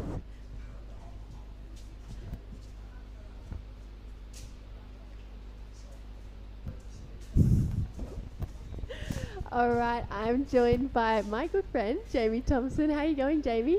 Yeah, beautiful. Had a lovely little surf then. Pretty happy. Yeah, 3 solid scores in one heat. You must be stoked with that. Yeah, I was kind of trying to go for a little free surf. Only time I'm going to be able to surf that wave by myself, so that was pretty fun. And it was a bit of a different heat to your QS heat, so what was your game plan going into that one? Well, my mum and dad got pretty angry at me for not getting more than 1 wave, so I said I'll catch 5. I tried my hardest, but I think I only got like 3 or 4 maybe. 3 or 4 good ones though, and give us a little insight into what your pre-heat routine looks like. Well, just me and the boys with Matty Cattle before, getting pretty psyched up, and Matty always has some good tips, so just listen to him, and yeah, it went well. And what is the rest of the event looking like for you? Just sticking to the same plan? Yeah, I'm going to try and get 5 waves in my next heat, and then try and get into the double digits at some stage, but that'll work out all right. And anyone you want to say hi to back home? Hello, Mum and Dad. I think that's about all. All right, amazing. Well, thanks for joining us, and we'll hopefully see you after you win your next one. Yeah, hopefully I get another shot at this. Cheers. See ya. That was Jamie Thompson, the winner of the first heat of the Pro Junior. He locked in the 3 biggest scores of that heat and didn't even keep all 3. All right, so with 17 minutes to go, it is Bodie Williams. He's out there with a 4.67 and a 3.17. Oscar Berry with just 2 throwaways, pretty much a 1.23 and a 1.1. And then the 2 Indo boys in the same position as well, as we see Oscar up and riding. Wow, what a beautiful wave. What a great way to start off. Just 2 turns, but I'm sure that will definitely better his score. As I have seen during the day, the judges are scoring 2 wave turns as well. Yeah, strong committed surfing in the pocket. And it's just, they're keeping it simple. If you can do that, they'll reward it, as we see Bodie. Great wave choice. One of the bigger sets I've seen in this heat for sure. As going back to the conversation with Bodie Williams, the last time I saw Bodie, he was up to my shoulder. So when a man came up to me and said, "Hey, do you remember me?" I was like, "No, I don't." Like, I'm Bodie. I was like, "Oh my God." I did not recognize him at all. And it's great to see everyone again. I'm sure you're happy to be here as well. Yeah, it's actually my first time competing overseas, and my first trip without my parents as well. Usually my dad travels to events with us, and it's been so great. And just to see you and Taina and all the girls that I used to go to Bali with, and yeah, it's been great. And making some new friends with the Japanese surfers, so it's been epic. It's been a good trip so far. As we see our local surfer Dicky Irwando trying to better his score and catch a second wave. You know, as we've said earlier, they know which ones they want. They have caught really good ones, finishing it off, standing proud. And we see his other Indonesian surfer, Rafli Ratama, on his backside. So we have a goofy and a regular. As we see them take these 2 waves, just gets unstuck by the whitewash. And can I ask, obviously being from Bali, representing Italy, do you ever come to Krui much, or? To Krui, actually not much. I always go more to Lombok or Lake Peak. I've only been here for the contest, as it is a little bit of a mission to get here, you know, the 6-hour drive and the 2 flights. But it's such an amazing place, as we see the replay of our surfer in green, the local boy on his backside, as we're waiting for scores and see what he gets. I believe Oscar Berry locked in a 667 on the screen, it said before. So 2 turns. Yeah, there we go. 667 for those 2 turns. So he'd be pretty stoked with that. He'll be paddling back, feeling confident, getting ready to improve his 1, 2, 3. 1, 2, 3. And do you know much about the local boys? Actually, no, I do not know much of the local boys around here, as they have never really competed in the QS before, or I've never gotten the chance to speak to them. But it's great to see all these local boys starting to come up, and especially in the juniors. Billy was telling me earlier that he sees every day 3 girls surfing the shore break, so they give them high fives and encourage them every day. I was thinking we should go down and say hello one day. 100%. I would love that. To inspire and see the next generation of Indonesian surfers come out. Yeah, I think just the more women we can get in the water, the better. And I surfed Krui left a few times and met a really lovely young Indonesian girl over there who competed in the QS, and she was on the first heat on the big day, and she got washed all the way in and decided to call it a day. But I'm pretty sure she's in the Pro Junior as well, and Gira, I believe her name is, and yes, she's definitely one to watch. Yeah, she's probably excited to give it another go on a smaller day, as we see Oscar Berry absolutely destroying this wave as he makes that. That is going to be a big score. He must be feeling super confident. The juniors are killing this heat. He only needed a 1.9 to get into the lead, so I think he got that with his eyes closed. He would definitely jump into the lead with that one, and we still have a score to lock in for the last of Bodie Williams, or maybe that was the 3.9, the 2 foam climbs he got on that bigger wave. Talk us through this wave. Beautiful first turn, and then connected so beautifully on that last one. Drifted the fins a little bit at the top, and then standing proud at the end. What a great wave. I would definitely be claiming that if that was me and that was my wave in a heat. I would be too. I would probably come in. No. Yeah. All right. Thanks, everyone. Yeah, thanks, everyone. That's me. No, he's such a great guy, and it's really good to see him put a good heat together, because he puts in so much work, both Bodie and Oscar, and there it is, an 8.07 for the last of Oscar. Wow, what a great start to his junior campaign here in Krui. So, Jessie, as you said, this is your first time traveling by yourself, traveling without your dad, which I do remember is such a great guy. Oh, and he is. Yeah. It's a shame he's not here. I wish he was. He would love it here too. Yeah, I can imagine. So tell us a little bit about what that's like. Yeah, it's been really great actually. My sister has been traveling with her boyfriend, so it's good to have her here. So if I am a bit homesick, I can go see her, but we're not staying together. But I've got a really good group of girls from Australia that I do just the QS with at home with, so we decided to travel together over here, and we all pitched in and got a coach out here, Matty Cattle, and he goes above and beyond for every single one of us. He's filmed countless sessions at so many different waves, our heats, reviews our heats.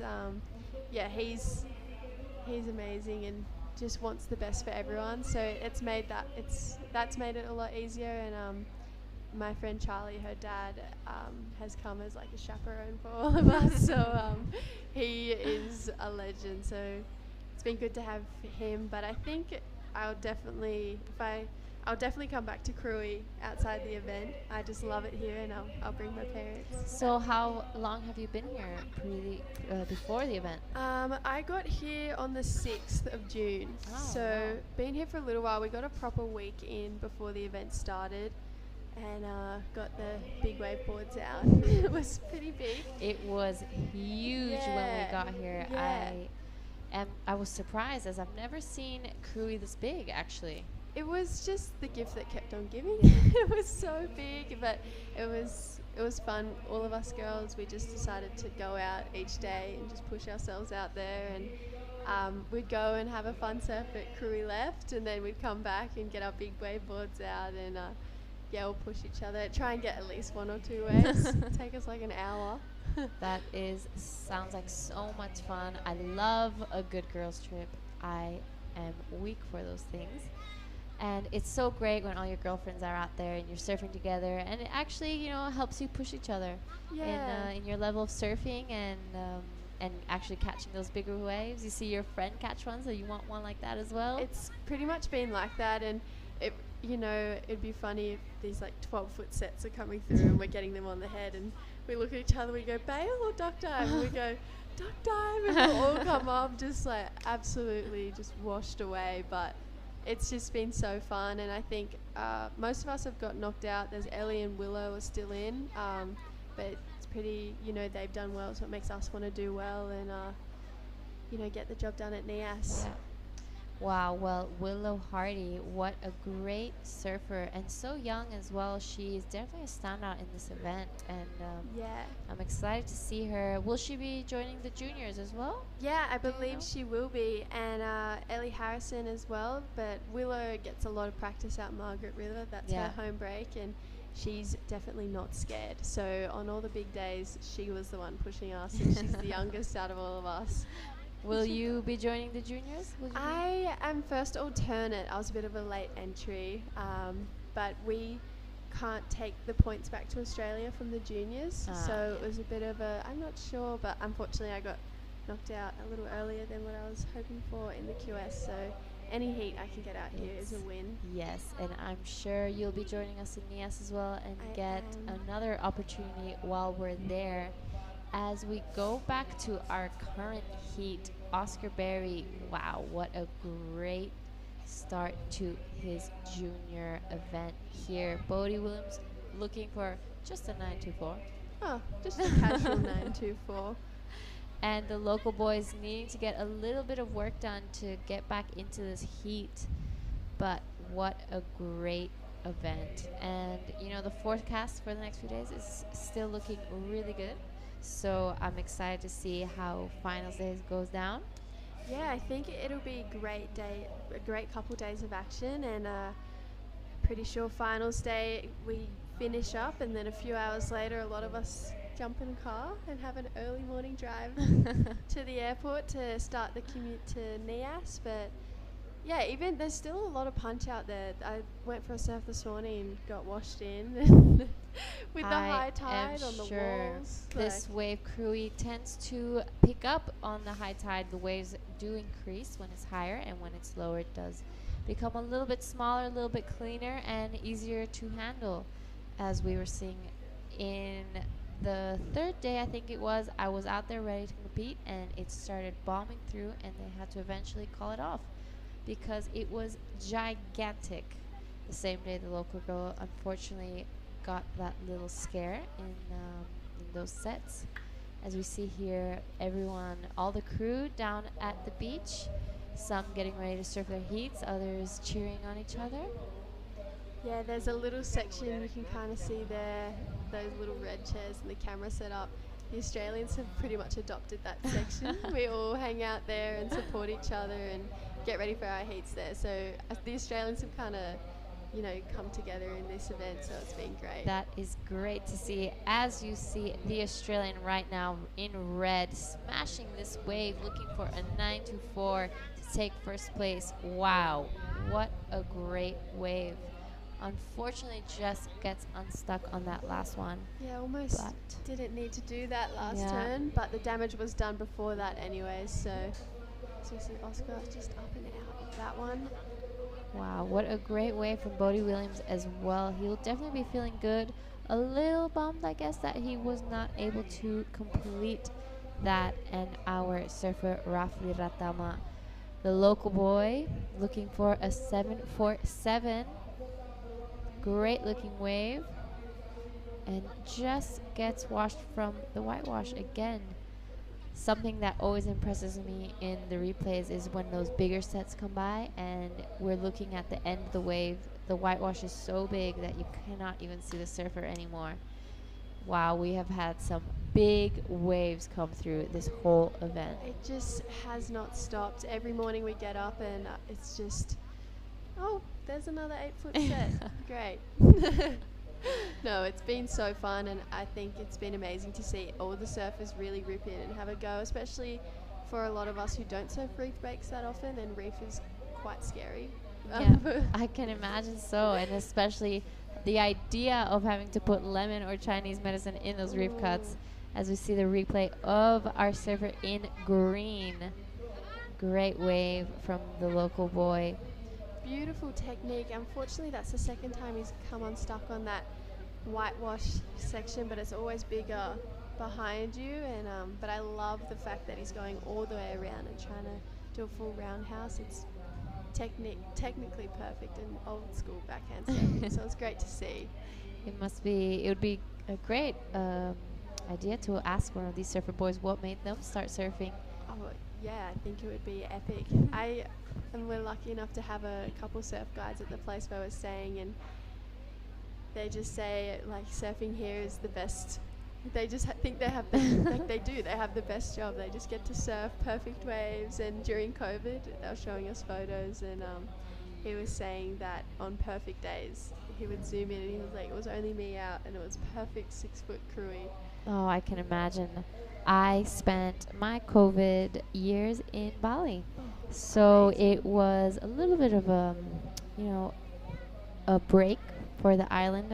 Of course, many of the locals suffered a lot from the loss of tourism, but the island got to breathe again a little bit. No one around. I would drive around Canggu, and there would not be a single soul to say hello to even. So it was very, very strange, especially in Kuta as well. No one around, and waves by ourselves. I could imagine it would be actually kind of nice. Usually when I go to Bali, I usually see you there, but it's just always pretty manic when I go. But Australia was the same. It was kind of nice to like turn in and just appreciate what we have at home, and I think it's made us all realize that we want to do more for our country and use more of our own resources rather than venture outwards or otherwise. And it brought all of us surfers a lot closer together, so it was great. As the last wave for red came in at a 6.73, that is definitely the second best wave of this heat, even as he came unstuck towards the end. Still looking for an 8.02, which is quite the requirement with 2 minutes remaining, and he is still trying to paddle back out for priority, as we see the 3 boys out there waiting. But yes, back to our conversation earlier, it was definitely a refreshment. As you know, Canggu can get a little bit crowded. Yes. And the traffic usually there is quite insane, so having no one around was really nice for the whole year. I could imagine, and it looked like you guys got really great waves during yes, those 2 we years. did. But of course, it's so amazing to see you guys again over on this side. I'm happy. It was starting to get a little bit lonely towards the end. So it was good to see fresh faces now again when I came back. But, and I'm happy that the locals are getting their businesses back up and running, because it was a tough year. And we approach the end of this heat. Last 50 seconds remaining. Well, I can say on behalf of all the Australians, we're very happy to be back. As we see Bodhi, one last final lap for him. Not sure if it's a wave to get an 8-point ride on, unless he does something ridiculous at the end. But still, nonetheless, such a great surfer, and this was an amazing wave for Bodhi. Wow, that was sick. Great wave, and great way to finish his heat. Time check comes in because he definitely will not be having enough time to paddle back out. As we finish this heat off, we'll be waiting to see what that last score was. I don't think it will be the 8 he was looking for, as we see some sets come through. The last chance for maybe some of the local boys. Unfortunately, they will not get a chance to do that, as we go on a little break. And we'll see you guys in the next heat.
Okay, we are back, and great overview of the reef here. That is the Ujong Bachora Reef.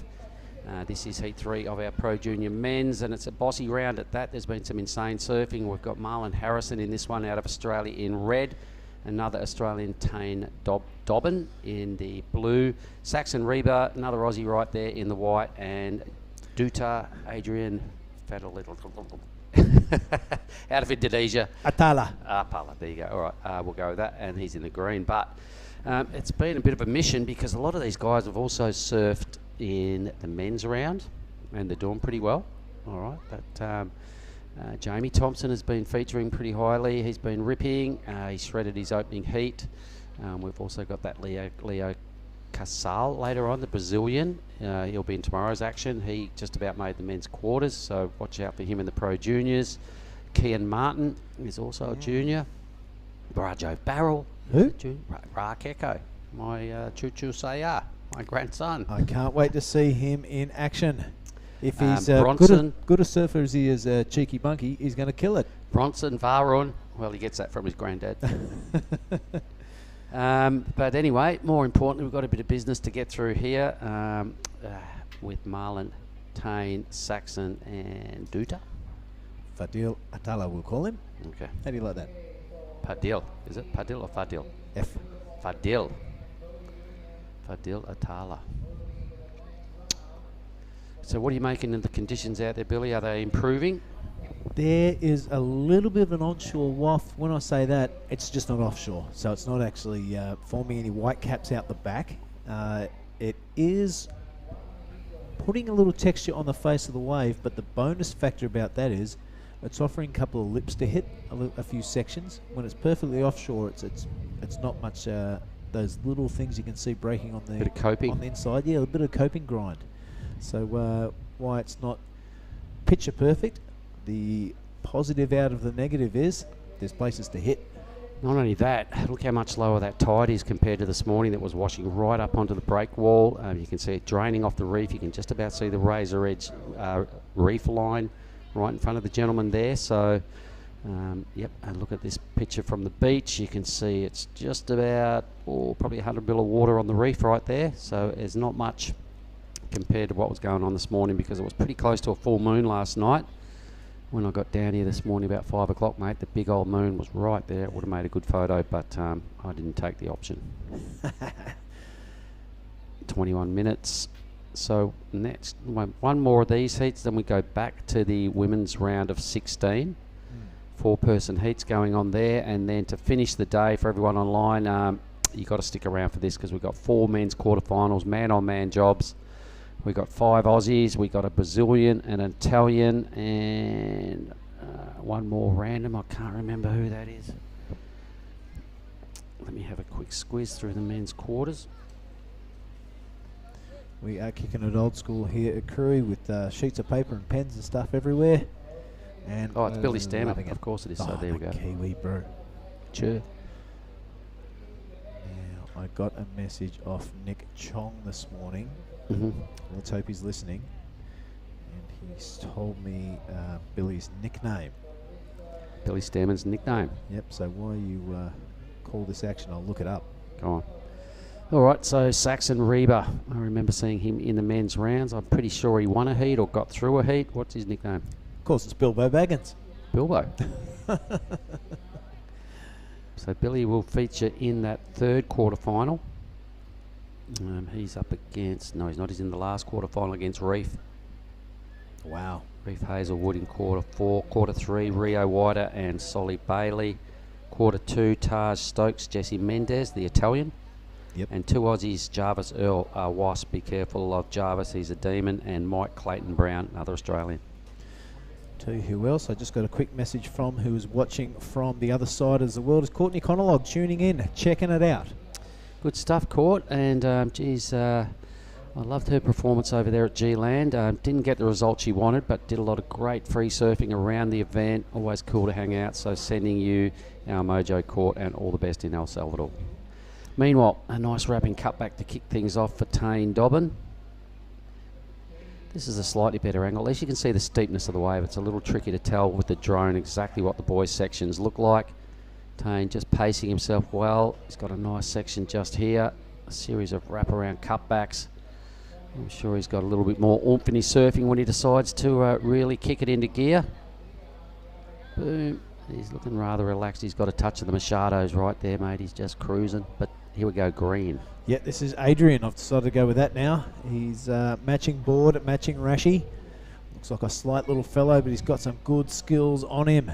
I think I remember seeing this board at Krui left the day we had a surf, mate. Always inside you. Yep, he's a little ripper. He was. I think we were invisible that day. Must have had my invisible suit on because that little fella there, he had us pegged. Yeah, that's what locals do. Yeah, that's right, and good on him for it.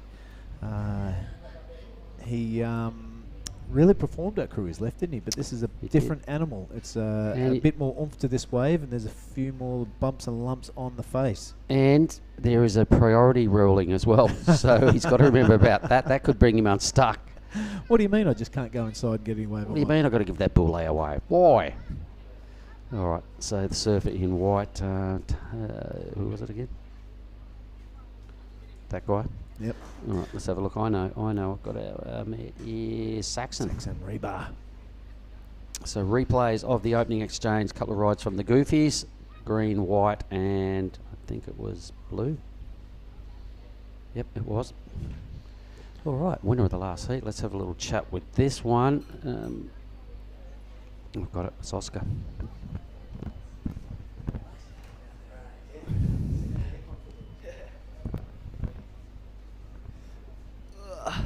Oscar, my name's Mark. G'day.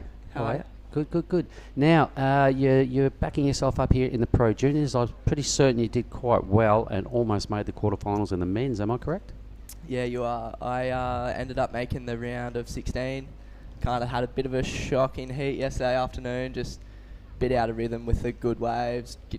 Didn't pick the good ones and kind of didn't connect the way I would have liked. All right. Well, that's still a feather in your cap, my man, because that was a tough day yesterday. There was some mental surfing going on the men's side of the draw. Do you agree? Yeah, 100%. Yeah. Especially Jarvis in my heat. He was ripping so hard. Where the hell did that kid come from? I saw him get barreled the other day, and I went, I'm going to make note of this kid. And then he blew up yesterday. I didn't think there'd be many surfers that would get close to the Jesse Mendez act, but he beat Jesse in their first match-up. Yep. And we spoke with him a couple of times. He's all smiles. He's a cool kid. But this is all about you.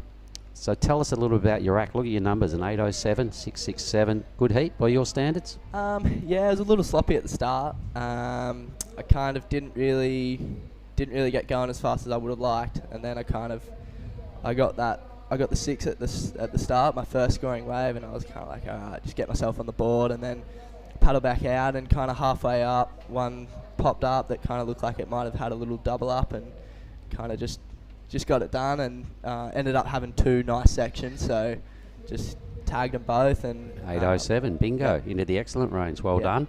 So this junior round for me, like looking at some of the crew that are stacked up in what I was calling our sort of trials round, but it's not at all.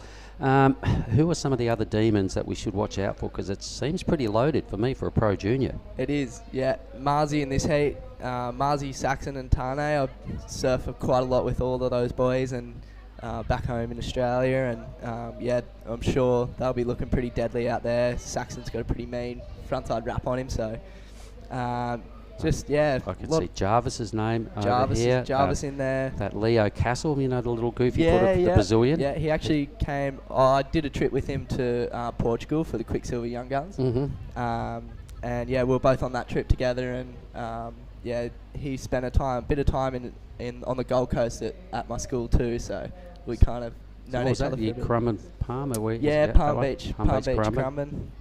Yeah, so. All right, so you're a Goldie boy? Nah, I'm Yamba boy. Oh, okay. Grew up in Yamba, Cool. living on the Gold Coast now. All right, you'd be familiar with a couple of my famous friends from that area, the Webbers. Yeah.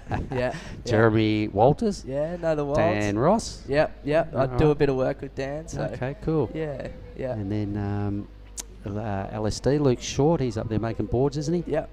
Cool. Good He's stuff. kind of bouncing between home and the Gold Coast. Oh, he's Marzi. Oof. Where's Marzi from?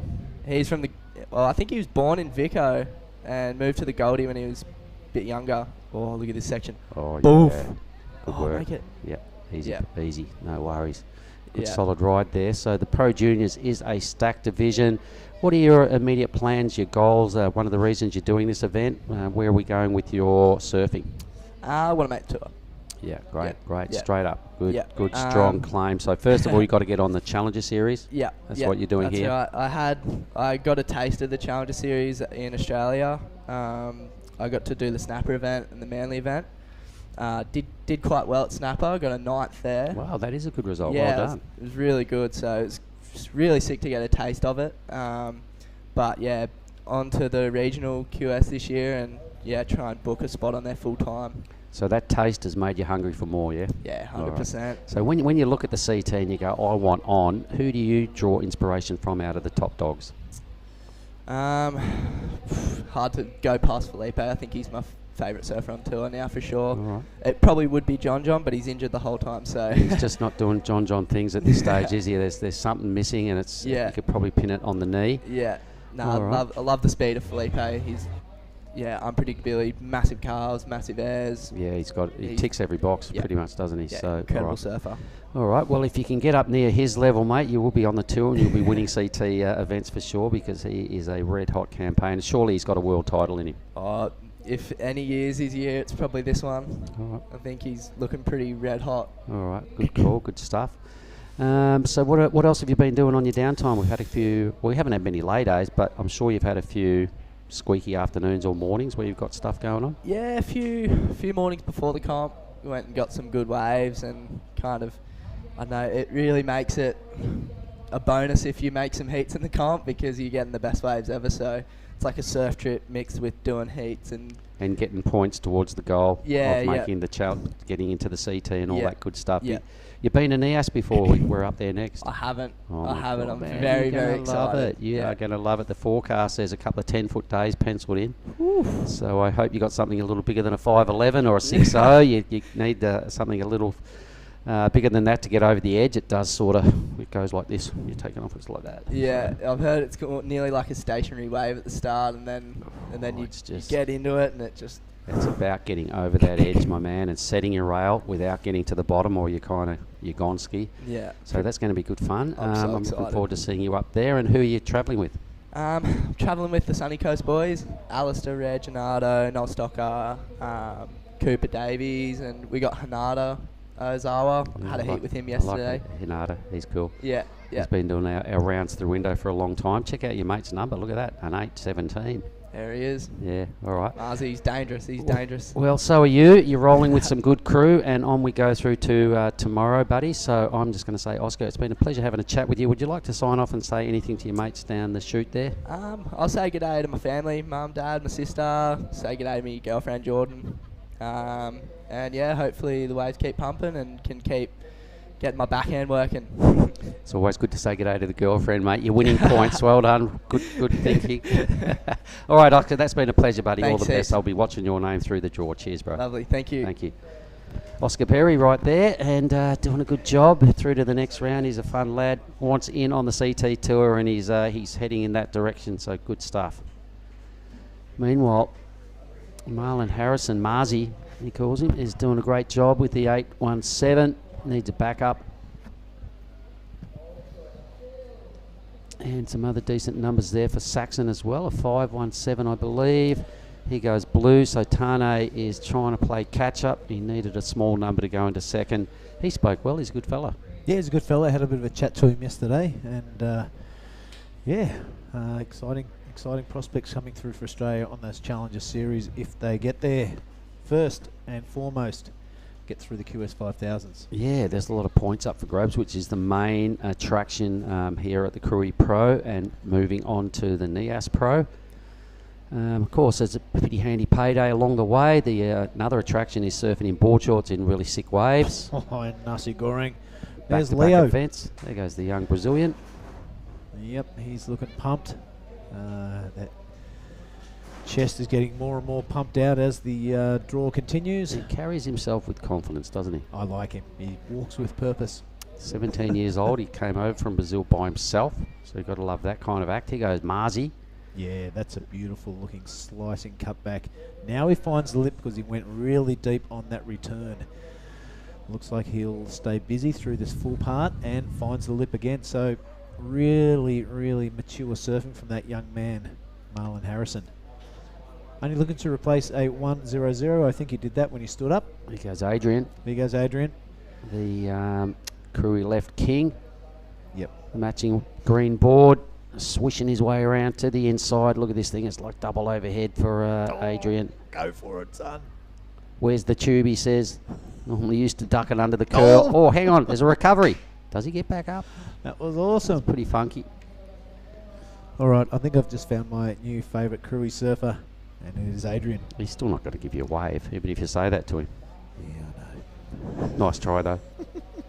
Lucky we've taken some photos of the local cops. We know this guy. Give us a wave. Beat it. Right, here's Marlon. This is the replay. Wave. Yep. Good second crunch for sure. Like you said, it was the deep bottom turn that set that hit up. He had another opportunity here and so get up there and tagged it again pretty well with a little drift across the top. So 4 reasonably good hits. His backup score is Gonski. Here goes Dino. Adrian. Dino. Wow, we'll just call him the A-man in a minute. We'll just keep shorting his name. He spreads the wings, doesn't he? Probably didn't spread him enough for this because he hit some sort of bizarre piece of chop here in a minute and just about knocked himself out. Watch this. Boom, boom, boom. A little ungainly right there, but he's doing pretty good for a young, inexperienced kid out of Krui. Mate, how pumped would he be? He was off surfing Krui left the other day and everyone's kind of surfing around him and busting up big, and here he is on a QS 5000 surfing in front of the whole world, if you don't mind. Do we do something like interview Adrian? Does he speak English? Well, these questions are unknown, but why not roll the dice? Will he even see us out there? Are we still invisible? It would be good to get him in here, for sure. Well, we'll maybe do some research and see how good his English is and see if he wants to. It'd be a pretty classic moment. Imagine his mate seeing his head on TV. Oh, they'd be super pumped. Right, 6.5 left in this one, Mark. It is Marzi just improving with that 4.63. Yep, he'll be looking to burn that though. And Reba. Saxon Reba, he'll be looking to get rid of that 4. He needs quite a hefty score to take Here that is first Saxon. possession. Yep. Heaps of speed, eyes that lip, and the lad saying it's hard on the way up. There's heaps of bumps, but he's dealing with it beautifully, Saxon. Lays it down again. Beautiful wrap. You'd be happy with that turn if you're at Minimal Surf. And he's going to set up for the last bit, but goes down. Yeah, just a little hiccup on the setup bottom turn there for that final hit.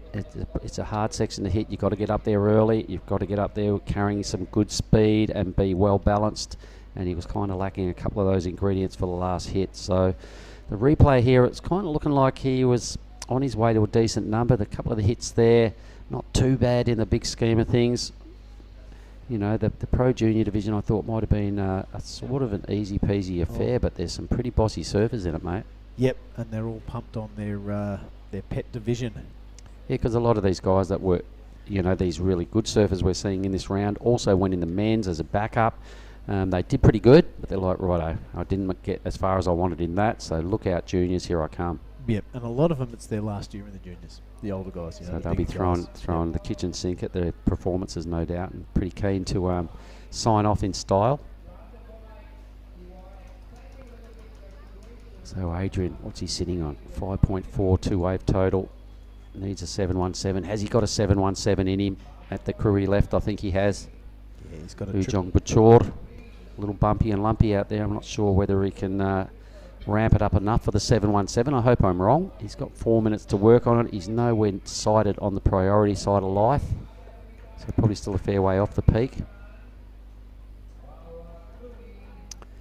Tane Dobbin with priority. There goes Dino. He's just dropped into second priority. Righto. Which is effectively first priority. I bet he's inside, Tane.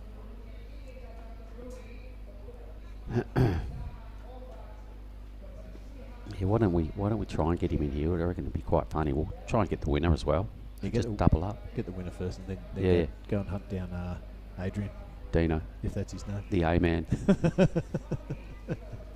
Just go and get in his ear, mate. Ask him how his Bahasa English is, and if he's up to it, and he's not too overawed. Let's do it. I'm sure Maria would love a bit of that kind of PR. She's in here with us right now. That's kind of her role, is just to get the funky stories behind the scenes. Yeah, everyone playing their role here at the ASC, and things come together quite well. It is the inclusion of Chica, Maria. We've left behind Nadia holding down the fort back there in Bali, but she's cool. We've got Timmy Hain and, of course, the boss, and Tippy Jabrick and Tom Chaminade up there cracking the whip in the judges' tower. Interesting story with Tom. Come over as just a tourist and took an internship with the ASC maybe 5 or 6 years ago. He did. Look at him now. He's touring around with the WSL. He's pretty much running the technology side out of Bali. Tane. So another one of these tall, lanky goofies in this heat. He's just sort of staying with this thing. He's looking down the line. He can't see a steep section yet, so he's just got to hang in there, but he can't do it, so that'll be a throwaway number. Definitely not the 4.9s. Here goes Dino. Dino, amen. Yeah, amen. He's chasing down a 717. I reckon he's got it just for that first turn, Mark. What do you say? We got to get him in here and have a chat with him. Wiggles his way to glory there. All his mates will be absolutely charring on the on the headland. They'll be giggling. Come on, Dino. Do it. 2 minutes remaining. I reckon he's still got another wave in him, all right. So answer back now from Saxon. Yep. Geez, him and Tane, sir, very similar. Yep. The tall, lanky goofies, a second spicy hit. Trying to improve on the 517. He looks over his shoulder, not impressed with what he sees down the line. He's gone a minute and a half to get back out there and work on it. Geez, he's putting in the yards. He might have seen a set or something we can't see on screen. He might have seen Tane paddling back out and gone, no, I'll just get back in front of him. Yep. Gets regained the priority because he's the one in third. He's the challenge.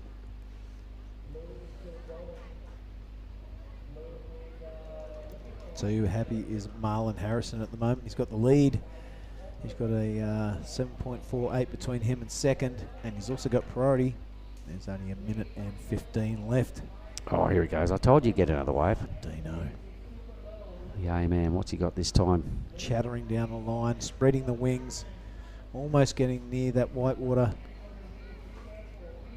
Is this another wave or is this a replay? This is the replay.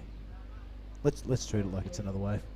Wave number 6 for Adrian.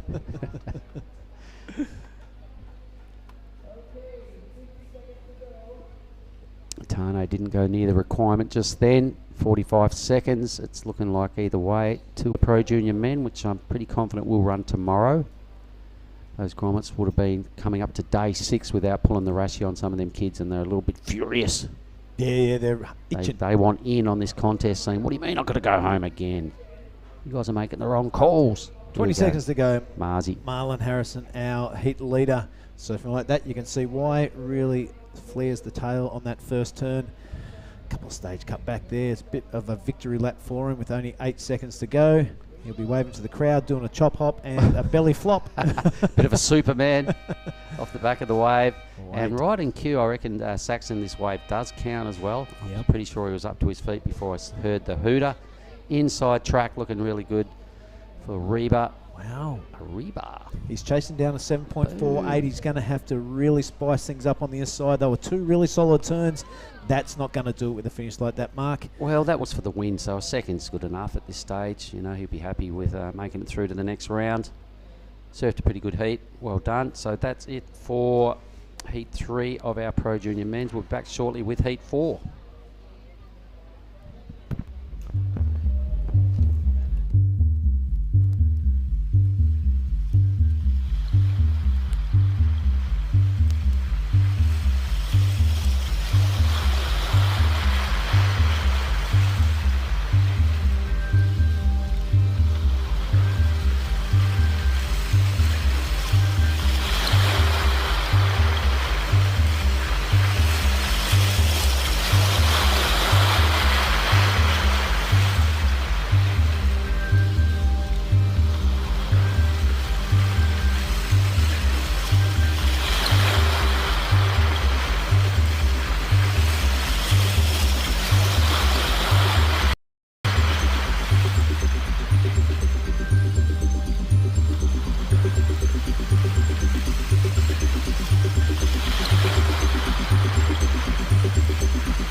Righto, back to the Krui Pro, 5,000 points up for grabs. We're watching the back end of the Pro Junior round 1, so effectively heat 4.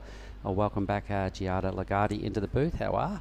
I'm very good, thank you. How are you? Pretty good. I'm having a great time. Would you like to just enlighten us as to who's in heat 4? So in this heat, we have Zane Asink from Australia in red, Leo Casal from Brazil in blue, Oscar Salt in white from Australia, and Chika Richie Abiyasa Nur from Indonesia in green. All right, so out of all that, what I see is, some Australians, but the Brazilian name sticks out. I've seen a lot of Leo surfing in the last couple of days, particularly that men's round. A stylish campaigner, nuggety, goofy footer, and I think he fell just short of featuring in this afternoon's quarterfinals on the men's side of the draw. Yes. So a serious challenge being mounted by Leo here, and into the Pro Juniors. Look out, boys. He is such a great talent. I've seen him surfing all those heats actually, and wow, he really impressed me. He has such a great and mature style in surfing and always hits it in the right section, and he's strong, so throws a lot of water every time. I like what you said, strong and mature. He's 10 years age, so there you go for some maturity. But he did catch my eye, and he's someone to watch out for. So up against a couple of Aussies. Not only us, he caught a few eyes. I've heard his name being mentioned a few times in and around the athletes area. I've heard, oh, have you seen the Brazilian Leo Casal? You mean coming from the girls? Or no secrets, not letting me in on any gossip? Okay, here he is, the surfer we were just talking about. So this is Leo. Watch his work. He's strong. He rides for Takoro. He does power stuff when he gets going. Water goes a bit similar to him, but he's my man. And I went, wow, what an idol to have. And since that day, he's impressed me non-stop. Yeah, what a great surfer. As this is Zane Asink from the Sunshine Coast. Zane has grown a lot since the last time I saw him. He was up to my shoulder maybe the last time I saw him. And when he came up to me, I didn't recognize him, just like I've mentioned a few other people. So 2 years actually is a lot when you don't see people. But another great surfer and a great person as well out of the water. And here goes the salty one. It's Oscar Salt. Not sure where he's from. We'll find out maybe a little later on. What do you know about the surfer in green, the Indonesian? You got anything stats for me there? I actually do not. I do think he could be more of a Krui local. Oh, 100%. There we go. Yep, he could be. So I do not know much about him actually. We've just seen his buddy in the last heat. Surfed a pretty good heat.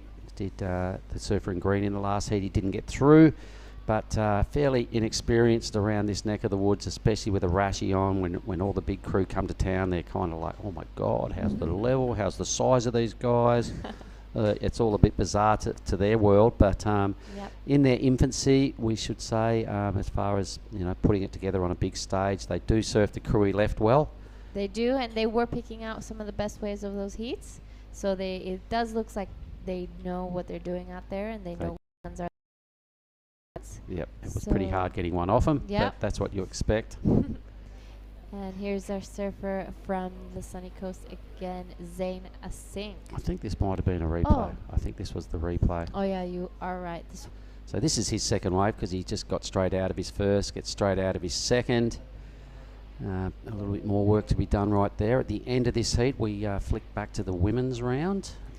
The women's round of 30. No, round of it'll 16. be the round of 16. We don't have a fresh draw there, so we might have to get Maria, I think, to race out and grab that for us. That's the Pro Juniors tomorrow, so we'll keep those together. I'll ask Maria. As we have the replay again of Zane's wave. Here we see our local surfer paddling back out. We see some lines coming through, and we will be joined by our last heat winner, Marlon Harrison. He'll be joining us in the booth. Yeah, let's have a quick chat with that winner and see what he's all about and how his experience was out there. Come and sit down.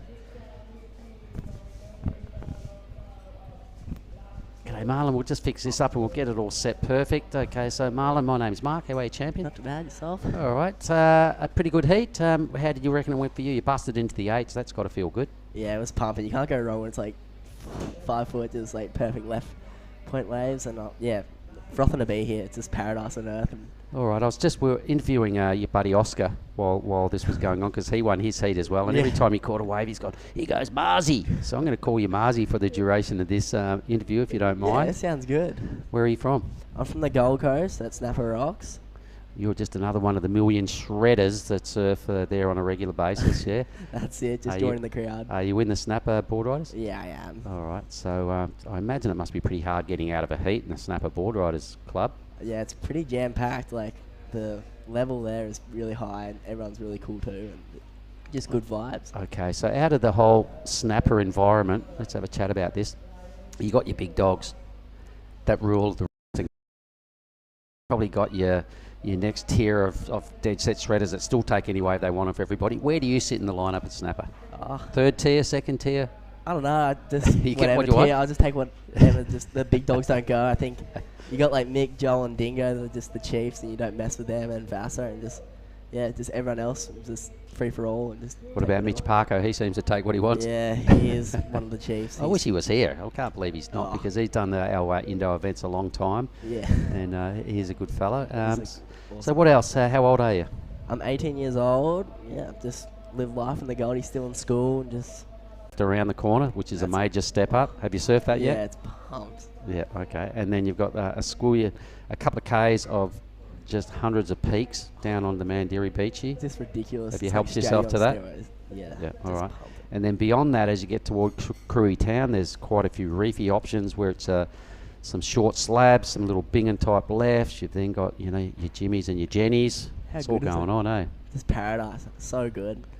And then our next stop, have you been to Lagundri Bay? No. Oh my goodness. My sister won there a couple of years ago, so she's just been telling me just like it's the wave that just blows everyone's minds. It's just so good. So I'm very excited. Just All looking right. forward to it. Another 5,000 points for grabs on offer up there, but a lot of unfinished business here. This Pro Junior round, it looks pretty tough. It's first 4 heats, and then we've got all the seeded guys to come. Yeah. It's a pretty bossy event.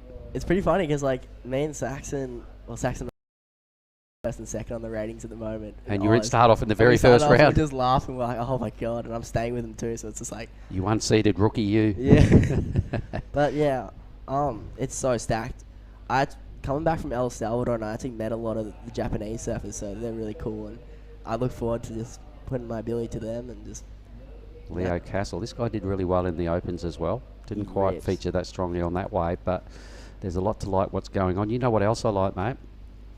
Red Rashi, red boardies, red eyeball. Match, match, match. Did you do that on purpose? Yeah, it's just a bit of a luck routine, I reckon. Just gotta keep it going, and I like it. Just red rashes and the red boardies just going. And what happened to the eye? We got a busted blood vessel or something going on there. They're just not getting any better. Just like every day you want to have a lay day and just rest those eyes. It's pumping again, so you just back out there, just burning your eyeballs again. But It's pretty warm water. Are you having trouble keeping wax on your board? I find in 29-degree water.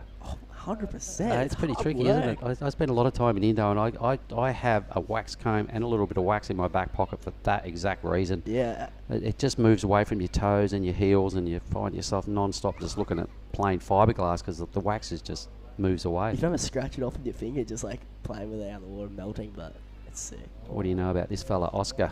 I'm actually staying with him. He's one of my good mates, so yeah, fingers crossed he gets through. He says good. This is a stacked heat though. You got Zane, Leo, Oscar, and local legend. So. All right. Well, all good so far. Now I know a little bit more about Marzi Harrison. So I'm going to shake your hand, Marlon, and say, listen, thanks for having a chat with me. You seem like a real lad, and another lord coming out of the super bank up there at Snapper, mates. All the best for the rest of the event, eh? Thank you so much. All right. Cheers. Speak soon. Thanks very much, Marlon. Thank you. Yee-hoo.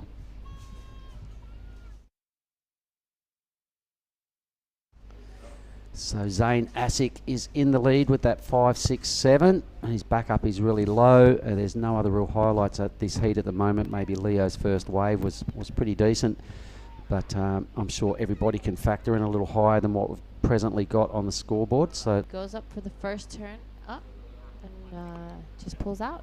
and here goes the local fella. So Richie in the green.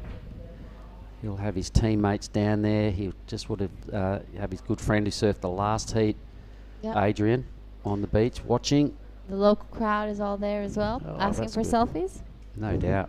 What a big moment for him, like coming here, mixing it up with all these high-profile, big, strong Boule kids, ripping around. I'm sure they're learning a lot and will really, grow from the experience of competing against these crew.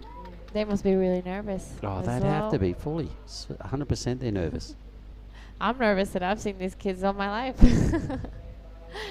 But they must be super excited as well. This probably is the first time they've ever been able to compete in a WSL junior.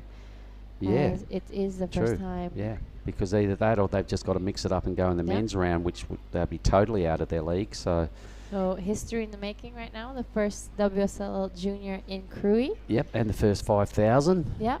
So in Indonesia. Yeah, in all of Indonesia, the first time. So you can really see the progression in the surfing that has happened here during the years, and of course, a lot of people working behind that. And it's great to see the Indonesian team always down there supporting everyone and their teammates. Yep, and those sort of things don't happen without some heavy backing by the government. So thanks to the Pesisir Barat Provinsi Lampung, which is the government of the province of the west coast here of Lampung, as we just watched Asink out there rolling down the reef. The Ministry of Tourism and the Creative Economy of the Republic of Indonesia, the government of Lampung, Telkomsel Indonesia, PLN, which is the electricity company of Indonesia, and then the other partnering up sponsors, Earth Island and Garuda Indonesia, for flying all us officials here. That's who helped make this a 5,000, and the local government out of Lampung, Giada, they started years ago with like a 1,000, and they sort of ramped it up each year, and they want to sort of go one shade better, which is obviously to take this thing onto the Challenger Series. So let's see if that happens, and we wish them all the luck. I could call that this could be one of the best stops if it does ever make it on the Challenger Series. I'm sure everyone would be frothing to get out There's here. probably people that don't want it to go Challenger Oh, because could be. then they couldn't enter. Yep. You know what It I mean? could be. It would then involve all the regions. Yep. And less locals and less Indos, less Aussies, less or the Japanese crew and the Philos and all that sort of stuff, because it really narrows the field down to 100, and it would include 7 regions. So there'd be a lot of these people here that wouldn't get a start. That's actually. a good point. That's a very good point. I never thought about it like that. So that's a good, fair point. And hopefully it would be great for the local tourism, but for everyone competing now, they would definitely want to keep it down to a 5-star. Yeah, a 5,000. A 5,000. So meanwhile, not a lot of big highlights out of this heat. Conditions look like they are changing, getting a little trickier. Asink still holding down the lead, trying to improve on the 4. A 6.07 needed from Castle, the Brazilian, to win, or just improve on a 2.87. He's got 2 of the scrappier sort of numbers I've seen in his column throughout this week. So he'll want to use these next 10 minutes to a better advantage than that. Yeah, he was such a standout in the QS. Yeah, in the men's, yeah, for sure. So let's see what he can dig deep and pull out next. He does have top priority for Leo, so that is something pretty cool to hang on to. Yep. Oscar Salt hasn't done his best work either just yet, but needs only a 3.6. And even Richie in the green, the local boy, a 3.7, all he needs for second spot.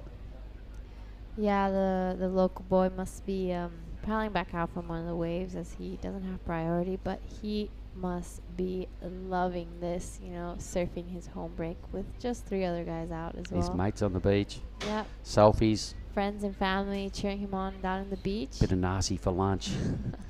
Bit of transport. I'm sure they rode motorbikes down here. Probably all doubled up.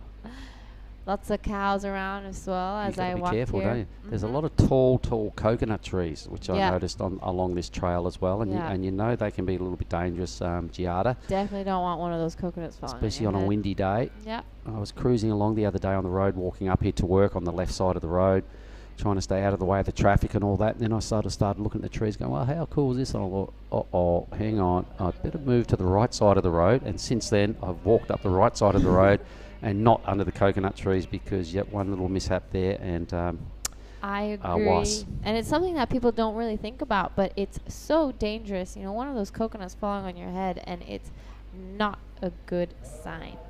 Here goes Castle chipping in with that top priority, takes the wave off the inside fella there. Some high-speed surfing, but gets a little bit caught up in what was possible there, and that was impossible. Yep. Down he goes. Just gets unstuck. Strange seeing that from Kazal, that usually his surfing is very precise and very controlled. I'd say everyone in this heat is a bit nervous because we've had no real big numbers. Everyone's within striking range of, say, a win. Yep. And they're probably all feeling a little bit of stress in this heat. We're down to 8 minutes. There hasn't been any real clean sort of smoking set waves come through, so they haven't had their opportunities, and it's very, very close. Yep, it's still anyone's heat right now, and we know that Leo Casal can pull a 6 in any wave. He's a very dangerous competitor. Oscar Salt still also in just looking for a 3.7 to go into advancing position. So in a little bit of a dangerous situation for Leo, as Oscar has priority right now.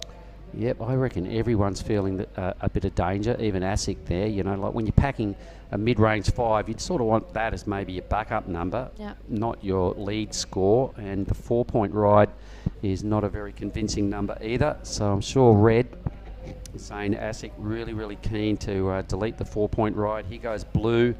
Castle for made another uncharacteristic error. Yep. As you see, the wind did pick up today a little more than the other days, and it's not as glassy and perfect as we've seen it. So there is the factor that there's a little bit of bump on the face, and it could be hard to control. So there's something going on there, because this is kind of a low-scoring heat for what else we've seen in the Pro Juniors. The boys have been stringing it together and locking in a couple of 8s out of most of that first 3 heats. We've definitely had some great heats in the juniors. What a start to the juniors here in Krui. And you could see just from the level of what's going on. We've had where was it? Jamie Thomas, I'm sure, was the man kicking things off. He had a real blockbuster first heat. He busted it. I think he had about a 15.2 wave total. He had a 7.5 and an 8.1. Yep. Okay. And then we had Oscar Berry, who boosted into the 8-point range as well. And we just had a chat with Marlon, who also boosted into the 8-point range. Leo looks like he might have finally found himself some clean green water, and now starting to do the damage we're used to seeing out of the Tokorori rides. Yeah, here is Leo, waiting for this wave to give him what he's looking for, as he finishes it off. Very Leo Casal style. That was. That's exactly what got him through heat after round after round in the men's, and he's still going. Wow. To the point of being able to flick out somewhere miles down the line. There he is. He will definitely be happy to extend his lead over Oscar Salt, because a 3.7 is a very low score. Pretty confident he'll go to the lead with that score. I think so too. Great wave from Leo Casal.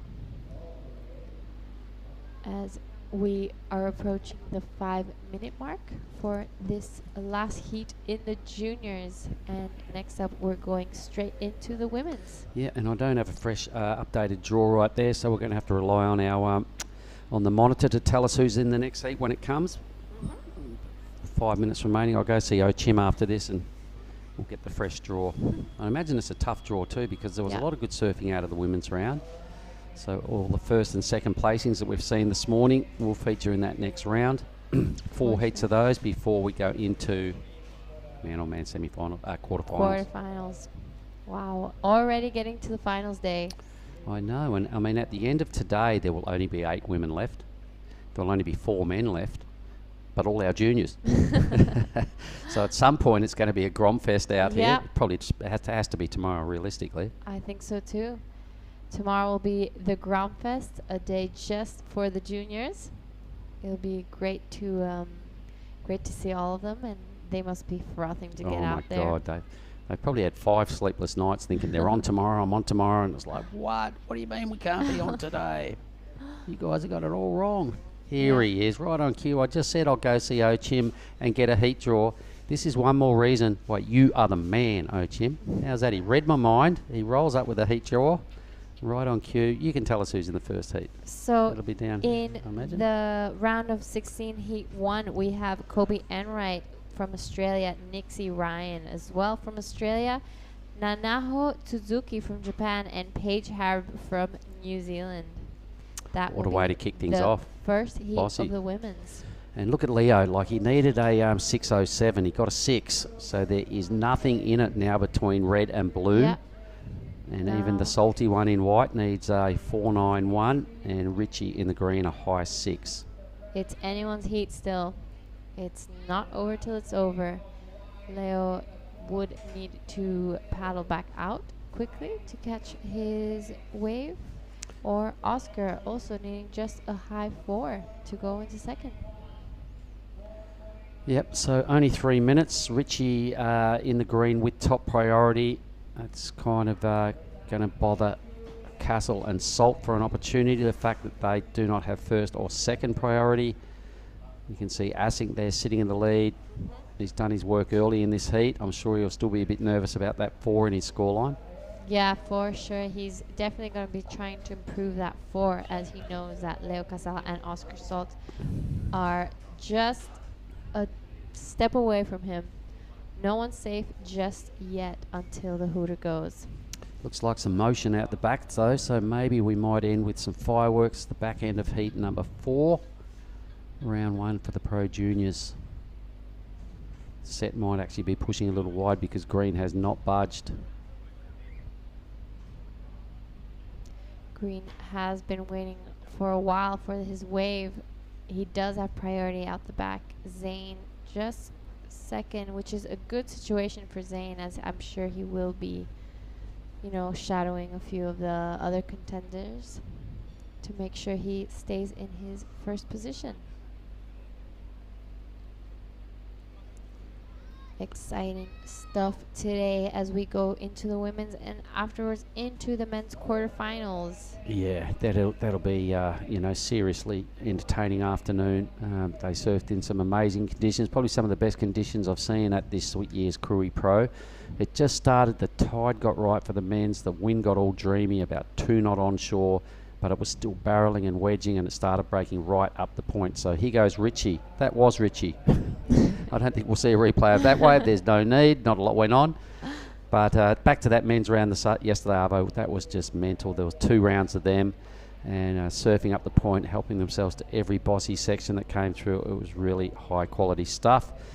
Let's see what Asik can do with 1 minute on the clock, trying to burn off that 4. It'll be the last time we see him until tomorrow in the juniors. Yep, just trying to get rid of that low 4 he has to secure his lead in the last 45 seconds of this heat. Pretty well structured wave. Yep. No real blockbuster moments, but just getting the bizzo done to try and stretch that lead. I'm thinking he probably does that. Just 30 seconds. We have not seen our surfer in blue return to the back. No, well, that wave of Leo's, the 6 was the highlight of the heat, and he did some really strong surfing, so the judges are still reserving the 8s and the 7s and that sort of stuff for, you know, just that sort of surfing, but on better waves. We just saw a little fly away from Richie. Just about done here. I'd say Asink, he does improve his lead via a 4.63.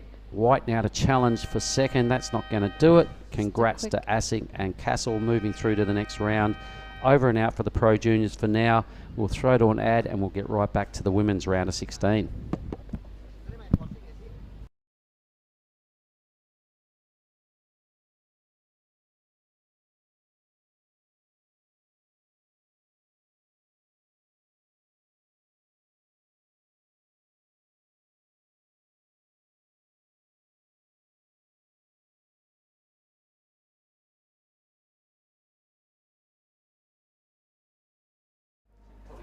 Sheet to help the confusion, and just throw that one on top.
Nixie, Ryan.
So guys, welcome back to the Krui Pro. We are now in the women's QS round of 16, heat 1. I'm here with Billy.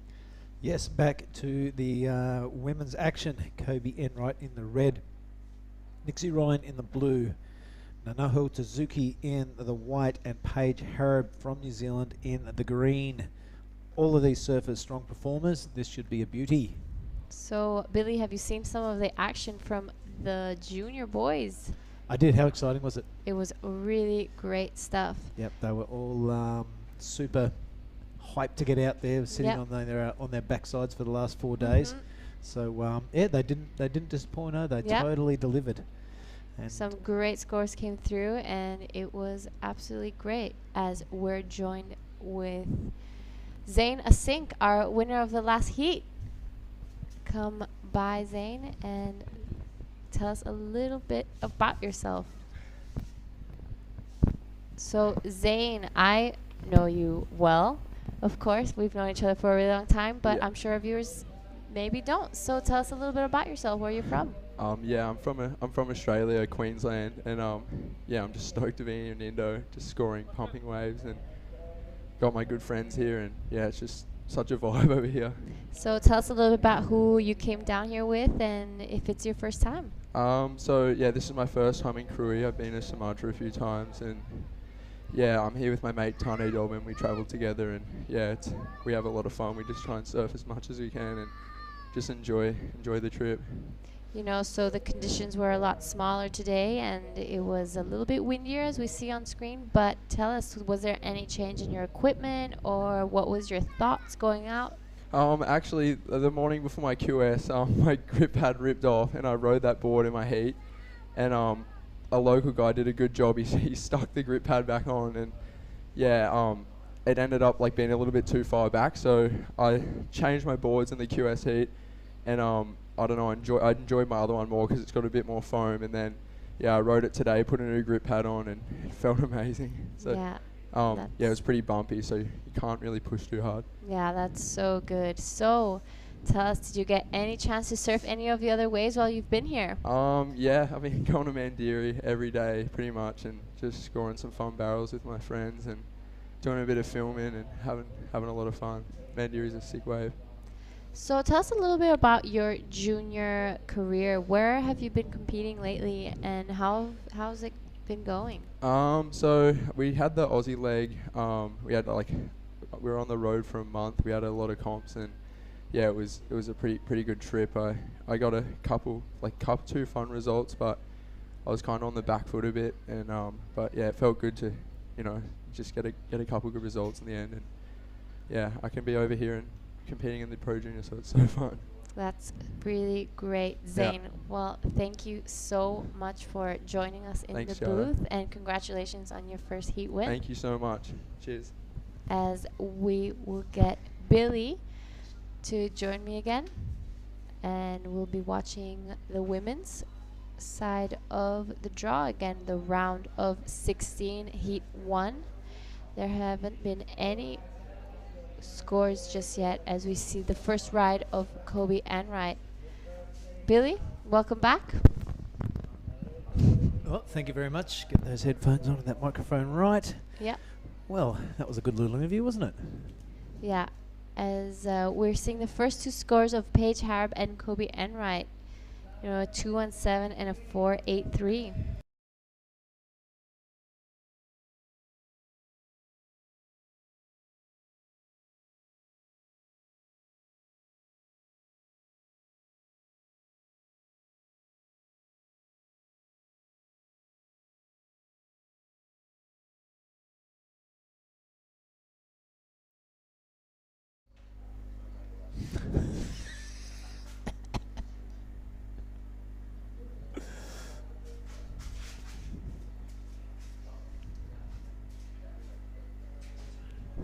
As we're back and we're seeing our ride from our Japanese surfer Nanaho Suzuki on her backhand. This will be her opening ride for this heat. Yeah, as I was saying, there's no surprise that Paige and Kobe have got out to a quick start, both season campaigners. Not quite sure how long is left in this heat, but we'll find out shortly. Paige Harab, of course, past winner of the Margaret River Pro, or it could have been, when it was this QS, I'm not quite sure, but I remember her having a solid result over there. Really impressive young lady. Yes, very impressive. Been doing this for a while now. She's been on the QS, and both Paige and Kobe are a really great surfer. As the first wave for Nanaho Suzuki comes in at a 6, goes straight to the lead. Wow. Great start for the heat. She must be feeling pretty confident. Yeah. Our Japanese surfer. She is up against 2 Australians and 1 Kiwi. A New Zealand girl, solid performer as we previously just mentioned. Kobe Enright, she put in a good performance in the round previous, as did Nixie Ryan. Yes, in fact, this is the second time our ladies are surfing today. So it is great. The girls must be getting excited as well. Surfing, getting these waves for a heat is a dream. All right, so we are going to throw back to a mid-heat break. Stay with us, folks, and join us shortly.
All right, everyone, welcome back to heat number 1 of the women's round of 16.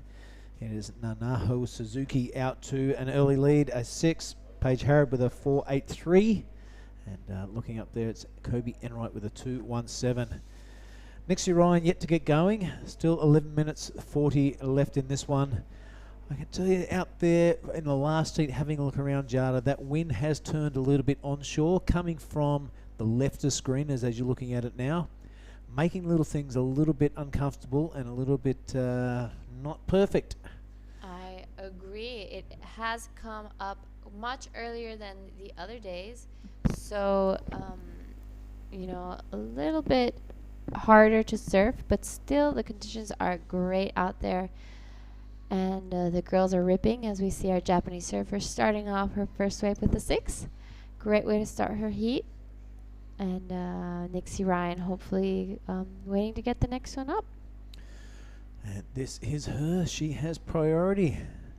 Our woman in blue. This is Nixie Ryan getting her campaign underway for this heat number 1 around a 16. Real long drawn out bottom turn. She must spy something down the line, which I'd look of. It was that lip and she hit it.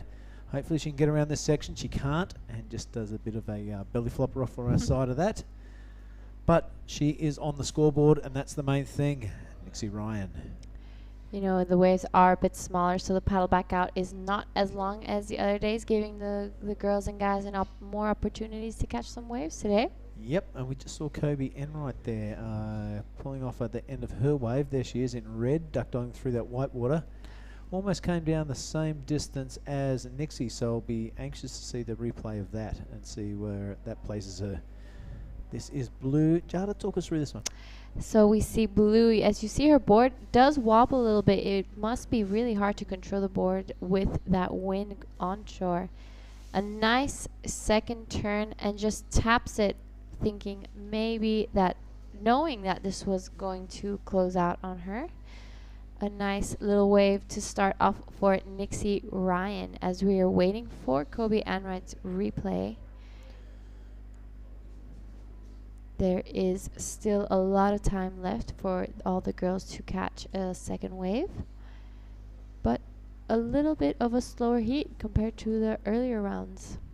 Yep, that swell eventually behaving itself and dying down a little bit. We thought it would be kind of this size this morning. We arrived here and there's still some big bossy sets rolling through, but now it seems to have subsided somewhat, and this might be the order of the rest of the week. I think waves about this size.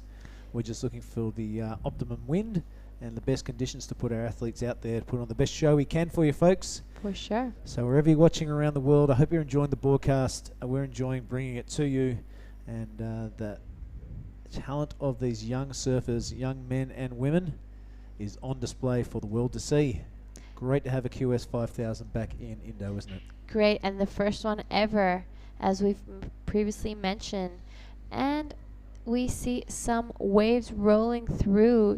You can see really how the wind outside makes it everything a little bit choppy compared to the other days that we've had it super glassy. You can see on the end close to that reef, it's a little bit buttery there. It's kind of protected from that wind. So if you get a little inside grinder, it kind of pulls a lot off the reef as we see this little guy going through. And it's a smooth wave face. So if you're lucky, you'll get one of them. Yes, we are starting the round of 16 heat 1 of the women's, and eventually we'll be joined by the quarterfinalists of the men. Yep, counting down towards the finals. Hopefully we can stick all divisions in one day with finals. That would be epic. That's not guaranteed. We'll have to look at the conditions and see what the men upstairs come up with, the call. We do still have all the juniors to run through as well. Yeah.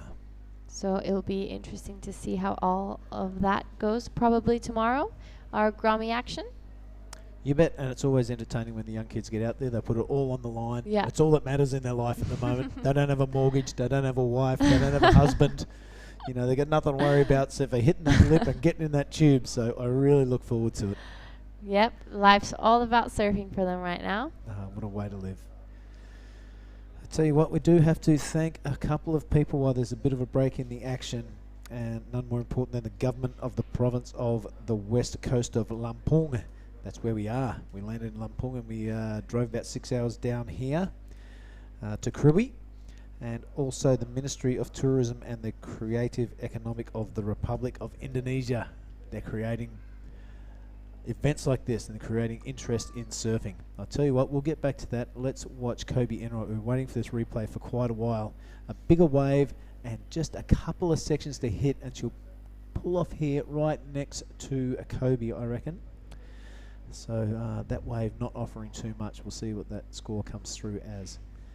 But yeah, let me continue. We'd like to thank the governor of Lampung. He was in attendance at the opening ceremony.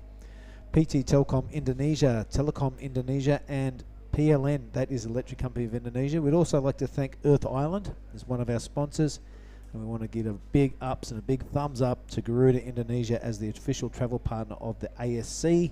Got us here safe and sound. Got all our boards here. No one was missing any of them. Big shout out to Andrew Stark. And I recommend flying Garuda Indonesia. I do too. Garuda is always my choice of airline. Every time I fly around Indonesia, especially growing up as a little girl, my mom always warned me, go with Garuda if you can. Yeah, solid advice from your mum. Let's have a look at this score line. Is Kobe Enright out in the front with a 4.13 and a 2.17. However, the highest score of this heat belongs to our Japanese surfer in Suzuki. That is a 6. Paige Harrop has a 4.83 to her name, and that last ride from Nixie Ryan garnished a 4.10. So Paige Harrop has priority. She'll be looking for a solid score and keep that 4.83 as her backup.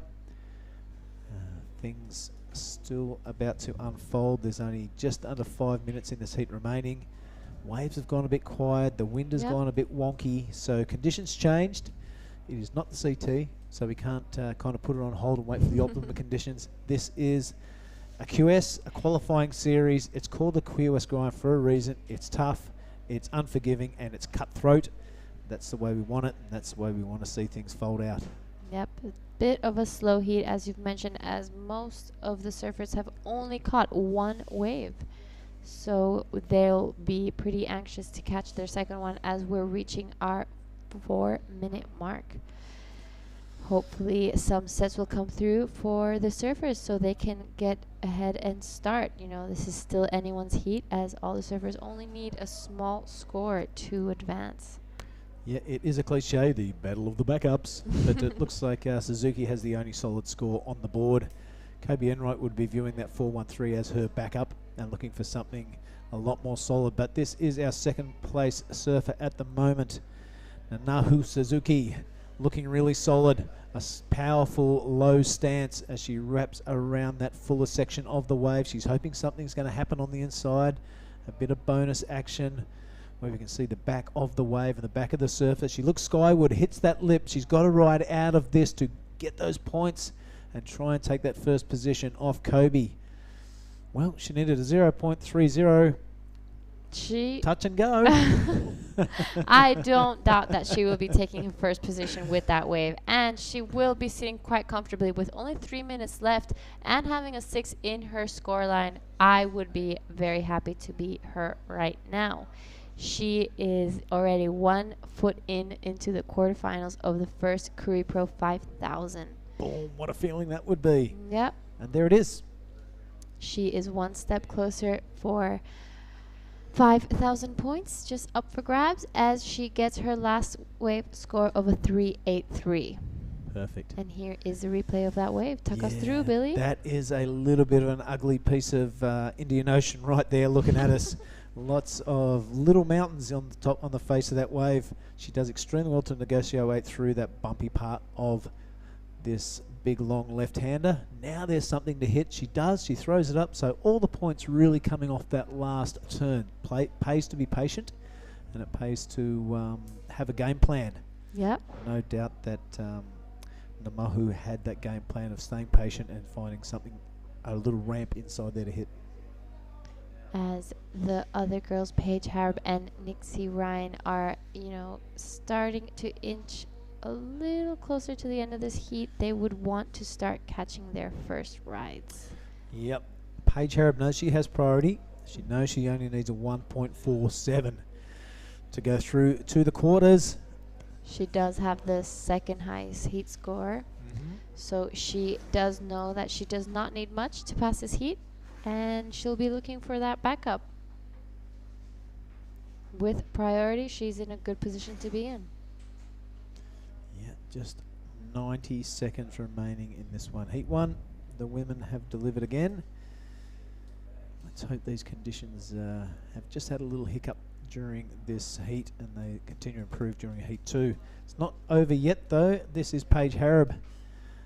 Our surfer in green looking for a 1.47 to advance, and as we reach the 1 minute mark, she will most probably be getting it with this wave. Yeah, I think that's a 1.7, whatever she needed already. A 147. Continues to flick her way to glory on that smaller inside runner. Just under a minute left. We'll have to see what the score comes in as, and if any of the other girls catch a wave. Yep, all the pressure will now go on to Kobe and Nixie. As they're left out the back with Nixie with priority. 30 seconds left in this heat. What do you think is going through Paige's head right now? Give me the score, ocean go flat. That's exactly what's going through her head. I agree. That's definitely it. All right, 21 seconds remaining, 20 seconds now, and we can see a lump of ocean presenting itself out there. Is Nixie or Kobe in the position to take advantage of it? 13 seconds now. We can't quite see our surfers in front of that little swell in the front, but here goes our surfer in blue. She can't quite scratch over. Nixie will be absolutely spewing.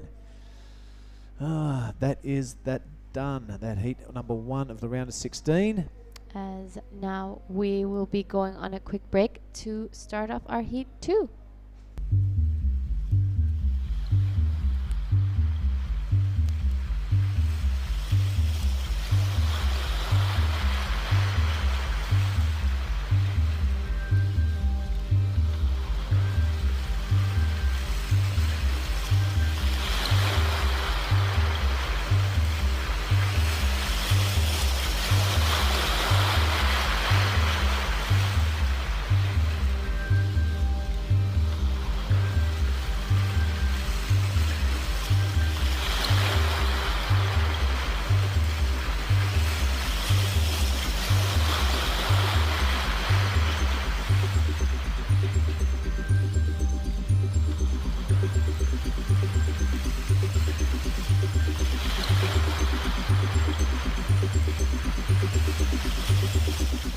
We are live and we are back for heat number 2 of the round of 16 women. I am joined by the one and only Mark Clift on my left, your right, and the women in this heat are, please. Willow Hardy, who's won every heat she's been in. We love the way she goes about business out of Margaret River, so she's a fellow West Sider. She'll be in red. We have Sarah Wakita out there in white, representing Japan. Ella McCaffrey out of the US, right there in white, and Rena Matsuoka representing Japan in green. So 3 Japanese, we got an American, and we got Willow Hardy, the Margaret Riverian. Beautiful. Let's bring it on. Now let's hope there's a few crew out of Margaret River watching online. Crew, g'day. Billy and Mark down here. Willow has been on a dead set tear. I had a quick little chat with her after her heat win this morning, and she's still not convinced she's surfing her best, but I said, look, you're ripping, you're doing a really good job, lots of smart stuff with wave choice and manoeuvre selection, and more importantly, the judges are digging what you're doing. Yes. And she hasn't even really hit her straps yet like we know she can, so I said, look, you just got to hang in there and keep doing your stuff. Here she is on cue, and sooner or later you'll have the blockbuster heat you need. Might as well save that till the final. We'll see. You betcha. She could get there the way she's going. So Willow Hardy's opening ride here. It's heat 2, the round of 16. So we have 4 of these heats, and then allegedly crossing into, there we go, allegedly crossing into the men's quarterfinals. Well, that wasn't a bad way to start your heat. If the last heat is to anything to go by, Mark, because into the last 4 minutes, I think, 3 girls that only had 1 wave. Even that last Pro Junior men's heat was one of the lowest scoring affairs, so maybe conditions are changing for the worse, but let's have a little look at this one, Ella McCaffrey. Yep, the American now on her backhand. Really solid performance in her last heat and impressive campaign so far. Flicks that one into a bit of a speed run and looking for that inside lip bash, finds it. So this is a pretty handy wave for the American. Got to end it off, doesn't like the look of that lip and decides to play it safe. Yeah, that's the way I read that too, mate. She could have perhaps get up there and really tag the lip a little more on a couple of them hits and then had a look at that end section and balked at it. So the judges, they notice that stuff and they go, yeah, so. Getting pretty busy out there, mate. I think school's out. There's a lot of kids getting around in uniform outside and a lot of EBOs and the Indonesian population just doubled, I think, in the last half an hour outside. So there's a lot of photo and hello mister going on. A lot of hello mister. The replay of Willow Hardy's ride. Yep, finds the lip on that last turn. Always a good way to end your wave when it involves hitting the lip. And Ella McCaffrey, you heard a bit of a chat to her earlier, Mark. Yeah.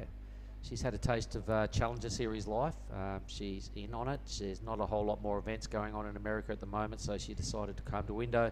Can't take the points with her, but she can certainly take the cash and a bit more experience.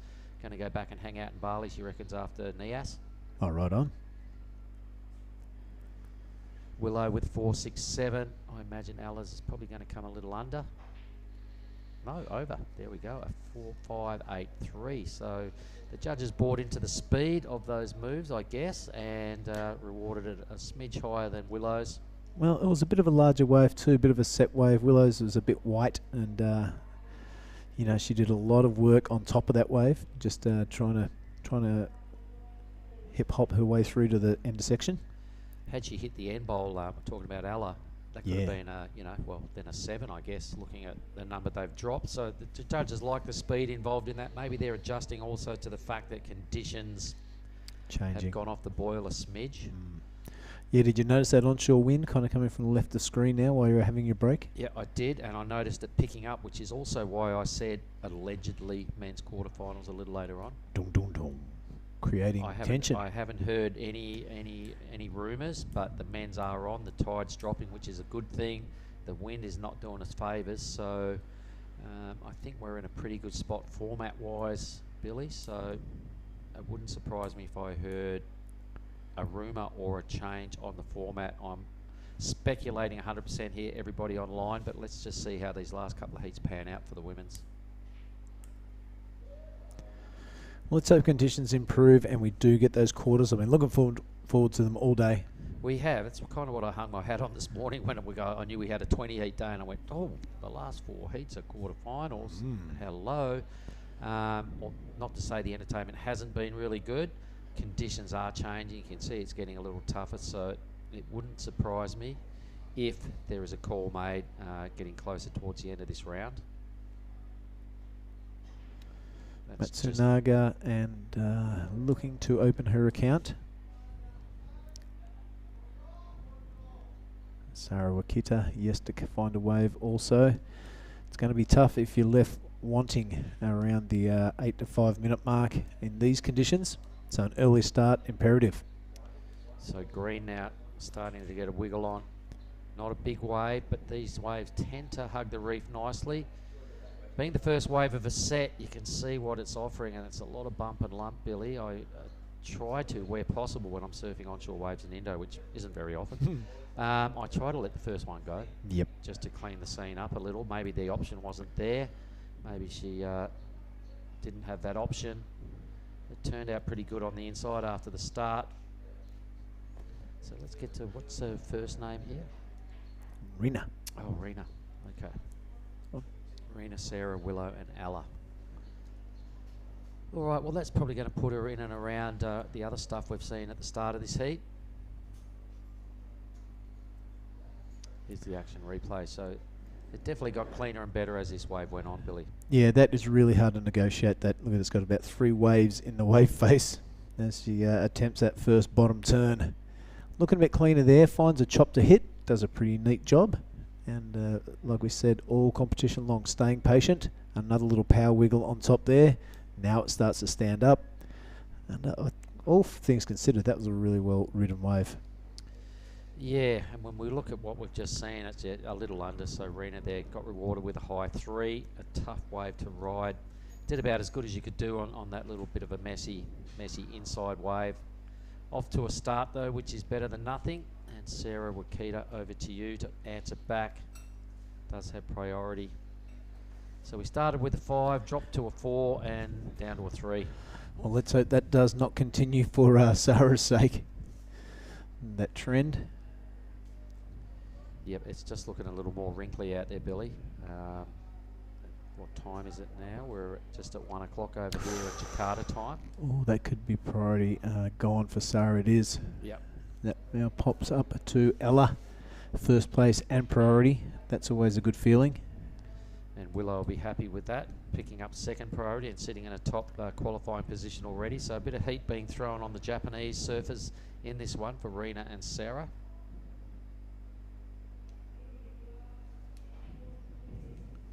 Pass my goggles over, please, Billy. Let's have a little look at our sheet. I think we have Team Lavina coming up in the next one. What? Yep. No, that'll be the last one. In fact, we have the standout of the day, Sophie McCulloch, coming up next, mate. Well, it'll be interesting to see how she handles these conditions. Yep, and she'll be against Minami Nonaka, Ali Harrison, and Kailani Johnson. Wow. Next heat.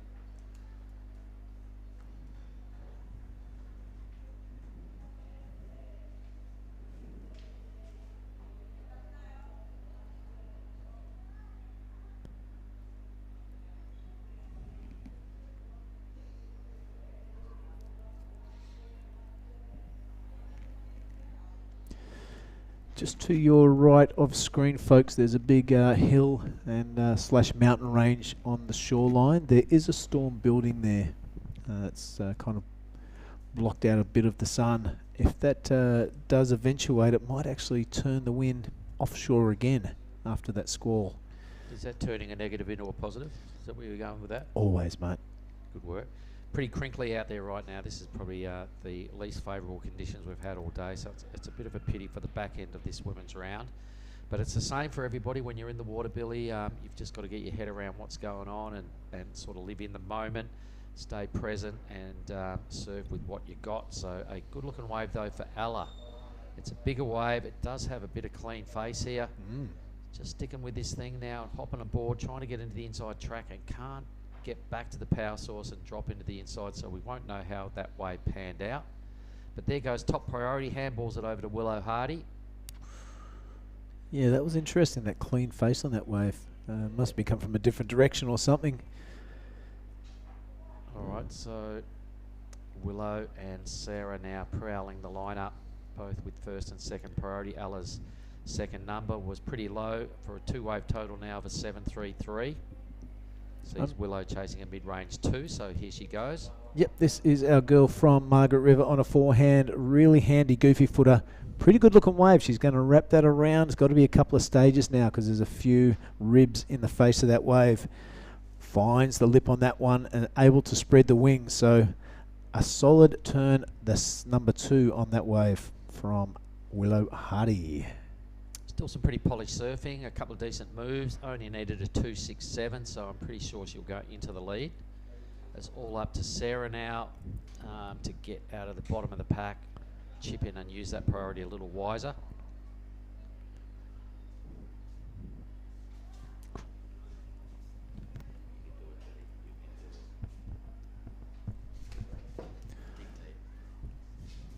All right, I have the winner of the last heat, Noho Suzuki. We have had a little chat before today. Okay, welcome back. Thank you. Okay, very good heat again. Give me shake your hand once more time. Fantastic. It's good talking to you. The more I talk to you, that means you have won. So that's good. Thank you so much. Now, we have noticed the wind. Is that a real problem? Yeah, it's so pumping. Yeah, for sure. yeah. And when you're going up the wave, it's bumpy? Yeah, so it's hard. Yeah, very difficult. Yeah. You did beat a couple of big names. Paige Harab, she has competed at the highest level before, and Kobe Enright has been a standout. Nixie Ryan had a bit of a out of rhythm heat, but does that feel good to beat these girls? Yeah. Makes your confidence? Yeah. Can I say Japanese? Please. ずっと外国の選手と戦う機会が少なかったんですけど、そんな中で名前のよく聞く選手と一緒に戦えてすごい楽しかったです。Right on. Again, I'll get the Google Translate out. Let's see what you've got to say. Yeah, so it's pretty hard. Your highest score was a 6 right there. That is hard to get. Did you have a strategy, a plan to go into that heat? そうですね、風がサイドオンで結構面がバタバタしてるのはもう入る前から分かってたんで、それのコブにぶつからないように、することは結構意識してました。それがたまたまいい波が来て乗れたんでラッキーでしたね。Right on. Now, after your heat tonight, rest, eat, sleep? Yes. No plan? Yeah, I'm so tired. Well, you're tired. I'm going to let you go. It was a pleasure speaking to you again. It's fantastic having you on board, and best of luck for the rest of the campaign. Thank you. All right. Great talking to Mr. Suzuki again. Thank you so much.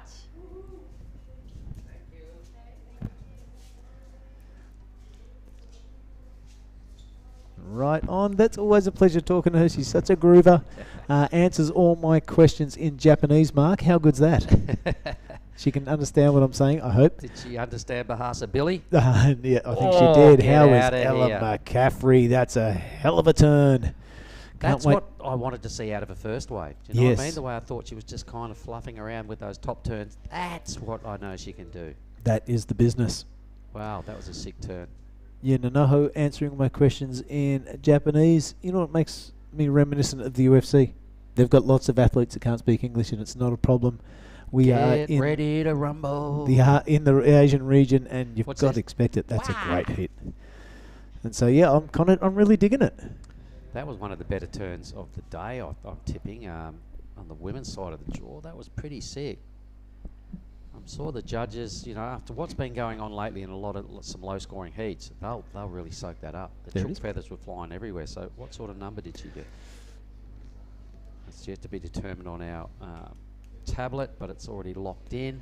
What did she have before? A 5 something. So that's a 6 something. Yep, that's right. She had a Maybe 6. close to a 7. Close, a little bit down. There we go. 583. No, A 627. 627. Either way, it's the two best scores of the matchup. Leaves Willow Hardy now trying to track down a mid-7. Third priority. Could be nervous times here as the Japanese pair sitting there needing a mid-4 and a high 6 to challenge Willow. That 627 for Ella is probably a big bulk of that on that one turn. That was a really good turn. Yep. She really connected well with the lip. The power was evident. The timing was brilliant. That's one of the best turns I've seen her do, but we know she's got that in her. When you're on the Challenger Series, there's a reason, and she needs to sort of maybe have a look at the footage of this heat after that and go, more of that, please. Yep. So Rakita and a solitary wave, and also Rina Masunaga. One solitary wave. Bit of an ask for Sarah, 6.94, but Rina, not much, a 4.55. They'll be looking at the 3.83 and the 1.43 as their backups. They'll be looking to capitalise on. Just noticed Willow paddle away from those two then, Billy. She's paddled off screen to the right, so she decided to give first and second priority a bit of space and take a different tack and maybe just hunt the next little corner just off screen a little bit.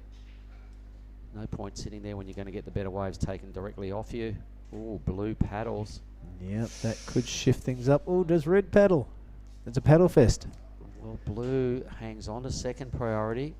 Maybe just having more of a look than an actual paddle is the decision from the priority judge. So a fair bit of energy in that set just goes wasted down the line. Nobody can make any sense of that, and nobody riding a wave. So situation remains the same with 7.5 minutes to go. But for the first time in this event, Willow Hardy is probably starting to feel a little under the pump. She's been in leading positions every heat. She's been in the 6s and 7s and even 8s, I think, every heat. This time she's not, and she's got 2 surfers breathing right down her neck, so she's going to have to dig deep here. Yep, you're exactly right. 7 minutes. So Willow's paddled off screen, we know that. Where did she get up to? And what's the positioning in the lineup like for Willow? You know, the Hardy family, they are thinkers and strategies for every heat. They're ocean people. So no doubt Huey will reward Willow and send something her way. 3rd generation Hardy surfer. Yeah, you're right. Don't know if Tony's dad surfed, but Tony certainly did. Pretty sure they're all goofy footers at that. One of them, not sure about Ryan when he's on a surfboard, but he goes pretty good. Yeah? Yeah, he's a good surfer. Pretty sure he's a backhander, actually. Anyway, big props to Brett and Jean, who's here, and the Hardy clan down there in Margaret River. How you going, team? It's boiling hot up here. and your little charger's going real good. How's your Ugg boots? Here she goes. All right, let me stay with this. A nice little ollie and a face plant. Oh, some highly irregular stuff going on in this heat for Willow Hardy. The scoreline suggesting she hasn't hit her straps. That was an absolute false start there for Willow on that last wave. So we'll watch green. Yep, Rena on her backhand. This is a better looking wave. It looks like there is a bit of form down the line. Opens it up with a backhand bash. This thing kind of going top to bottom as compared to those last ugly waves. And there is a little bit of a coping grind and a flick into a speed run. This wave lining up really good for Rena. Hopefully at the end she will have a little bit of spice on the end of a plate. Yes, it does. Well, in the scheme of things, this wave is still delivering and still offering up points. Wow, that could be Hutty, Willow Hardy. Real cat amongst the pigeons, Mark Clift. Well, she only needed a mid-range 4 for sure. She goes to 2nd. Pretty certain of that. There was some quality surfing there. We've just seen Willow recovering after that little face plant onto her 3rd wave. But Rena Matsuoka, pretty certain that when you watch the replay, this was a good wave for what's been coming through in the last few moments. And she hit it early and she hit it high. She didn't wait till the end of the wave to do all her work. She did do a couple of quality hits out the back here. Got a groove on. I think she really tags it nicely again. Maybe right here. Yep. So no huge major moves, but 4 pretty good moves. I think that equates to me to more than 4 and a bit points, and just added a little bit of spice down there at the end. So good work.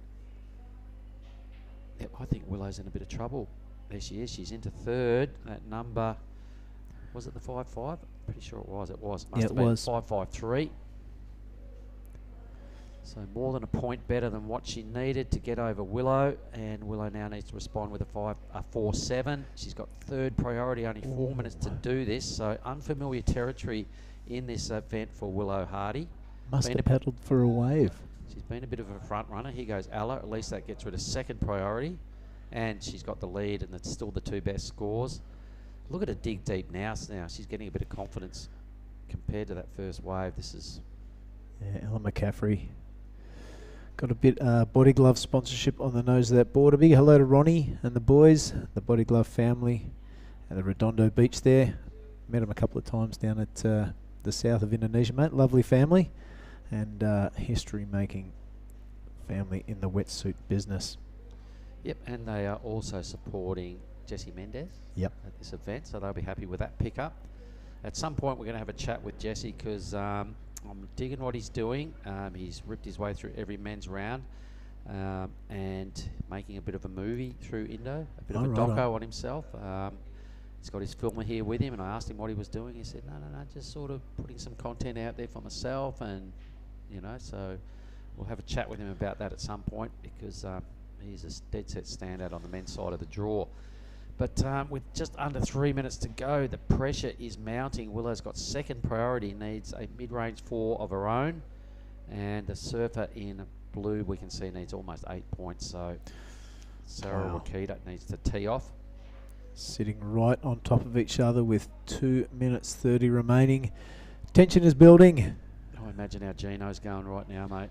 Pacing. Gene Hardy, the dad down there.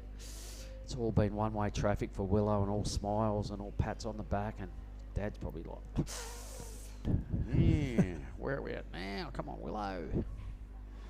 Yeah, it is a bit of a team sport. You've got to have a good support network and people around you. But at the end of the day, a little bit like boxing, it is the athlete that has to deliver. You can't let the fullback market and bring it up the wing again. It's all up to you. Well, the difference was that real good wave that Rena caught last time round, because some clean green water. She got 4 good turns out the back, 2 turns down the end of the line to rack up a 5-5 and put Willow into this position. But we are seeing some movement out the back. Willow really needs blue to either lose priority or catch a wave and get out of the way.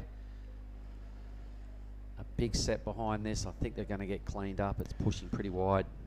Yep, decision time for red. She has decided to go on the inside. This could run off. She is chasing down a 4.70. Willow Hardy finds something to turn off there. Gets a little bit stuck, hoping things cleans up on the inside. Wraps it around now. Spies something to hit.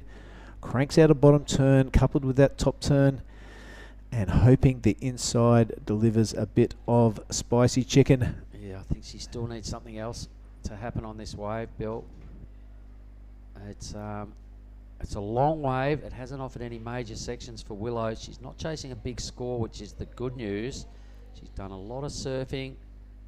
It did offer a little bit down the line and still going. Stick with it. Come on. Nothing's going to line up. Whoa, I imagine Gene Hardy is down to the second knuckle on his fingers right there at the moment, because it's tense moments. She did a pretty good job. The wave didn't offer much, but she hung in there and just played the game. Do the judges buy into it, chasing a 4.7? Well, Rena's was a really good wave for that 5.53, so would it have to be somewhere in that neighbourhood, a little bit below. Really, that was the money turn. It was awkward because there was a couple of lumps in that first section, and sticks with it here, but doesn't clean up. She kind of had no choice. She had to take this wave as time was running out, and she's sitting with second priority. So absolutely the correct decision to make. It's just the wave face did not really offer that scoring potential. We hear the siren in the background, so that would suggest that the heat is over and it is in the judges' hands. A little flick at the end there for our girl in red, and we'll see the result of this. I would say a high work rate on a pretty ordinary little wave. It may get her over the line. Could take a little while to find out this number. So how about we keep everyone at home waiting, Billy, and we throw to a break and come back with the result. Sounds good. Let's do it.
All right, here we are back to the Krui Pro 5000 men's women's side of the draw.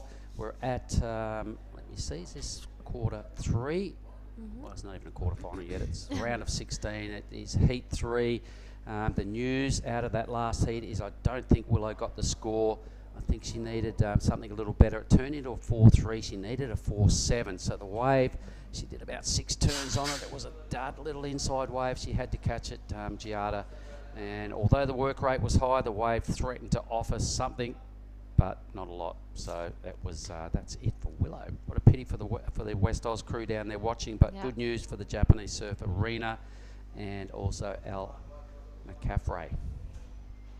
As we see our Indonesian surfer Kailani Johnson starting off this heat really well. Unfortunately gets unstuck on that second turn. That was a beautiful first one though. All right, who else we got in this heat? We have got Kailani Johnson from Indonesia, our surfer Ellie Harrison from Australia, Minami Nonaka from Japan, and Sophie McCulloch Yep. from Australia. Australia. In red, yeah, cool. And she was the standout so far. She busted into the 8s earlier. Yep. The 8.33, I remember that. Yeah, I definitely saw that heat. It was a really well served heat, and she is a great competitor. She has done well in the Challenger Series, and I've seen her name pop up a few times during the QSs. Got a few QS wins in the Australian leg as well. Cool as. So polished performer and Kailani stepping it up and kicking things off with a 4.17. Here is the action replay of Kailani's first attempt. That was a good turn, like you mentioned, right in the pocket. That once again was just a little overcooked. Didn't really need to do that. Had she just played it a little cooler and surfed down the line, she might have got a 5 or a 6. Let's see. Yep, I'm sure she would have. You know, with these conditions, it's easy with just 2 turns to get into the high 6s. Yep. All right, so we are apparently about 46 minutes away from our men's quarterfinals. Conditions have definitely changed since this morning, so I'm saying allegedly our men's quarterfinals, Giada, because I'm sure that there will be a bit of debate going on as to whether they run, and I'm sure the boys will have some input. I mean, it's not bad surf. There's still, and let's look at it this way. The men's quarterfinals are man on man, so you only need half as many good waves to come through in 25 minutes to still make a good, fair contest. Yeah. As I was walking outside before, I saw a big dark cloud just looming over to our right side as you're looking at the ocean. So hopefully it does not come our way and we get to run all the way as we see our Japanese surfer Minami Nonaka on a beautiful looking wave. I agree. Oh my goodness, 3 really, really strong hits, a 4th brilliant maneuver. And she finishes it off really close to the reef. Stand by for a big score. Yeah, everything, I agree. Every section there just clicked for young Nonaka. She really well surfed that wave all the way. 4 great turns, so well timed, and a wave with good size as well. One of the biggest ones we've seen this afternoon that has given her the opportunity to surf. That was definitely the money turn. Oh, jeez, I was kind of finishing like them it all. off really beautifully. Yeah, I think one of the better scores we've seen in the last few moments, because a clean wave, 4 good sections, timing looked really good to me. There we go, 7.17, so well done, Minami. Pushes Way her to start your heat. straight to first place. Yeah, only 5 minutes off the clock too, so really good news there for the Japanese surfer. White now, one big blast, the wave shuts down, doesn't get around, so Ellie Harrison will have to cop a score based off one manoeuvre. Pretty good turn. Harrison, very young still, and such great talent, and not afraid, I would say. She charges. I've seen her catch some really big ones these past few days, always out there. And a really sweet girl. I've seen her grow up and go from the juniors in Australia all the way now to a QS 5000 here in Krui. All right. Well, it was a pretty good hit. There it is. It was a one big blast, and she would have looked down the line and gone, oh, doll. But the judges have been rewarding heavy hits, top to bottom surfing. A 4.53 off one blast is a big number. So Kailani got a score, a 4.17 for her one wave and her basically one turn. So judges going, Ellie, better one turn. It was a big wave. It was a critical section. I agree with the score. Hard to manage as well, so it was really impressive that she was able to run smoothly out of it. Yeah, she'll be a little disappointed nothing more happened down the line, but that's the way it is. Conditions a little tougher to read out there. You can see our tide as well is just draining off this reef. I'm not sure how far we are off low tide, but it was max full at first thing this morning, so we must be getting pretty close to low tide. Surfer in red now to answer back. Sophie McCulloch, you can see the bottom of that wave just bottoming out, just about surfing below sea level on that little reef hugger. Arwas, she decides to keep her fins intact and not milk any more out of that. That was getting pretty shallow. Yep, it was. You can see the reef just popping up over there. You know, those walks in and outs are starting to get really hard, and hoping that no one loses any fins or damages any bottom side of their boards. Or lose any bark. There have been a few people with a few tiger scratches here and there down the back. The Sumatran tiger coming out. Yeah, we were just talking to Jessie that she hit her back, and I asked her if she tried any lemon or the Chinese medicine. Ooh. And it is painful, let me tell you. Did she go there? She actually did not. She said that she's staying with the Indonesian team, and that when she pulled out the lemon, everyone stopped her and gave her an antibiotic cream. All right.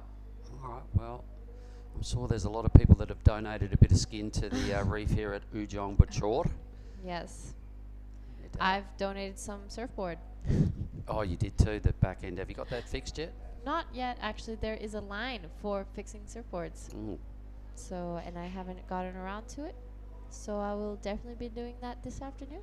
So let's have a look at this. We have we have 2 Australians and the Balinese surfer there in Kailani, all neck and neck on the on the score range, sitting with 4 point something each. We are going to have a little chat with our winner of the last heat again. Thanks, Giada.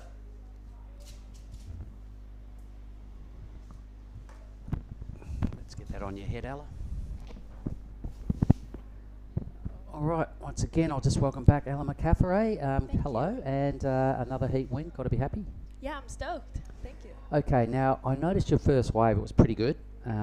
It turned into an okay score, but what I saw after that from you is you started just getting a bit more vicious with your backhand blasts.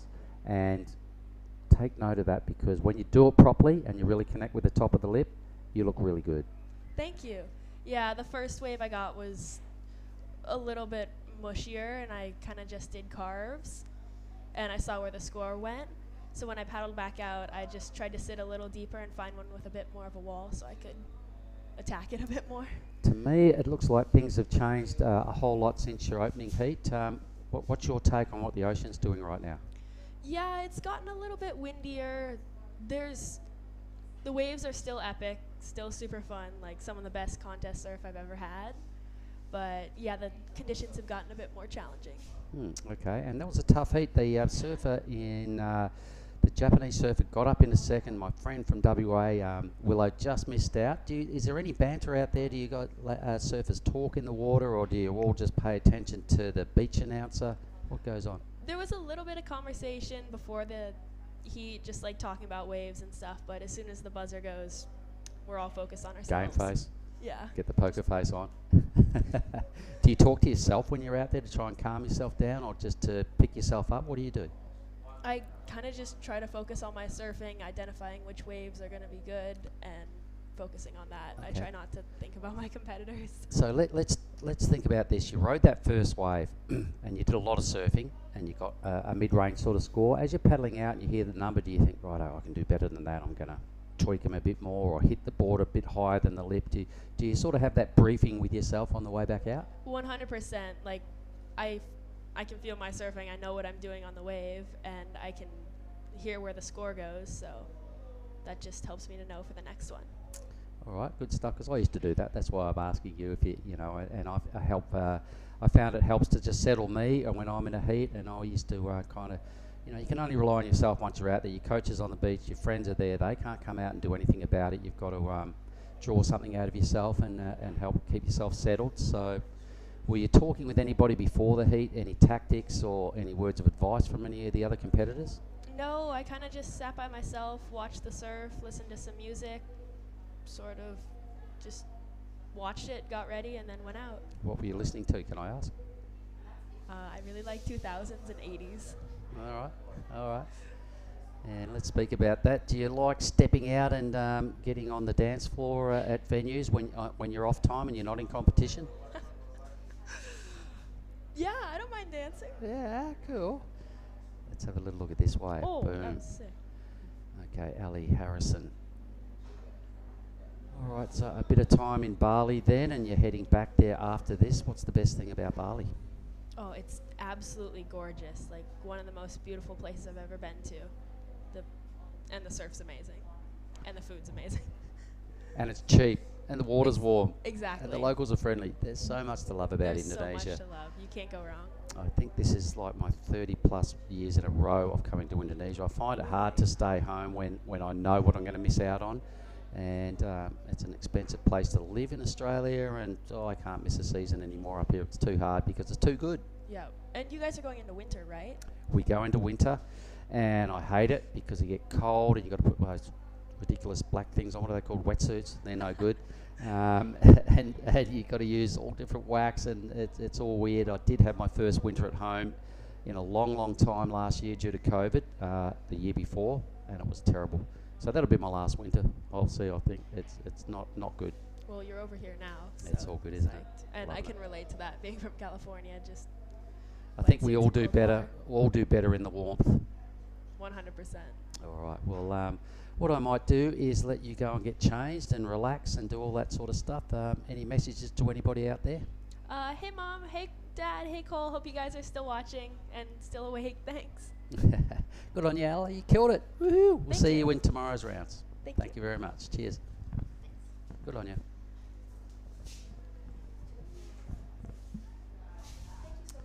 So we'll get back to the leaderboard here. The 717 still stacking up as the best number. She's got another wave here, so chipping in, and Minami rolling the dice with her priority. This is a different looking wave to what she rode last time, so let's see how she gets a groove on here. A couple of okay hits so far, lots of lump and bump in stark comparison to a last ride that was all clean and steep and curvy and offering a lot of good sections. It's almost the complete opposite type of wave, but she's still hanging in there. Pushing right down into the channel, so it didn't hug the reef this wave, and really was a tough wave to ride. I reckon she did a pretty good job with limited sweet opportunities. Meanwhile, Ellie Harrison. As you see, Ellie Harrison, our young surfer from Victoria, taking this smaller wave all the way down to the inside as she tries to get any points she can, riding it all the way through, as now she has to paddle all the way back out for the last 10 minutes of this heat. Well, Minami will be happy she picked up that wave because it's only a second score. Yep. Sitting there with a really healthy 717, any sort of number now is going to throw some scoreboard pressure onto the other competitors, as we see Kailani try and work her way out of fourth position. A strong bottom turn, top turn combo there. It was pretty good. This is our Indonesian surfer, Kailani Johnson. She represents Indonesia in ISA and in the WSL. Such a great competitor, great person in and out of the water. Been doing the rounds on the Challenger Series, and I'm sure old man Richard is watching at home there down in Bali. So g'day Rich, g'day Pua. Let's see if Kailani can feature in the round, the next round is going to be our quarterfinals. Yep. So after this round, we'll only have 8 surfers remaining. So there's 10 minutes to sort out who moves through to the quarterfinals, which I'm pretty sure will be 2-person quarterfinals. Yep, it's going to be 2 people quarters, and she is definitely hoping to reach that place, as I surf with Kailani a lot in the Bukit area. She did a good job on this wave. Like yeah. The turn she did, she moves a lot of water. This one here, this bottom turn, look how much she leans it over and crunched that section. Unfortunately, the wave did not offer any more down the line, so I don't think the judges will get too carried away with the score line. But it's got a well within striking range of second, third and fourth. I think Minami is going to put a fairly worrying number together with a 717. So it's all about these other 3 challenging for second position with just 9 minutes remaining. Yep, 9 minutes remaining in this heat. As for second position, the scores are really small. You know, Kailani's only looking for a 168 to Yeah, she'll get that for sure. For sure, especially with that finishing turn. That was the worry is you've got someone like Sophie McCulloch Yeah. hunting the lineup with top priority. So for both Ali, was just seeing one of her scores drop in. That one came in. What's that? 0.93 for Okay, Ellie. was one So no, it was more than that. the 'cause last she's got a pair of 4s. one she got is a 4.40. That was her Right, last okay, wave. thank you. Pushing her straight into second as we wait for the score of our Japanese surfer. Came in at a 5. Really pushing her lead. Kailani still has a score to come as well. Yeah. Needs a making- high 4 a two-turn combo.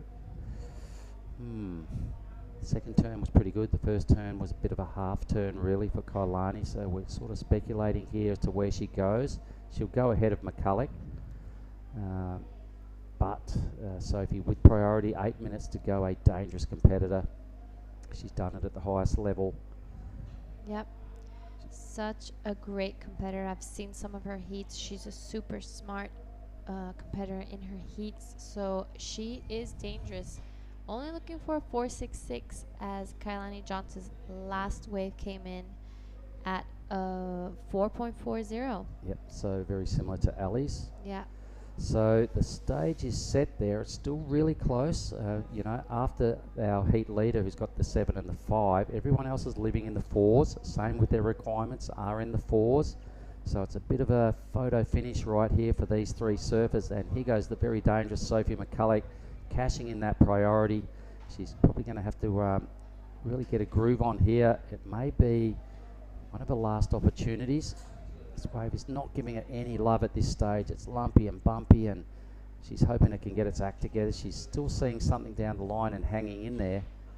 As this wave just slowly tapers away, definitely not what she was looking for. No, definitely not. She'll be frustrated to the max with that effort. She still has 6 minutes 40 seconds to go. Unfortunately, though, she will not be having first priority, which is not a great position. I'm thinking it's going to be once again one of them numbers in the 4 range. You know, that doesn't bust anything open. I'm not sure whether she'll get the requirement. Yeah.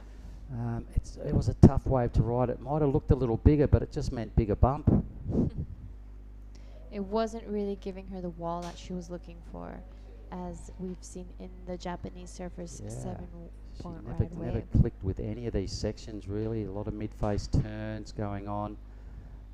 The wave, she did a pretty good job with what was on offer, but there was very little on offer. That's why she will be frustrated and probably not going to move too far up or down the leaderboard. Still looking for a 4.66 as her score came in at a 3.10. Yeah, very frustrating there. Put a lot of effort into that. Sat there for quite a while with priority. Pulled the trigger. Never got any joy. The wave refused to clean up for Sophie. So the arm wrestle for second spot continues. Yep. We'll forget about Ali chasing the 7.64 for now for first position, but trying to improve on this batch of 4s that judges can't bust out of that range because the waves aren't offering the girls the big hits like our surfer in blue's got. Exactly. Minami's caught the absolute 2 best waves in this heat and really done some good work. Yeah, she started off early, first 5 minutes of the heat, caught that 7 and made her, you know, feel safe. And ever since, they've only been giving out 4s and catching. And the Japanese surfer also caught the 5, making her, you know, in a really safe position, especially coming down to the 5-minute mark. She is definitely feeling pretty good out there. Well, it's going to be nervous moments in the Harrison camp, the Johnson camp, and the McCulloch camp because neither of them can buy a clean wave at this stage. Minami, that first wave when we saw it back in replay was super good. There was 4 really good sections that she clicked with to extract the 717. The backup work was pretty, in the context of things, a really wise move. So it's going to come down to priority here at the end as well for these other 3 because Blue in the lead with priority, you know, great heat. The confidence that she would have built out of that 717 is quite obvious. It's now about these other 3 because totally second spot is way up for grabs here. This could go one of 3 ways. Yep. Harrison, Johnson, McCulloch. You know, all good surfers, all needing not much to improve. Yep, just that 0.1 or 2 difference that. The parents must be. I would hate to be a parent watching a kid surf, and when it comes down to this stuff, you've come all this way, and you're like looking, watching, and oh my God, it must be horrible. It must be really tough being a parent. I think the parents are more nervous than the kids themselves sometimes. You know, you see out there biting their nails and screaming and trying to make the move to the direction to catch a wave. A bit like Willow Hardy's dad, Gene, in that last heat. He must have been that frustrated and watching and, you know, wishing and throwing mojo, you know, Willow's way. It didn't work out, and that's the nature of what goes on. And this heat is turning into one of those heats as well that must just be that frustrating to watch for parents and. But you know, Willow being Blue, the Manaka camp will be going, what are you talking about? Easy. But Willow must be so proud of herself. She has done a great campaign here at the Krui Pro 5000. I reckon she turned a few heads for sure. Yep, definitely turned a few heads. One posted definitely of highlights of the Krui contest. I've definitely heard her name. And she'll cop a ninth in a 5,000 event. Yep. So some good points. She'll win some cash. She told me earlier when I was having a quick chat with her that, you know, all WQS events before, I've only ever been lucky to get out of a heat. You know, I've struggled. And it's like, well, you just got a ninth, you won a lot of heats, put together some big numbers. So, you know, we're talking about the last heat here of Willow Hardy's.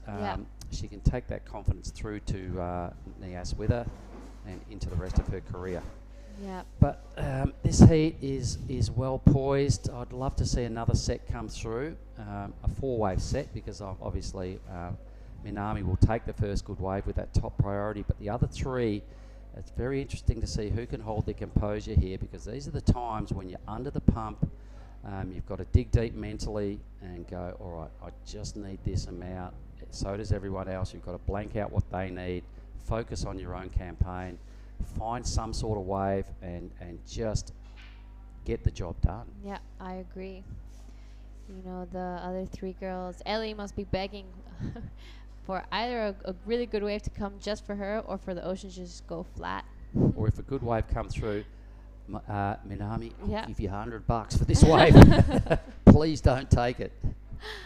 So, you know, 90 Kailani seconds. Johnson and Sophie McCulloch are begging the ocean for just one more chance. As we see Kailani checking this wave out. She might have another chance here. She missed that wave there. It might put her in a pretty good position for this next one as we see White down the line here. Ellie Harrison. Wow, great. Oops, didn't need to do that. Comes unstuck. That first turn was really great. Unfortunately, pushed it a little too hard on that second turn.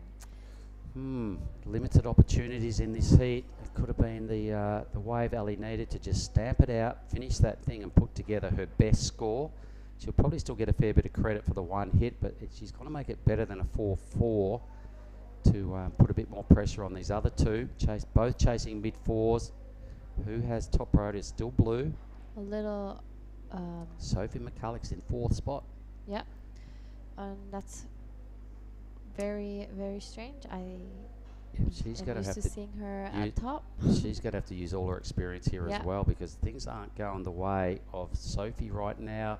Kailani doesn't need a big number, but 15 seconds, it's like this is the last lump that is catchable.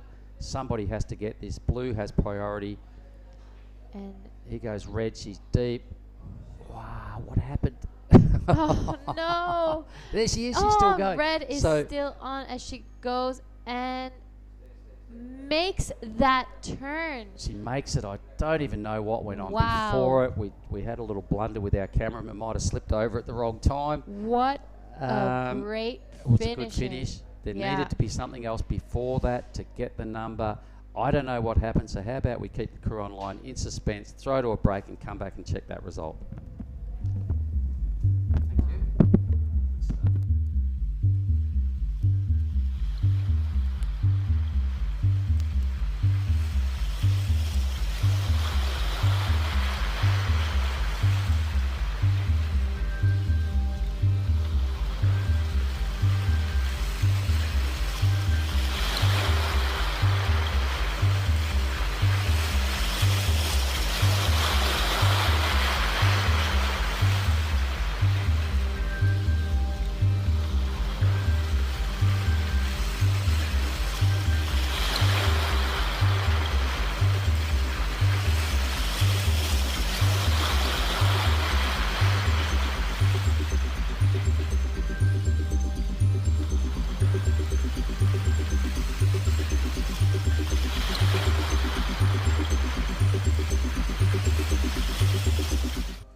Back to the Krui Pro 5000 in the round of 16 women's heat 4. I'm here with Billy. Good to be back with you, Giada. Philippa Anderson, Mahina Mida, Maeda, Alice Cooper, and Sumomo Sato round out heat 4 of this women's round of 16. It's another Australia versus Japan.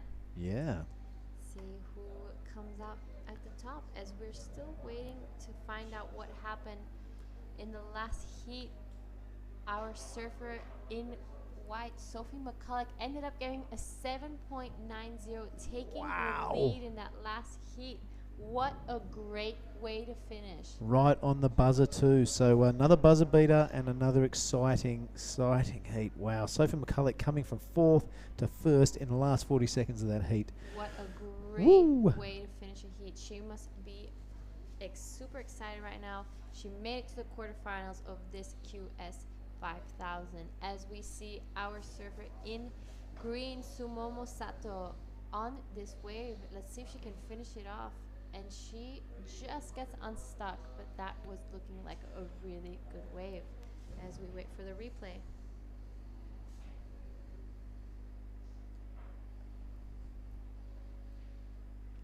Wow, talk about your last minute heroics, Sophie McCulloch. I tell you what, she needed a 5 or something like that. I can't remember. She needed a 4.77 and ended up giving a 7.90. Awesome. We were just saying with that it was so rare to see Sophie, you know, in a position like that. But just as we were saying that, she came out and took the first place. Well, maybe she heard you. She's thinking, yeah, I shouldn't be here. I'll just get this wave and go straight from 4th to 1st. Such a smart competitor and really great under pressure, because that is a lot of pressure. Now here is the girl from Newey, Philippa Anderson. Been on the QS for a long time, and with surfing like that, you can tell why. Just doesn't ride out of the white water. We'll see if the judges award that to her or not. That could be the second explosion of white water. We will see. She's here with her coach Ivan.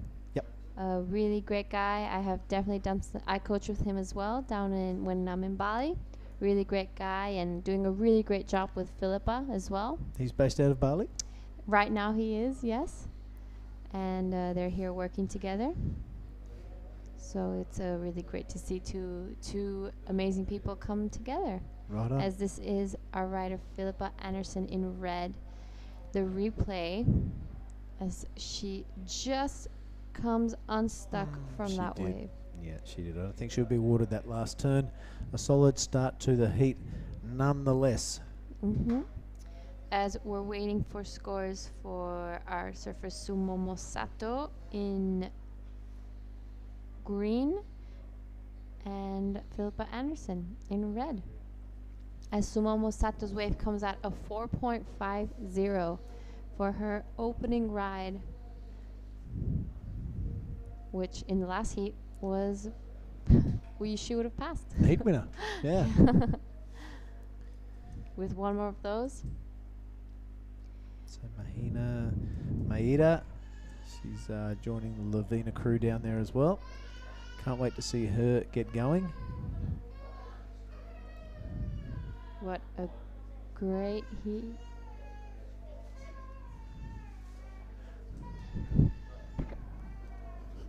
Well, a bit of live action coming through the open window there. Someone's not happy about that last heat result and making their intentions known.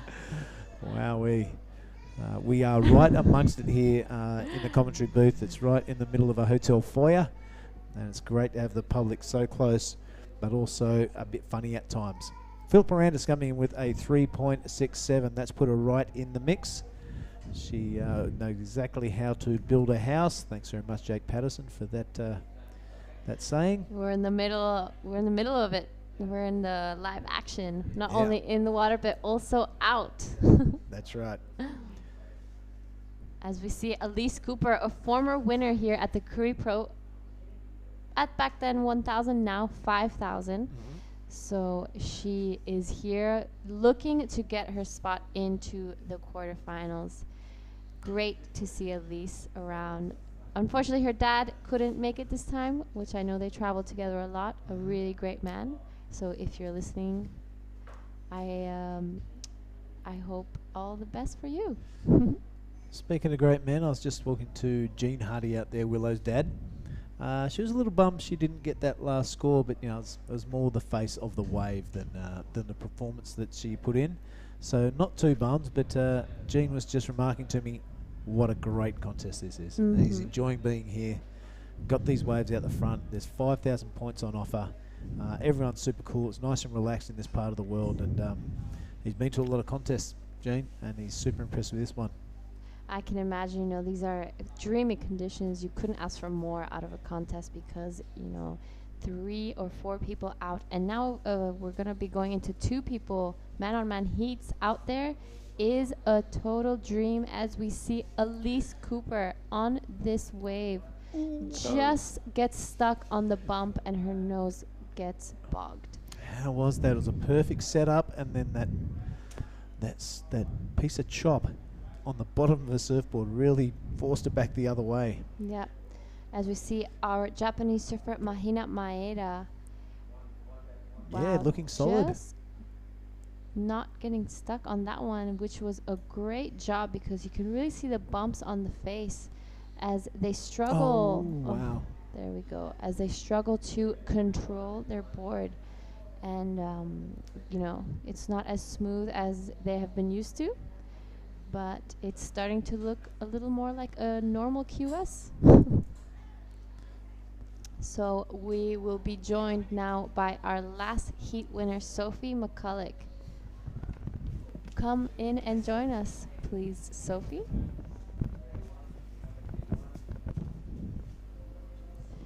So, Sophie, what a way to finish off your heat. We were just mentioning how it was strange to see you in 4th position, and you came out in the last few seconds and, got a 7.90. Tell us a little bit how it went, what you were feeling. I was definitely feeling pretty rattled for 24 minutes and 40 seconds. And I don't know, I was just kind of like, well, if I get an opportunity, then I got to make the most of it. And I was, it really played into my hands that Blue didn't take the wave because she had priority over me.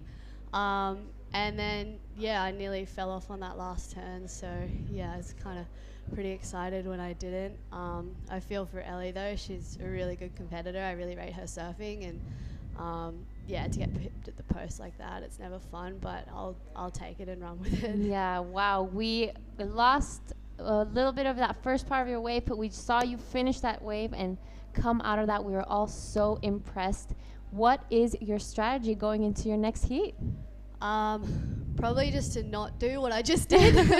Not exactly ideal. It's pretty much the reverse of my heat earlier. I guess, I don't know, I just kind of want to keep giving myself enough opportunities and picking the right waves. It was hard this afternoon. It was a bit bumpy, but I suppose each heat that I have, I get more comfortable with my lineups, and I've got a good mate caddying for me, giving me little tips on the way back out, which is really good. And I'm just kind of gonna just keep trying to do my best performances in the jersey. So tell us a little bit about who you brought over with you here to Krui and who you're hanging out with most of the time when you're in around town. Traveling with a really good group of Aussies and one token Kiwi, Safi Vet. We're bunking in together, which has been really fun. And a few other Aussie boys, 3 from the sunny coast, 2 from the Goldie. It's just a lot of fun. We're playing a lot of card games and eating a lot of food and doing a lot of surfing. So I can't really complain. Wow, what a dream life. And thank you so much. Was there anything you'd like to say to anyone back at home? Well, I should really apologise to my little brother because I said he wasn't watching in my last heat and he was watching. So thanks, Charlie, for watching. Just a shout out to all my support crew back home. It's good to feel the love, hopefully I can keep it going. All right, perfect. Thank you so much, Sophie. Good luck on your next heat. Thank you. As we come back to our event, and it has indeed started raining.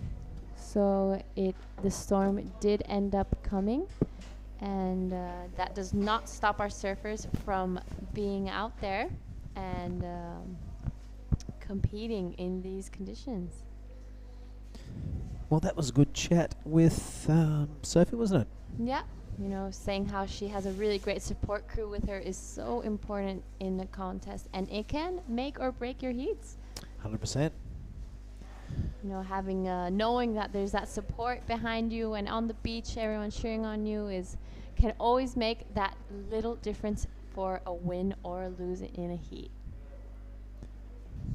Now, this was my prediction that this squall would come through and then it would turn offshore afterwards. Let's see how close I am, or if I egg on my face again.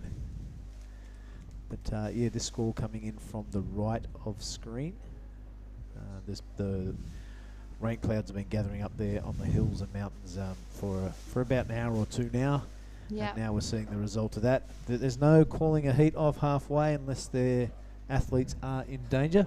And they're not now, they're just going to get a bit wet. You know, just a little bit. Not that they're all ready. All right, let's have a look at this heat number 4 of the round of 16. This will round out this round. And it is Samomo Sato out there in the lead, 4.50. Not far behind her, Mahina Maeda with a 4.07. She only is just about half a point. She'll take that first place. Philippa Anderson, kind of in the same boat, half a point, and she'll go to that second position. And Alice Cooper, just a 3.08. And that'll put her in a strong position too. So most girls looking for a second or third wave, and that will make this scoreboard a little bit more interesting. Yep, I agree. And a little bit of a slow heat. We're already down to almost 12-minute mark, and many of the girls have only caught one wave. So we are going to be seeing some lines come through, hoping for some more action as the rain does come down. It must be tough to see out there. You've kind of almost got to go into total grommet mode, don't you? Catch anything and find Yeah. a section and hit it. Like when you're 12 years old, this was still sick. This was such great fun to surf. So you just got to find anything to stand up on, show off to your mates, and do a big turn in one section, and that'll probably get you through the heat. I agree. You know, it's all or nothing out there. So the girls will be dealing with a bit of wind and rain as they look for waves. This is looking a little more QS style. Yeah, have a look at this. This is the girl from Newcastle, as previously explained, Philippa Anderson. A nice little check turn, looking for a bit of a smooth face to hit. This is smoothing up that wave, isn't it, compared to the last few heats? Beautiful drawn out bottom turn and a pretty solid top turn there. Put his foot right on the front so the bumps and lumps didn't take effect. That is experience for you right there. Philippa Anderson's second wave. That should get her in the contention of those top 2 positions, because she wants to progress through to those quarters. Yes, she's definitely looking to progress through those quarters, as she will be going to South Africa after this for the Challenger Series. As we see the heat replay of our surfer, Philippa Anderson. Great control over her surfboard as she tries to not bog her rail in these turns. And I feel that this was a great way of controlling her surfboard. She did so well to hang on there. Yep. Halfway through that top turn, the board disappeared from under her front foot, and she managed to reconnect with it, although it was up near the sponsor sticker. But she managed to hang on to it. A less experienced surfer probably would have taken a dive there, but Philippa Anderson never giving up, and we love her for it. This is our surfer in green. As our surfer in green starts off just waiting for a section to hit, you know, also a really low and wide stance to make sure that she doesn't lose her board in these bumps and lumps as the wave stands up and hits it in a really good pockety section. And again, she is not wasting any time after the first wave as she disappears behind the whitewash, but I'm sure pulls off. Right, that was Sumomo Sato, looking really solid, low, strong, powerful, and that is the approach you've got to take to get through this dodgy little section of weather that we're experiencing today. Alice Cooper is not going to stand still and let the people run right over her. She's going to go a wave of her own. Looking a bit soupy, looking a bit bumpy, but dealing with it beautifully. Flares those hands. That's about all we can see from the back side of this camera angle. This wave kind of coming into that closeout rear section. Not sure if she's still on the wave or not. Hopefully we can see her head bump above it. Nope, she pulls off. There we go. 9 minutes left on this one, and we have just had a good-looking exchange. Reckon we'll get an accurate update in a minute or two. As we see our surfer Mahina Maeda going for her second, just an in and out. And Philippa Anderson's last ride came in at a 4.93, pushing her straight into first position in this heat as we're waiting for the last scores of Sumomo Sato, our Japanese surfer, and Elise Cooper. Sumomo Sato only looking for a 0.07 to go into second position. You know, these heats are really tight, and there's not a very big difference between second, third, or fourth usually. Yeah, no room for unforced errors. They are getting difficult to avoid now with these weather conditions, and playing surface, have a look at it. It's getting pretty ugly out there. Yep. We are scheduled to go into the quarters of the men's. We'll see if we go ahead with that or not. I'm sure the lads will be up there talking to the head judge and Will Hayden Smith going, hey, are we really going out in that? They'll probably just point it towards the ocean and go, yep, go at it. Off you go. I had noticed when I was out there, up the point is quite a smooth wave face, but it's really fast. No, yeah. So maybe not a great option to try out in your heat. No, but you look at the quarters there and the caliber of the people in it. Jarvis Earl and Mike Clayton Brown, they could go at the point and go really fast. I'm counting Reef Hazelwood as well.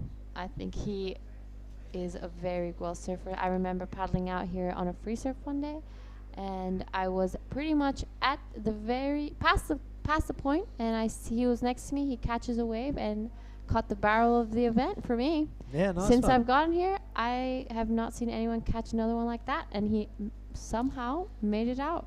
Yeah, super fast. Going through the rest of the surfers, Billy Steadman, another killer surfer. Rio Waida takes on Saul Bailey. That's going to be a blockbuster. This one is not far behind. It's Taj Stokes and Jesse Mendez. So all those surfers in the quarterfinals. There are no passengers, and they can all rip the bag out of it. So I can't wait. Yes, very exciting stuff. Very, very exciting stuff. We're just waiting. I am sure maybe they will continue into the quarters. I haven't heard anything. Well, I was sitting with Katut Agus. He goes, I love windy conditions. He goes, you find a smooth face, and the wind, the direction is now, makes the bottom of your board stick to your feet if you're going to the air. Wow. All those people we just mentioned are pretty good in the air, especially Reef Hazelwood. Wow. Yeah. So, yes, nightmare conditions for some people are not so bad for other. Maybe for our friends who need to drive the drone, it's not great conditions. No rhino hating conditions right now. But maybe if we get lucky, it will stop raining and it will glass off for the rest of the afternoon. Hopefully that is what is going to happen, because I am looking forward to surf this afternoon. Are you going to go for a wave? Yes, if it's not like this, I will. Right on. But I guess we'll just have to see. All right, 5 minutes and 20 seconds. It is the Japanese surfer Sumomo Sato out in the lead with a 4.50 and a 5.83. Philippa Anderson not far behind her, a 4.93 and a 3.67, only requiring a 5.41 to take that first position off her. Yep. Elise Cooper, 4.38 is not a massive ask. Neither is a 4.54 from Mahina. Yes, this heat is still in anyone's hands. And as we saw in the last one, it can come down to the last 3 seconds. You never know. It's not over until it's over. I like it. I think we should adopt that onto our cliches for this contest. It's on when it's on. It's not over till it's over. Yeah.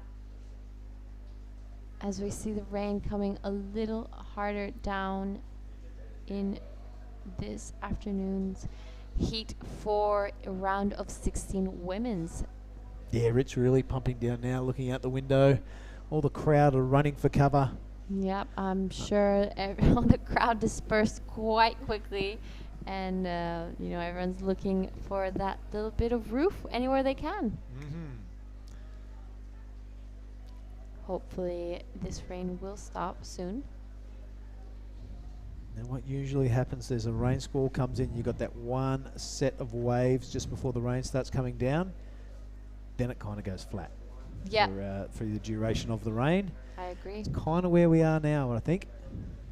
Not ideal for our surfers in white and blue. Elise Cooper and Mahina Maeda, they're hoping to get some waves, especially Mahina with priority.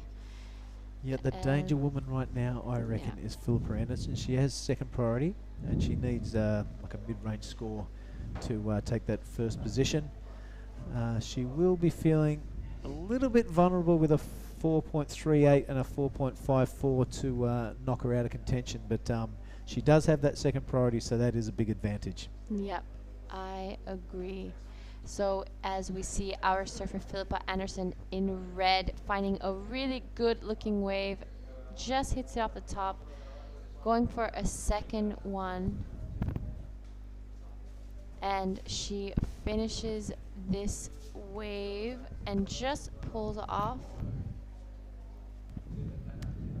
Got a little bit of news, Giada, and for all the crew online on the broadcast, you can see the rain set in. There's people are scrambling everywhere to get out of the rain. The wind's no good, so there are no men's quarterfinals on today. Is the news? So we've been pumping that up all day to finish out day number 5 here at the Krui Pro, but that's not going to happen. So it will be a 7 o'clock call tomorrow morning, everybody, and allegedly all divisions are on standby for tomorrow. So perfect. We have 0 format for tomorrow, but a call will be made at 7, and I'm sure we've got a big day planned, but 100% no men's quarterfinals this afternoon. All right, so this will be our last heat of the day today. There is our last 2 minutes, or just under 2 minutes. You know, the men's quarterfinals was called off due to the rain and conditions. My advice to you, Giada, is to go back, get your board, because those have been called off, the quarterfinals. It's going to pump this afternoon in about an hour. Hope so. As soon as the rain stops, I'll be the first one out there. Yeah, right on. Well, Mark Clift and I might have to have a bit of a debrief over some refreshments in the rain. It's bad news when you can't leave the refreshment stand because of the rain. It can also be lots of fun. It's been a good day. Highlights for me would be our girl in Sophie McCulloch really proving her pedigree by dominating the first heat she was in, then coming from 4th to 1st in the dying seconds. And here goes Mahina. She is 4th. She needs a score to get into that second position. It's a good looking wave. She's got her flow on. She's got her rhythm on. She could pull off a comeback also. Let's hope for the best for her. This girl coached by Ross Williams and looking really solid through that inside section. She's got a ride out. She does. Gives herself the best chance she can to progress to those quarterfinals. 42 seconds remaining, and this is our heat leader, Sumomo Sato. Excuse me. That's not a bad looking wave either. She would like to solidify that first place, but all eyes on our surfer in blue. Has she done enough to garnish that 4.60, or will Philippa Anderson join our surfer from Japan into the quarters? It's been this way all day. It's down to the last 20 seconds, and we still don't know who won this final heat of the day.